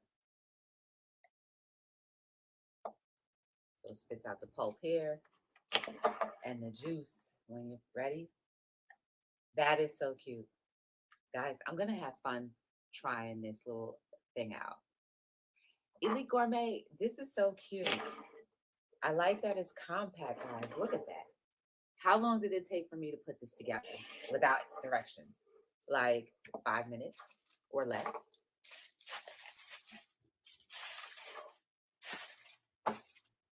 Definitely gonna have to test it to see. Ooh.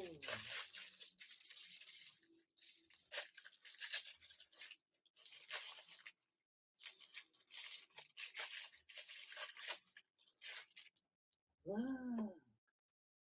The brush has a front side and a top side. And this looks like you just scrape all of the nooks and crannies. When you're cleaning it, you just, that's nice. Get all in there. Get all in there. Get all in there. Okay. Get all in there.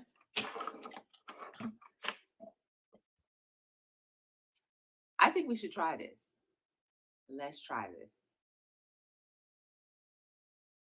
Oh, more. They have recipes, pineapple juice, power juice. Ooh, afternoon delight.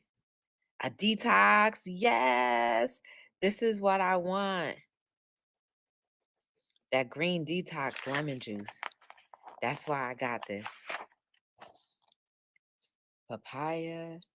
Oh man, this is great. So it can definitely do a lot. All these different kind of juices. Y'all, so cool. So cool.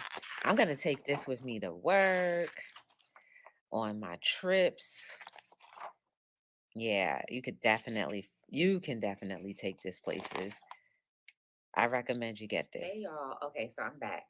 And I washed everything out. I have some celery because I don't want that out the box taste. Okay. So wash everything when you get it brand new. It doesn't matter if it was plastic or wrapped up or anything like that. Just wash it. So let's try this. So the power button is on the back. Let's see how loud it is. Ooh, it's so quiet. All right. Oh, it's so cute. Let's go ahead. Ooh.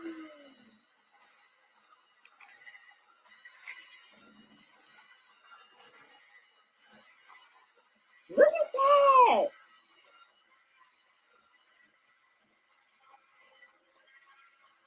That is so cute.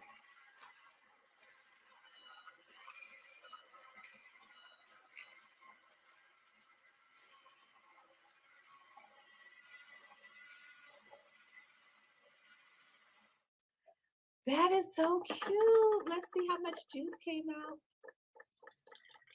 Probably not much, but that is so cute. Let's give it a little tilt. This is so cute. Guys, this is so cute. And then, okay, this is to take the rest of the pulp out. Oh, this is so cute. I'm going to love this and use this for the rest of my life. If you have a small place and you need to save space, okay, go ahead and get this cute little compact juicer from Elite Gourmet. I'm definitely putting a link in this bio. This gives you no reason not to be healthy because it's compact. It doesn't require much. Let's take it apart. Look, it's not that bad. It's really not bad. It's really not bad. Let me get the rest of that juice out. It's really not bad. I like this. Elite Gourmet, this is a go for me, okay?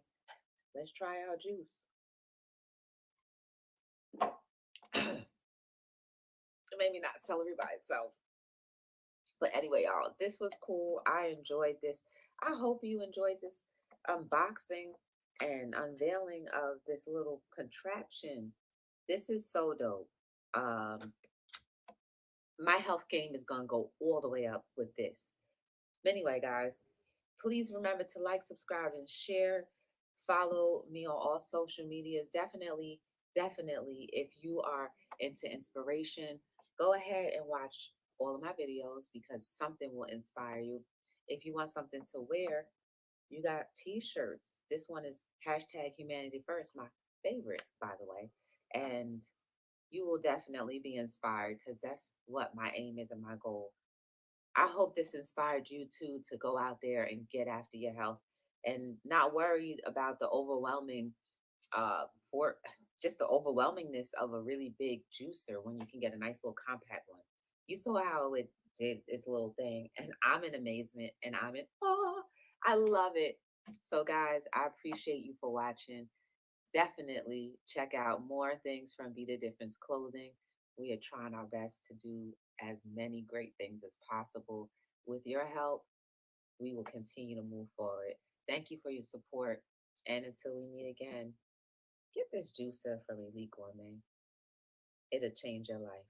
Let me go back and get my little sip, my little shot. This was a shot of celery juice, okay? All right, y'all. I'll see you later.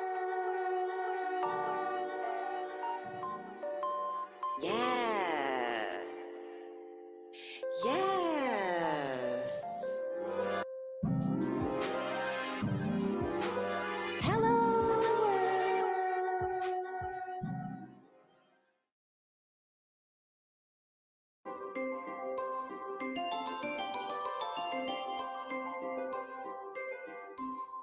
Welcome to the movement for global health.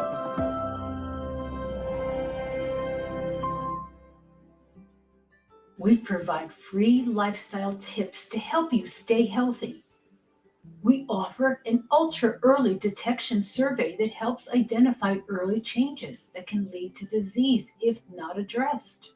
The earlier these are detected, the more they can be reversed by lifestyle changes. We offer a small selection of next generation products to help you ward off the toxins we are all bombarded with daily. We have a 501c3 that is raising funds for world-class studies that validate an integrative medicine approach. We also raise funds for quality nutrition to be donated to the world's most vulnerable populations. We want to empower you to envision a health system that works optimally for all of us. Our goal is to educate and empower you to live your best life. And together, we will create a healthy world. Thank you so much for being part of this movement.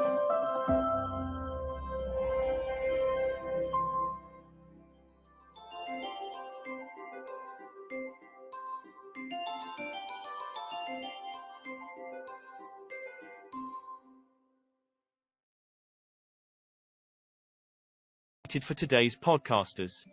We provide a safe haven for content creators that are everyday people doing extraordinary things. We have a system of positioning, monetization training, coaching, and support for our podcasters' success. CTR Media Network simply bridges that gap with a level playing field for your dreams to come true cost effectively. Our team provides a premium service and experience for our podcasters to grow. CTR Media Network provides access, support, resources, coaching, and community for our podcasters to win, if you put in the work. We believe that we are living in a unique time which requires you to share your message of hope with millions of people around the world. Remember that the world is never too saturated for you, your voice and message. A platform for positive impactful media where the content creators are in the driver's seat. Visit our website today by going to www.ctrmedianetwork.com.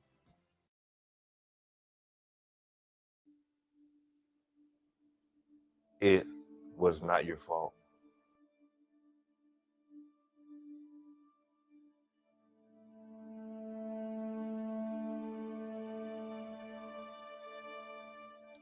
It was out of your control.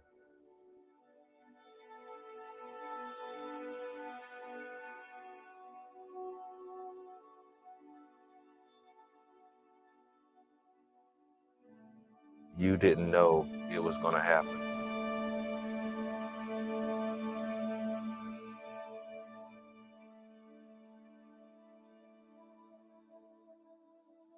You can't blame yourself.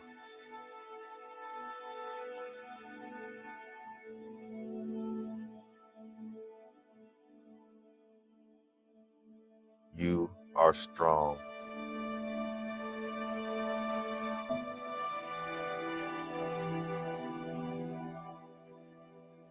You are powerful.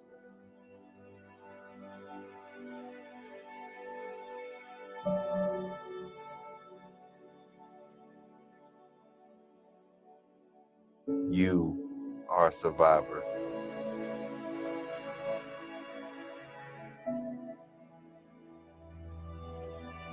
You will make it.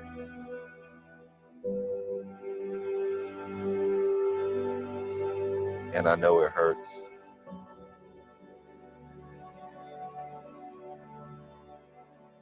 And it's gonna hurt.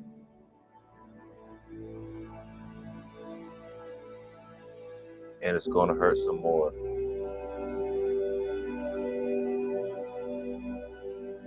But with that pain,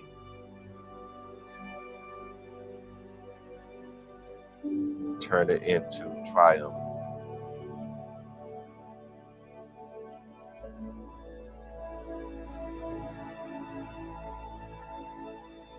Don't let it ruin the rest of your life.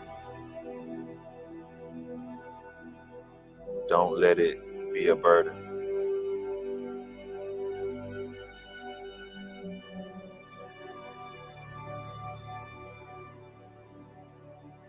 Make the best of what you have.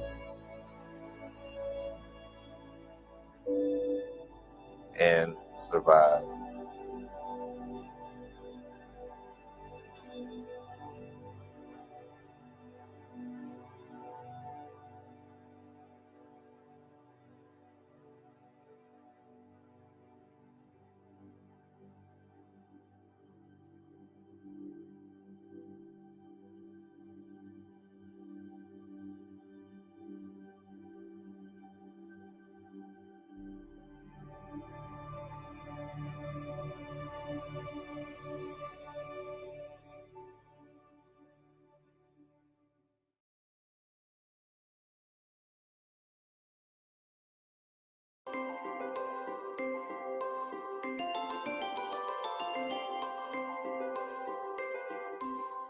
This is a very important message.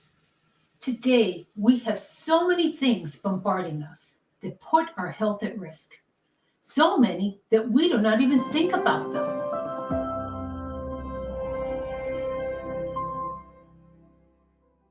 And let's face it, we cannot live in a vacuum. I think many people have had a false sense of security with social distancing. I'm not at all criticizing cleanliness or maintaining safe boundaries. But with all these extra precautions, there are still so many risks getting through to us. How? All the contaminants in our air, our food, and our water. Think about it. The air we breathe, the water we drink, and the food we eat. This next year, I'd like to see all of us really level up on our health. Here at the Movement for Global Health, we want to keep you informed.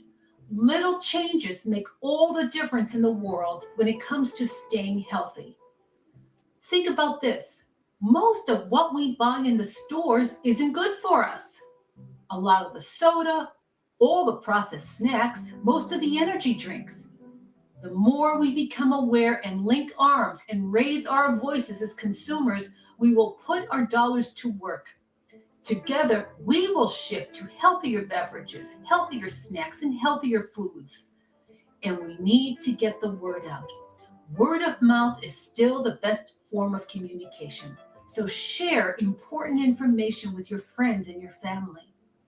Here at the Movement for Global Health, we are here for wellness, prevention, and a new era of health.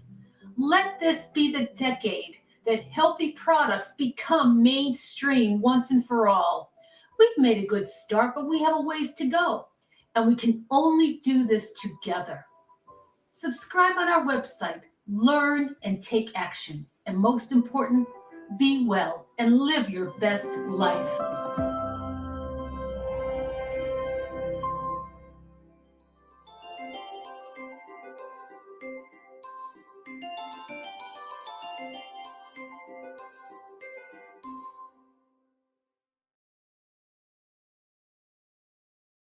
Was slowly bringing me to a point that would ultimately cost me my life.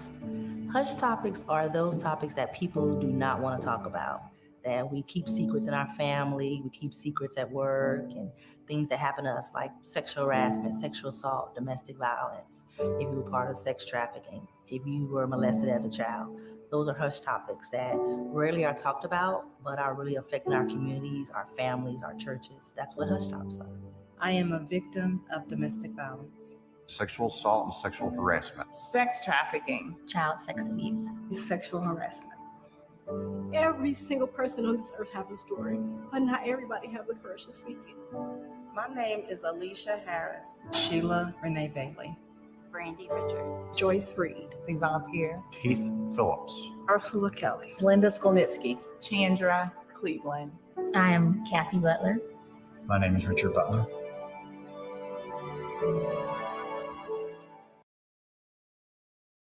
Hello, and welcome to the NL Brothers show and podcast, where we inspire, encourage, and empower people to live a healthy lifestyle.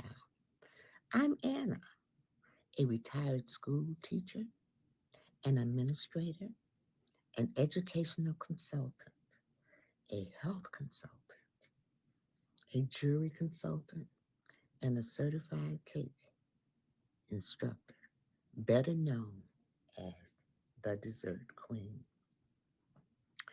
I have many interests like gardening, knitting, sewing, quilting, and baking that I hope I can share with you. The issue of healthy lifestyles, really self-care, became important to me when my mom was diagnosed with dementia. I realized then that the public was lacking in self-care knowledge, skills to help us function and live healthier lifestyles. This podcast is about helping people maintain and improve their lives. Effective self-care requires a balance of activities that focus on different aspects of health: physical, mental, social, spiritual, and emotional. These are topics that are essential to feeling and performing at your best. These are topics that appeal to all ages. This podcast will provide workshops, guest speakers, and hands-on experiences on these various topics.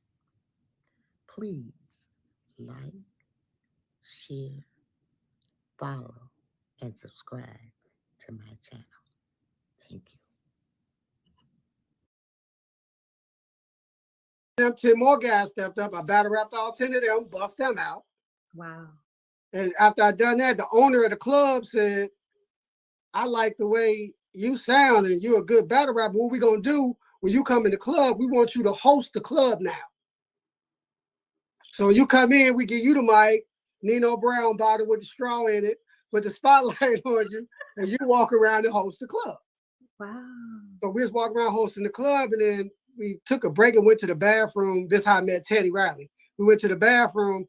We're in the bathroom trying to use the bathroom, and this guy steady tapping on my shoulder trying to battle rap me while I'm using the bathroom. Bathroom, bro, I got you. Give me 1 second.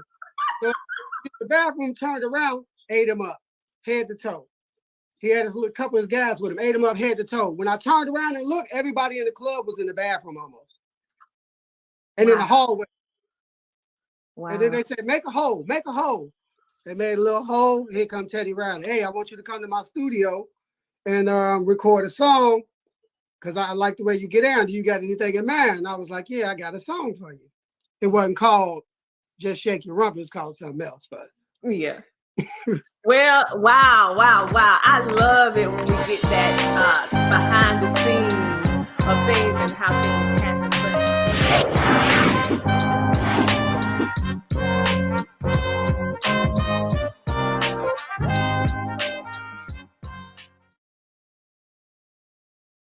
Men thoughts. Men are often hesitant to seek help from others because they don't want to be seen as emotional or weak. Men need somewhere to go to talk about the tough topics in life. Men Thought Podcast is a safe space for men to share their thoughts and feelings. This podcast is where men discuss their thoughts on business, well-being, fatherhood, relationships, money, and more. You'll be able to gain insight and different perspectives about men's life journeys. It's time for Men Thought Podcast. Take a seat.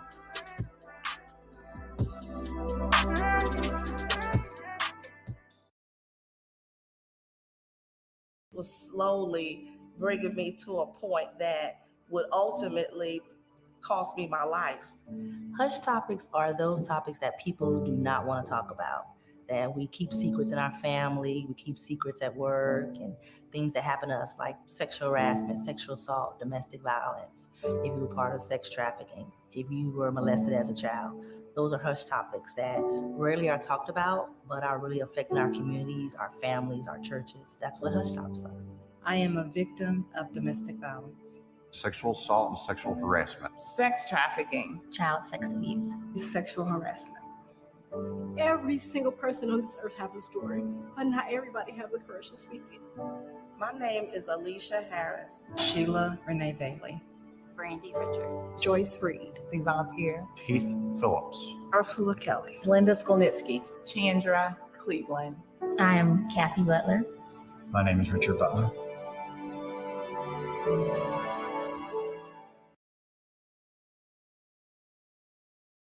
It's your own procrastination. It's your own fear. Only thing you gotta do is say, I'm gonna just give it 10%. I'm gonna give it 10% of what I can do. I know what I'm capable of. I'm gonna just give it 10% of my capabilities. And it will change your whole life forever. Most of y'all people watching right now have not even given your business an honest 10% of your effort. You spend more time watching Netflix. You spend more time scrolling through social media. You spend more time driving back and forth to work than you do working on your company. You don't even give your company 10%.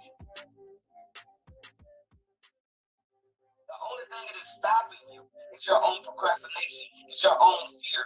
Only thing you gotta do is say, I'm gonna just give it 10%. I'm gonna give it 10% of what I know what I'm capable of. I'm gonna just give it 10% of my capabilities. And it will change your whole life forever. Most of y'all people watching right now have not even given your business an honest 10% of your effort. You spend more time watching Netflix. You spend more time scrolling through social media. You spend more time driving back and forth to work than you do working on your company. You don't even give your company 10%. The only thing that is stopping you is your own procrastination. It's your own fear. Only thing you gotta do is say, I'm gonna just give it 10%. I'm gonna give it 10% of what I know what I'm capable of. I'm gonna just give it 10% of my capabilities. And it will change your whole life forever. Most of y'all people watching right now have not even given your business an honest 10% of your effort. You spend more time watching Netflix. You spend more time scrolling through social media. You spend more time driving back and forth to work than you do working on your company. You don't even give your company 10%. The only thing that is stopping you is your own procrastination. It's your own fear. Only thing you gotta do is say, I'm gonna just give it 10%. I'm gonna give it 10% of what I know what I'm capable of. I'm gonna just give it 10% of my capabilities. And it will change your whole life forever.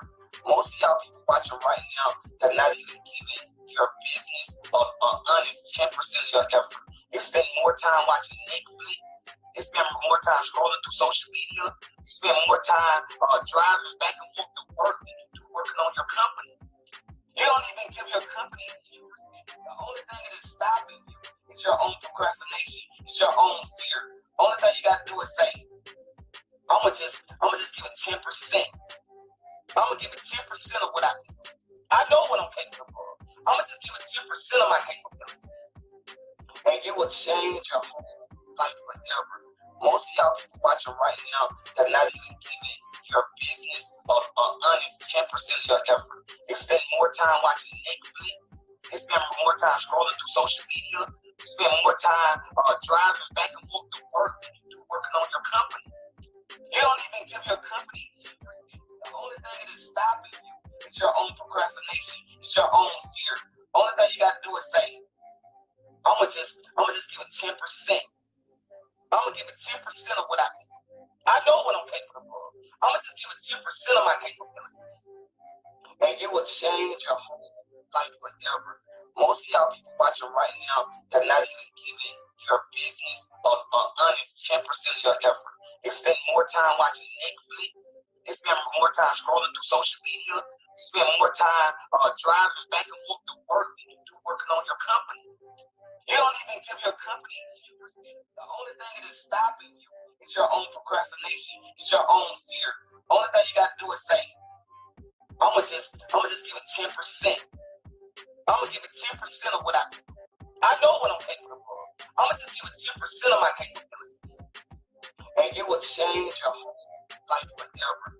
Most of y'all people watching right now have not even given your business an honest 10% of your effort. You spend more time watching Netflix. You spend more time scrolling through social media. You spend more time driving back and forth to work than you do working on your company. You don't even give your company 10%. The only thing that is stopping you is your own procrastination. It's your own fear. Only thing you gotta do is say, I'm gonna just give it 10%. I'm gonna give it 10% of what I know what I'm capable of. I'm gonna just give it 10% of my capabilities. And it will change your whole life forever. Most of y'all people watching right now have not even given your business an honest 10% of your effort. You spend more time watching Netflix. You spend more time scrolling through social media. You spend more time driving back and forth to work than you do working on your company. You don't even give your company 10%. The only thing that is stopping It's your own fear. Only thing you gotta do is say, I'ma just give it 10%. I'ma give it 10% of what I know what I'm capable of. I'ma just give it 10% of my capabilities. And it will change your whole life forever. Most of y'all people watching right now have not even given your business an honest 10% of your effort. You spend more time watching Netflix. You spend more time scrolling through social media. You spend more time driving back and forth to work than you do working on your company. You don't even give your company 10%. The only thing that is stopping you is your own procrastination. It's your own fear. Only thing you gotta do is say, I'ma just give it 10%. I'ma give it 10% of what I know what I'm capable of. I'ma just give it 10% of my capabilities. And it will change your whole life forever. Most of y'all people watching right now have not even given your business an honest 10% of your effort. You spend more time watching Netflix. You spend more time scrolling through social media. You spend more time driving back and forth to work than you do working on your company. You don't even give your company 10%. The only thing that is stopping you is your own procrastination. It's your own fear. Only thing you gotta do is say, I'ma just give it 10%. I'ma give it 10% of what I know what I'm capable of. I'ma just give it 10% of my capabilities. And it will change your whole life forever. Most of y'all people watching right now have not even given your business an honest 10% of your effort. You spend more time watching Netflix. You spend more time scrolling through social media. You spend more time driving back and forth to work than you do working on your company. You don't even give your company 10%. The only thing that is stopping you is your own procrastination. It's your own fear. Only thing you gotta do is say, I'ma just give it 10%. I'ma give it 10% of what I know what I'm capable of. I'ma just give it 10% of my capabilities. And it will change your whole life forever. Most of y'all people watching right now have not even given your business an honest 10% of your effort. You spend more time watching Netflix. You spend more time scrolling through social media. You spend more time driving back and forth to work than you do working on your company. You don't even give your company 10%. The only thing that is stopping you is your own procrastination. It's your own fear. Only thing you gotta do is say, I'ma just give it 10%. I'ma give it 10% of what I know what I'm capable of. I'ma just give it 10% of my capabilities. And it will change your whole life forever. Most of y'all people watching right now have not even given your business an honest 10% of your effort. You spend more time watching Netflix. You spend more time scrolling through social media. You spend more time driving back and forth to work than you do working on your company. You don't even give your company 10%. The only thing that is stopping you is your own procrastination. It's your own fear. Only thing you gotta do is say, I'ma just give it 10%. I'ma give it 10% of what I know what I'm capable of. I'ma just give it 10% of my capabilities. And it will change your whole life forever. Most of y'all people watching right now have not even given your business an honest 10% of your effort. You spend more time watching Netflix. You spend more time scrolling through social media. You spend more time driving back and forth to work than you do working on your company. You don't even give your company 10%. The only thing that is stopping you is your own procrastination. It's your own fear. Only thing you gotta do is say, I'ma just give it 10%. I'ma give it 10% of what I know what I'm capable of. I'ma just give it 10% of my capabilities. And it will change your whole life forever. Most of y'all people watching right now have not even given your business an honest 10% of your effort. You spend more time watching Netflix. You spend more time scrolling through social media. You spend more time driving back and forth to work than you do working on your company. You don't even give your company 10%. The only thing that is stopping you is your own procrastination. It's your own fear. Only thing you gotta do is say, I'ma just give it 10%. I'ma give it 10% of what I know what I'm capable of. And you're looking for a way to share your mission, your purpose, your products and services literally with the world faster, safer, and easier, making your brand accessible to millions from the comfort of your home. I want to encourage you to join our CTR Media Network's Learn How to Start a Podcast and Monetize It class. Why? This class was designed for entrepreneurs like yourself as a resource to provide 3 keys. Key 1, provide you with the knowledge to start a podcast. Key 2, provide you with the knowledge to successfully launch your podcast. Key 3, provide you with the knowledge to understand how you can monetize your podcast, creating multiple streams of income. We want you to impact the world with good, while you build multiple streams of income and opportunities for yourself. The world is never too saturated for you and your message. Utilize podcasting as a tool to help you impact the world with good. Go to www.ctrmedianetwork.com and join our class today.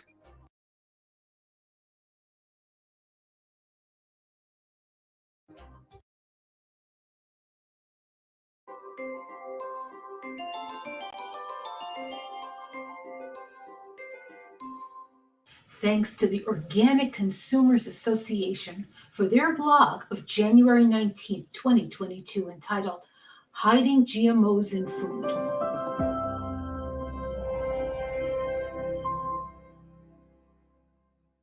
OCA has been on the forefront for decades, warning about the risks of GMO foods, all of which are contaminated with toxic pesticides and chemicals. OCA reminds us of the decades of advocating for GMO labeling laws so consumers know what's in their food, and the very disheartening shutdown of those efforts with the DARK Act.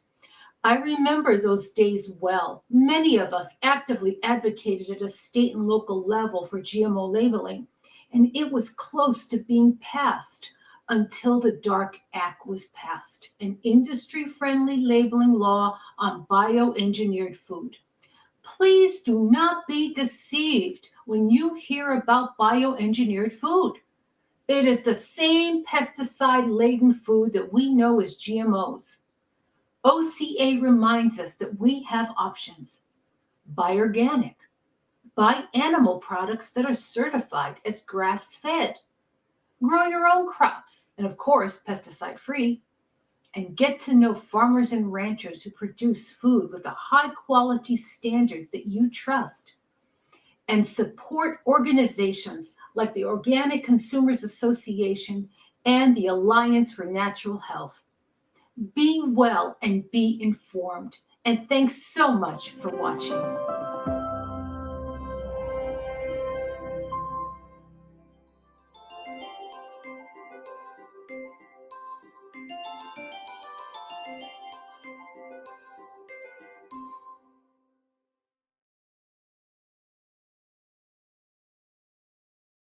Adrienne Brown, the homeschool mom of 8, and I'm here today answering questions that I have gotten in forums, my YouTube, not YouTube, but my Facebook group, or just groups that I'm in.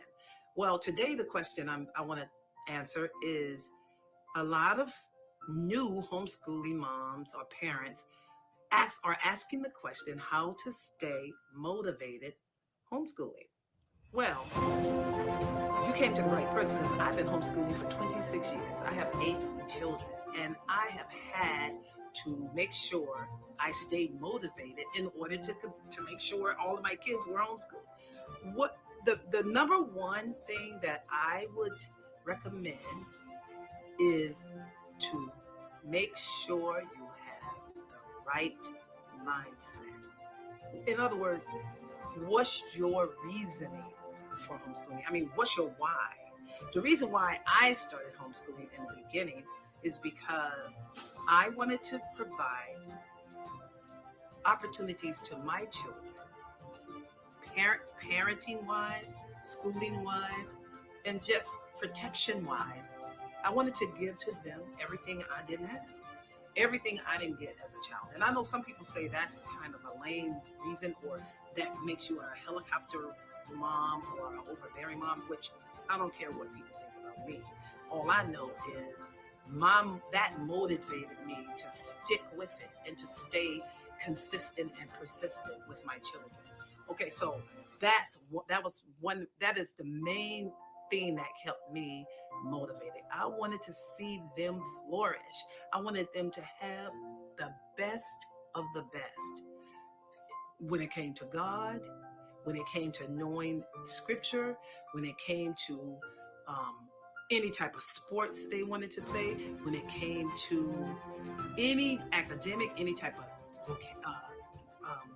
what am I thinking about? Any type of job, any kind of vocation that they were interested in, I made sure that they were exposed to that. I tried my best to give them what they thought that they desired at the time, and it turns out today they're all the first four are all men now, and everything they chose back then is not what they actually decided to do now, but it still was my motivation to make sure they need to see that to show them that they can be successful.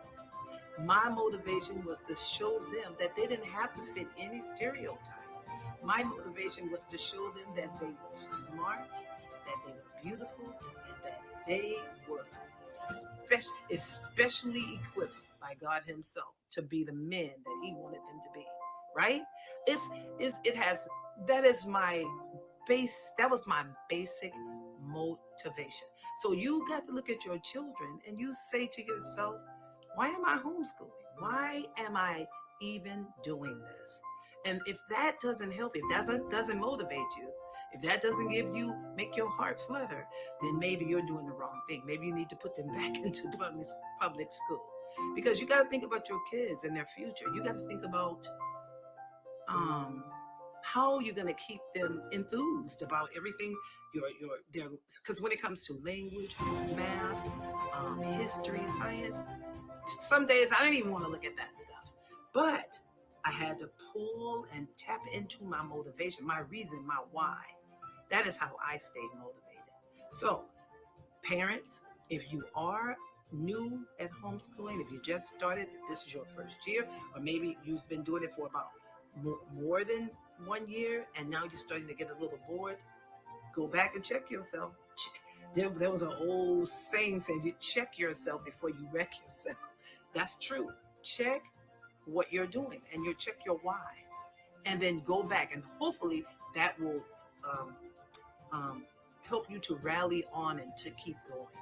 If not, then you have to make another decision. Do I want to keep doing this or not?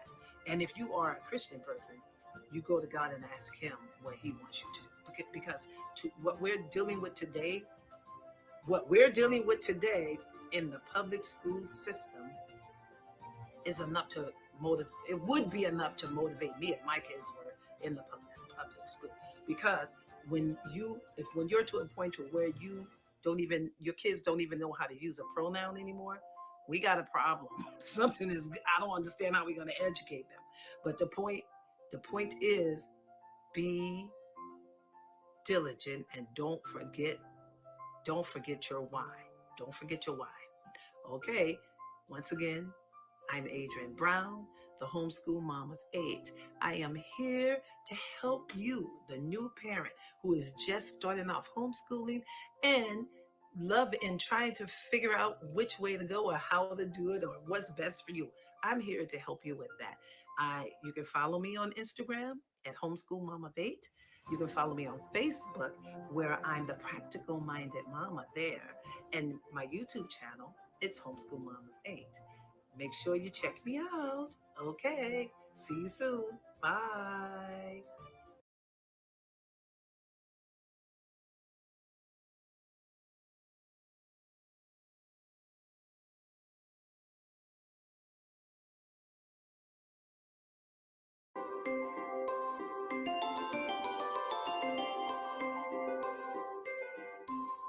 Welcome to the movement for global health.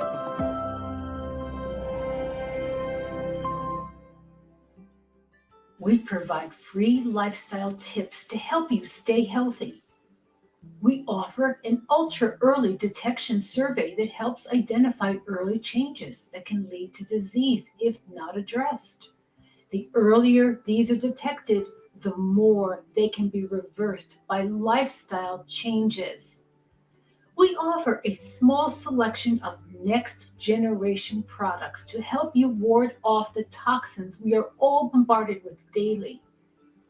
We have a 501c3 that is raising funds for world-class studies that validate an integrative medicine approach. We also raise funds for quality nutrition to be donated to the world's most vulnerable populations.